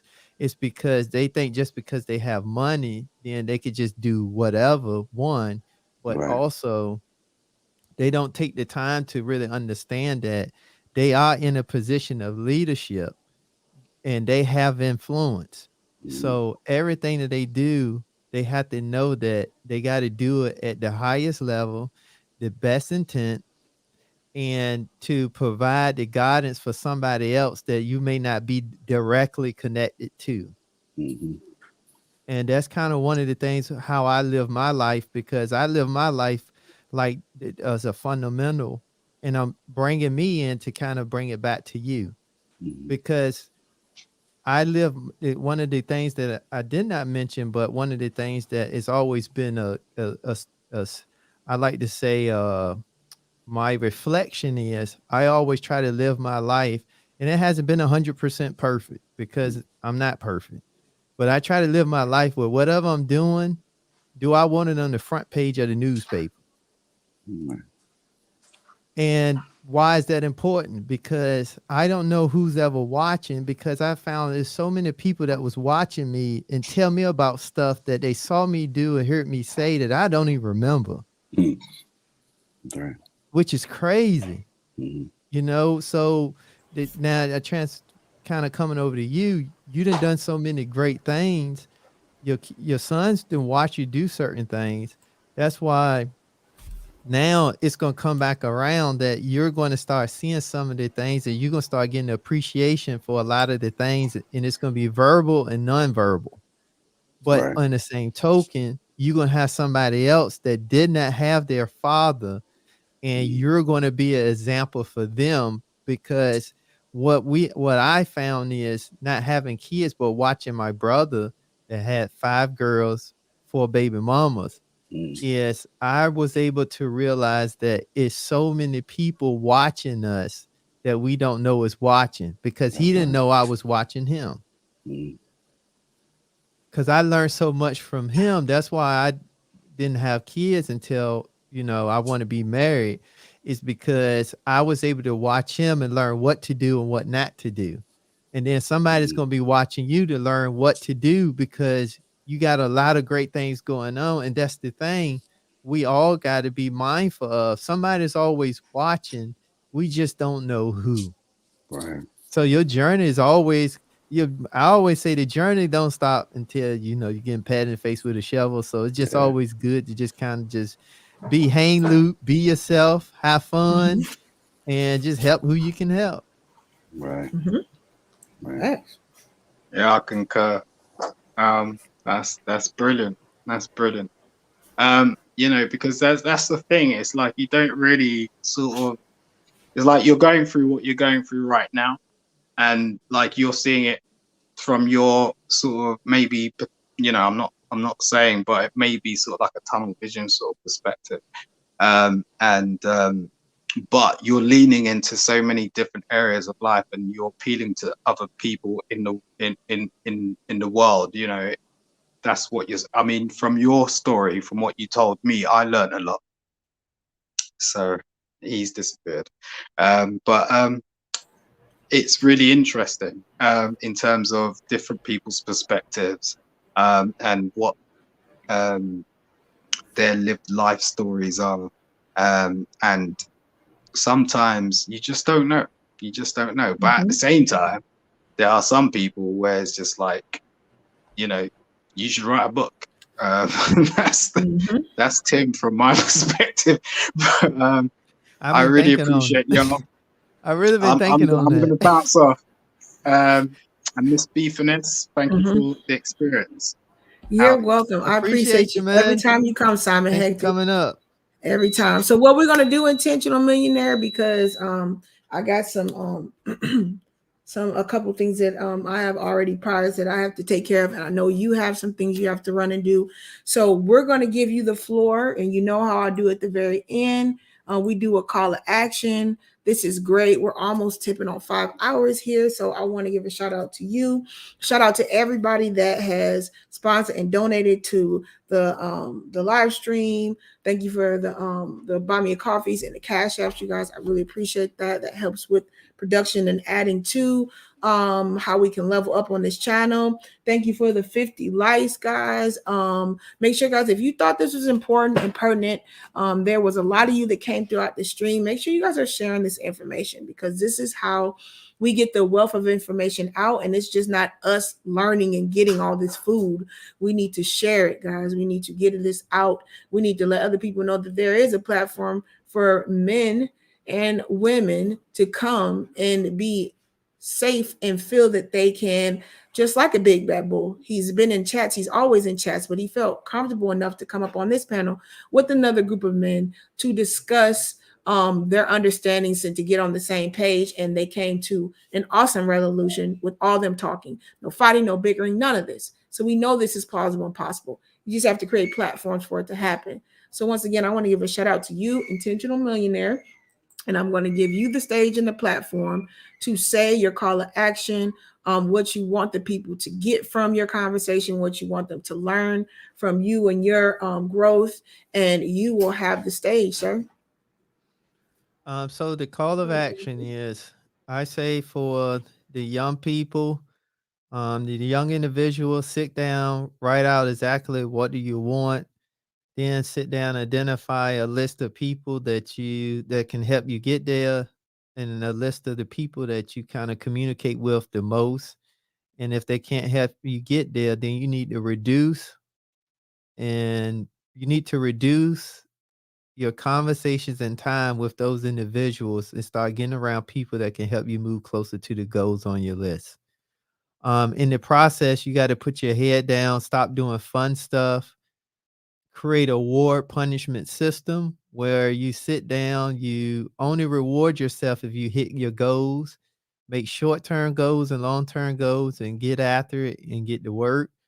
And then for a person that's middle age, a little bit older, you may have had life happen to you, different things in life kind of took you off track. You got away from your goals. You got away from things that really, you wanted to do. You want some experiences you wanted to have. So you just got to sit down and re-identify with the things that you want, the goals that you want, the stuff that you want to achieve, and get back into that creative, that space in your mind where you can. It's still not over yet. You still here, still have your health, so it's not over yet. So now just re-identify what those goals are, and then start. The benefit is you have some wisdom now. So now leverage your wisdom and go out and start seeking the individuals or the people that can help you get closer to those goals. Because now, even though you're older, you can do it faster because you have the wisdom to do it with. So I say, let's get back to doing that. Let's go be great. Let's continue to press forward. It's enough out here for us to continue to be good people, great people, and still be able to have and do some of the things that we want to do. And I like to end with this phrase: if it's good for everybody else, why not it be good for you? So that's the Intentional Millionaire. Thank you, Ms. B. Finesse. And I think that's really it for me. I appreciate the opportunity. I appreciate the time. This is real great. This is And awesome. I there think, you like I go. said, you impacted so many different people today. There was so many people going in and out of the live stream. Everybody saying thank you to you. Said thanks to the panel, good conversation. What is it? Big Bad Bull. They're saying thanks for sharing. Big Bad Bull saying to you, thank you so much. Well, Ms. B Finesse and the Intentional Millionaire, absolutely love the conversations you're having. XDMC saying great stream. So I mean, you came and you've done, and I just really appreciate it. You guys, make sure you guys go check out his webpage. I mean, his YouTube page. He has excellent content. He keeps adding new things. His camera and his videos are impeccable, guys. They will keep you laughing. He has all kind of things going on while he's talking. Great production quality, and I just appreciate that he took out the time and came here. We're definitely going to have to bring him back again. If you didn't notice, he does normally cam up when he comes up, but most of the time he's behind his avatar. So he's been on this channel many times. We know his voice. So he actually came today for an interview. I want to thank him for taking the time out of his busy day. Thank him for giving this knowledge freely. And once again, guys, that is it. We have the call to action. We had panel talk. It was excellent. Shout out to the Intentional Millionaire. And that is it for today, guys. You guys have an excellent, blessed day. Guys, please make sure before we go. Yeah, go ahead, plug. So for everyone that want to know anything about taxes and Uncle Sam, I'm having my first actual live stream tonight at 7:15 p.m. Eastern Standard Time. Is it going to be on your channel or somebody else's? No, on my channel. Okay, so listen, guys, we got an hour. All right, so 7:15, he's gonna have his live stream. You using StreamYard? Yes. Okay, all right, guys. So everybody, make sure we go over to his channel at 7 o'clock. So we got an hour Eastern time, and he's going to be doing a live stream. So let's everybody make sure you go there. Also, guys, please keep Uncle Stu and Brown Eyes your thoughts and prayers for them, guys. Where is it? Here we go. Make sure you guys throw up some thoughts and prayers for them. They're going through a tragedy right now. He said he's probably going to be off of social media for at least 5 days to a week. So guys, respect and honor his privacy, and just make sure you guys send the well wishes and things up for what's going on in their family now. And guys, that is all she wrote. I really appreciate it.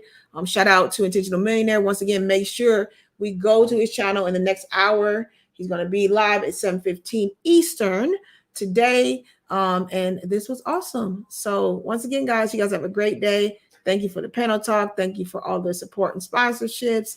And we're going to end it out. Have a great day, guys. All right. Bye.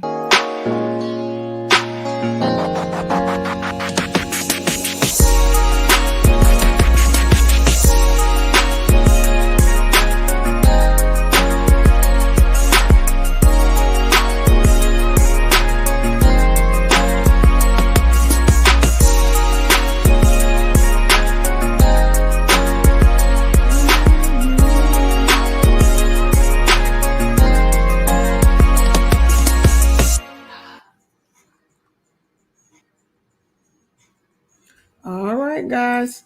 Make sure you guys have a great day. Adios. Au revoir. See you later, guys. Thanks for being here. Until next time.